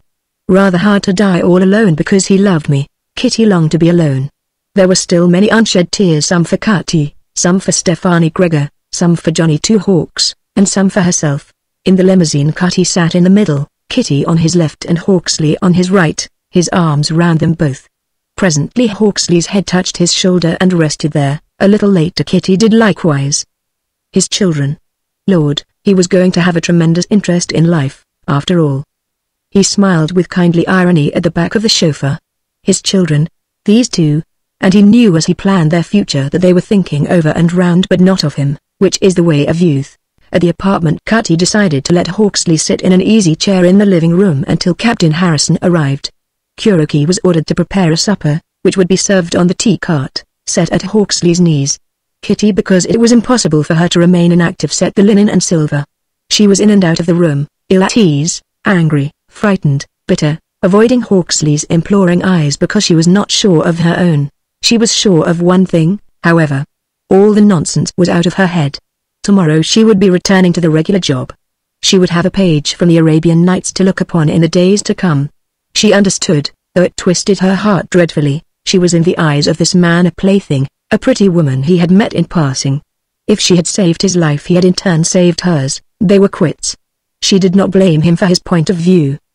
He had come from the top of the world, where women were either ornaments or playthings, while she and hers had always struggled to maintain equilibrium in the middle stratum.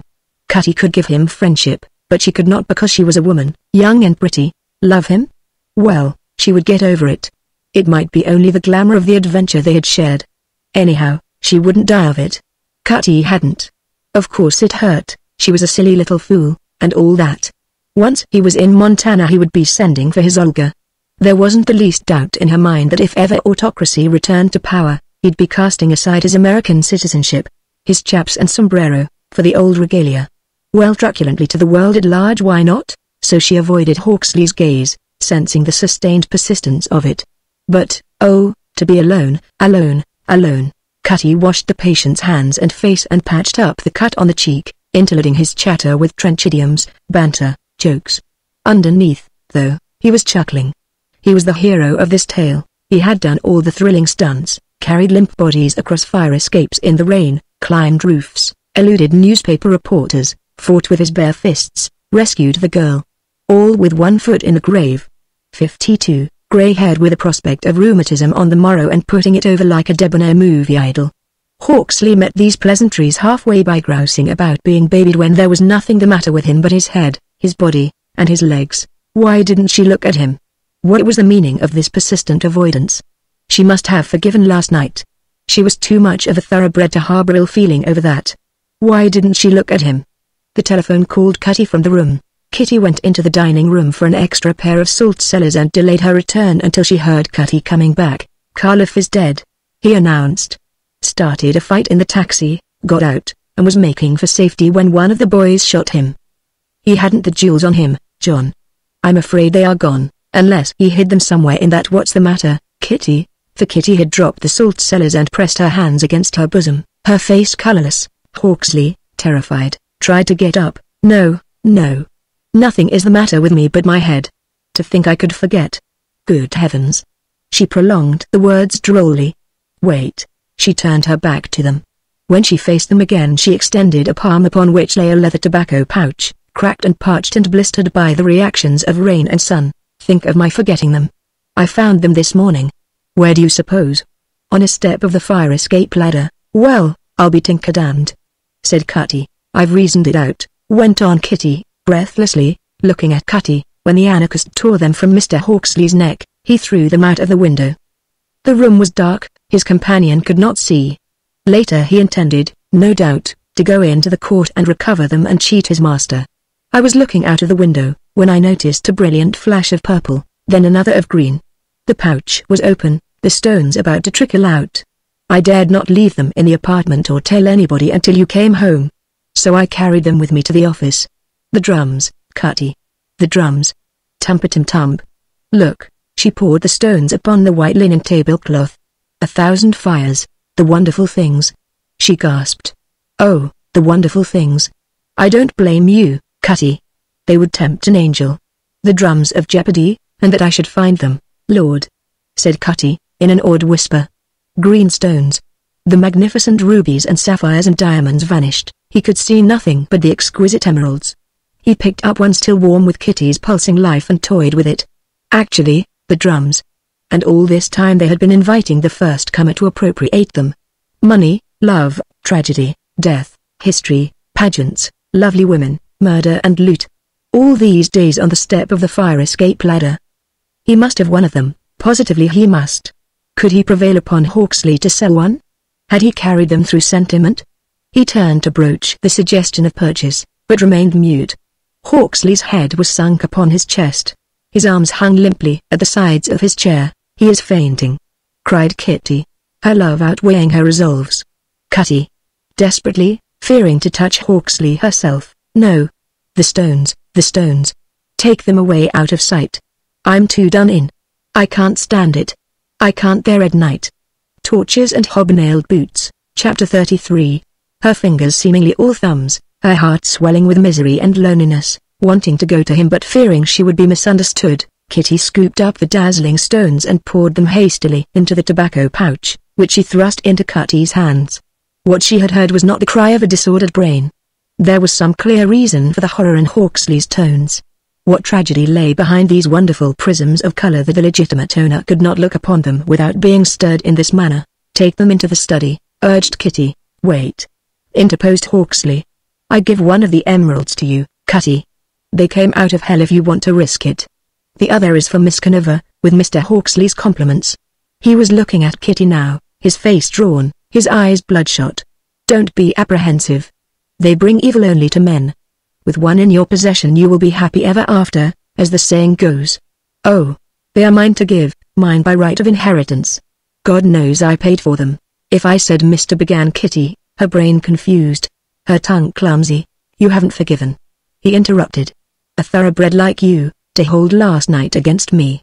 Mr. After what we two have shared together. Why didn't you leave me there to die? Cutty observed that the drama had resolved itself into two characters. He had been relegated to the scenes.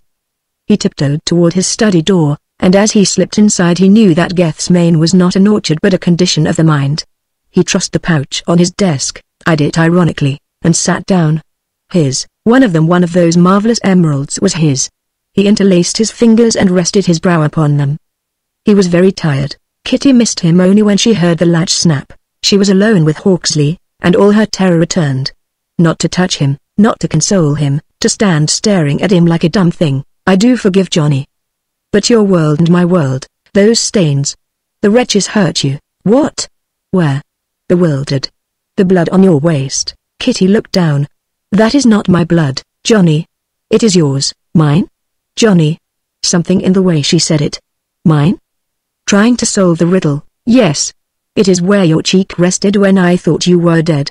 The sense of misery, of oppression, of terror, all fell away miraculously, leaving only the flower of glory. She would be his plaything if he wanted her. Silence. Kitty, I came out of a dark world to find you. I loved you the moment I entered your kitchen that night. But I did not know it. I loved you the night you brought the wallet. Still I did not understand. It was when I heard the lift door and knew you had gone forever that I understood. Loved you with all my heart, with all that poor old Stefani had fashioned out of muck and clay. If you held my head to your heart, if that is my blood that do you, can you care a little? I can and do care very much, Johnny. Her voice to his ears was like the G-string of the Amati. Will you go with me, anywhere? But you are a prince of some great Russian house, Johnny, and I am nobody. What am I, Kitty? Less than nobody, a homeless outcast, with only you and Cutty. An American. Well, when I'm that it will be different, I'll be somebody. God forgive me if I do not give it absolute loyalty, this new country. Never call me anything but Johnny, Johnny. Anywhere, whatever he willed her to be, I'm a child, Kitty. I want to grow up if I can to be an American, something like that ripping old thoroughbred yonder, Cutty. Johnny wanted to be something like Cutty. Johnny would have to grow up to be his own true self, for nobody could ever be like Cutty. He was as high and far away from the average man as this apartment was from hers. Would he understand her attitude? Could she say anything until it would be too late for him to interfere? She was this man's woman. She would have her span of happiness, come ill, come good, even if it hurt Cutty, whom she loved in another fashion.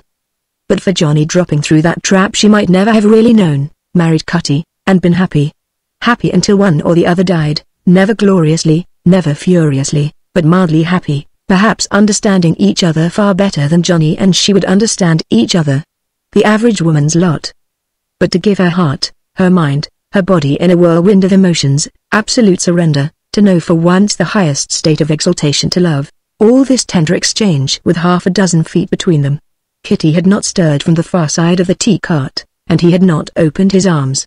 She had given herself with magnificent abandon, for the present that satisfied her instincts. As for him, he was not quite sure this miracle might not be a dream, and one false move might cause her to vanish. Johnny, who is Olga? The question was irrepressible. Perhaps it was the last shred of caution binding her. All of him or none of him. There must be no other woman intervening. Hawksley stiffened in his chair. His hands closed convulsively and his eyes lost their brightness. Johnny? Kitty ran round the tea cart. What is it? She knelt beside the chair, alarmed, for the horror had returned to his face. What did they do to you back there? She clasped one of his hands tensely in hers. In my dreams at night. He said, staring into space. I could run away from my pursuers, but I could not run away from my dreams. Torches and hobnailed boots. They trampled on her, and I, up there in the gallery with those damned emeralds in my hands. Ah, if I hadn't gone for them, if I hadn't thought of the extra comforts their sale would bring. There would have been time then, Kitty. I had all the other jewels in the pouch. Horses were ready for us to flee on, loyal servants ready to help us, but I thought of the drums. A few more worldly comforts with hell forcing in the doors. I didn't tell her where I was going. When I came back it was to see her die. They saw me, and yelled. I ran away. I hadn't the courage to go down there and die with her. She thought I was in that hell pit. She went down there to die with me and died horribly, alone. Ah, if I could only shut it out, forget. Olga, my tender young sister, Kitty, the last one of my race I could love. And I ran away like a yellow dog, like a yellow dog. I don't know where her grave is, and I could not seek it if I did. I dared not write Stefani, tell him I had seen Olga go down under Karloff's heels, and then ran away. Day by day to feel those stones against my heart. Nothing is more terrible to a woman than the sight of a brave man weeping. For she knew that he was brave. The sudden recollection of the emeralds, a little more comfort for himself and sister if they were permitted to escape. Not a cowardly instinct, not even a greedy one, a normal desire to fortify them additionally against an unknown future, and he had surrendered to it impulsively, without explaining to Olga where he was going. Johnny, Johnny, you mustn't. She sprang up, seizing his head and wildly kissing him. You mustn't. God understands, and Olga. Oh, you mustn't sob like that. You are tearing my heart to pieces. I ran away like a yellow dog. I didn't go down there and die with her. You didn't run away tonight when you offered your life for my liberty. Johnny, you mustn't. Under her tender ministrations the sobs began to die away and soon resolved into little catching gasps. He was weak and spent from his injuries, otherwise he would not have given way like this. Discovered to her what she had not known before, that in every man, however strong and valiant he may be, there is a little child. It has been burning me up, Kitty, I know, I know. It is because you have a soul full of beautiful things, Johnny. God held you back from dying with Olga because he knew I needed you. You will marry me, knowing that I did this thing, marry him. A door to some blinding radiance opened, and she could not see for a little while. Marry him. What a miserable wretch she was to think that he would want her otherwise. Johnny Two Hawks, fiddling in front of the Metropolitan Opera House, to fill a poor blind man's cup. Yes, Johnny. Now, yesterdays never were. For us there is nothing but tomorrows. Out there, in the great country where souls as well as bodies may stretch themselves, we'll start all over again. You will be the cowman and I'll be the kitchen wench. As in the beginning, so it will always be hereafter. I'll cook your bacon and eggs. She pulled his chair round and pushed it toward a window, dropped beside it and laid her cheek against his hand. Let us look at the stars, Johnny. They know. Kuroki, having arrived with coffee and sandwiches, paused on the threshold, gazed, wheeled right about face, and returned to the kitchen. By and by Kitty looked up into Hawksley's face. He was asleep. She got up carefully, lightly kissed the top of his head, the old wound, and crossed to Cutty's door. She must tell dear old Cutty of the wonderful happiness that was going to be hers. She opened the study door, but did not enter at once. Asleep on his arms. Why? He hadn't even opened that Ali Baba's bag. Tired out, done in, as Johnny Two Hawks called it in his English fashion. She waited, but as he did not stir she approached with noiseless step. The light poured full upon his head. How grey he was. A boundless pity surged over her that this tender, valiant knight should have missed what first her mother had known. Now she herself requited love. To have everything in the world without that was to have nothing. She would not wake him, she would let him sleep until Captain Harrison came. Lightly she touched the grey head with her lips and stole from the study. Oh, Molly, Molly. Cutty whispered into his rigid fingers, and so they were married, in the apartment, at the top of the world, on a May night thick with stars. It was not a wedding, it was a marriage. The world never knew because it was none of the world's business. Who was Kitty Conover? A nobody. Who was John Hawksley? Something to be. Out of the storm into the calm, which is something of a reversal. Generally in love affairs happiness is found in the approach to the marriage contract. The disillusions come afterward. It was therefore logical that Kitty and her lover should be happy, as they had run the gamut of test and fire beforehand. The young people were to leave for the west soon after the supper for 3. At midnight Cutty's ship would be boring down the bay. Did Kitty regret, even a little, the rice and old shoes, the bridesmaids and cake, so dear to the female of the species? She did not. Did she think occasionally of the splendor of the title that was hers? She did. To her mind Mrs. John Hawksley was incomparably above and beyond anything in that Bible of autocracy, the Allman Ashtagatha. After supper Cutty brought in the old Amati. Play, he said, lighting his pipe. So Hawksley played as he never had played before and perhaps as he would never play again. We reach zenith sometimes, but we never stay there. But he was not playing to Cutty. Slate blue eyes, 2 books with endless pages, the soul of this wife of his. He had come through. The miracle had been accomplished. Love, Kitty smiled and smiled, the doors of her soul thrown wide to absorb this magic message. Love, Cutty smoked on, with his eyes closed. He heard it, too. Love, well, he said, sighing, I see innovations out there in Montana. The roundup will be different. The pied fiddler of Barkay will stand in the corral and fiddle, and the bossies will come galloping in, 2 by 2 and a few jackrabbits. He laughed. John, the Amati is yours conditionally. If after 1 year it is not reclaimed it becomes yours automatically. My wedding present. Remember, next winter, if God wills, you'll come and visit me, as if we could forget. Cried Kitty, embracing Cutty, who accepted the embrace stoically. I'll be needing clothes, and Johnny will have to have his hair cut. Oh, Cutty, I'm so foolishly happy. Time we started for the choo-choo. Timetables have no souls.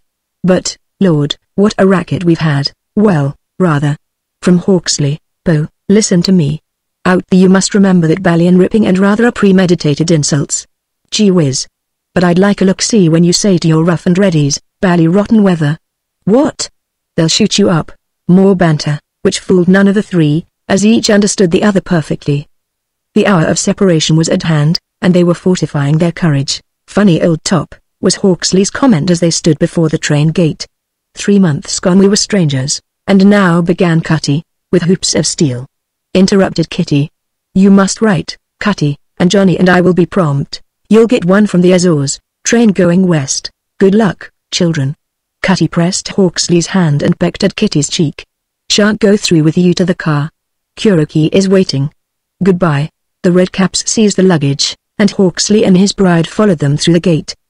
Because he was tall, Cutty could see them until they reached the bumper. Funny old world, for a fact. Next time they met, the wounds would be healed. Hawksley's head and old Cutty's heart. Queer how he felt his 52. He began to recognize one of the truths that had passed by: one did not sense age if one ran with the familiar pack. But for an old-timer to jog along for a few weeks with youth. That was it. The youth of these two had knocked his conceit into a cocked hat. Poor dear old Cutty. Said Kitty, old thoroughbred. Said Hawksley. And you were relegated to the bracket where the family kept the kaleidoscope, the seashell, and the album. His children, though, from now on he would have that interest in life. The blessed infant Molly's girl taking a sunbonnet when she might have worn a tiara. And that boy, stepping down from the pomp of palaces to the dusty ranges of Barkay. An American citizen. It was more than funny, this old top, it was stark raving mad. Well, he had one of the drums. It reposed in his wallet. Another queer thing, he could not work up a bit of the old enthusiasm. It was only a green stone. One of the finest examples of the emerald known, and he could not conjure up the panorama of murder and loot behind it. Possibly because he was no longer detached, the stone had entered his own life and touched it with tragedy. For it was tragedy to be 52 and to realize it. Thus whenever he took out the emerald he found his imagination walled in. Besides, it was a kind of magic mirror. He saw always his own tentative villainy. He was not quite the honest man he had once been. But what was happening down the line there? The passengers were making way for someone. Kitty, and racing back to the gate. She did not pause until she stood in front of him, breathless. Forget something? He asked, awkwardly. Suddenly she threw her arms round his neck and kissed him. If only the three of us could be always together. Take care of yourself. Johnny and I need you. Then she caught his hand, gave it a pressure, and was off again. Cutty stood there, staring blindly in her direction. Old Stephanie Gregor, sacrifice. By and by he became conscious of something warm and hard in his palm. He looked down, a green stone, green as the turban of a Mecca pilgrim, green as the eye of a black panther in the thicket. He dropped the emerald into a vest pocket and fumbled round for his pipe, always his mental crutch. He lit it and marched out of the station into the night, chuckling sardonically. For the second time the thought occurred to him, of all his earthly possessions he would carry into the beyond. A chuckle, Molly, then Kitty, but the drums of Jeopardy were his.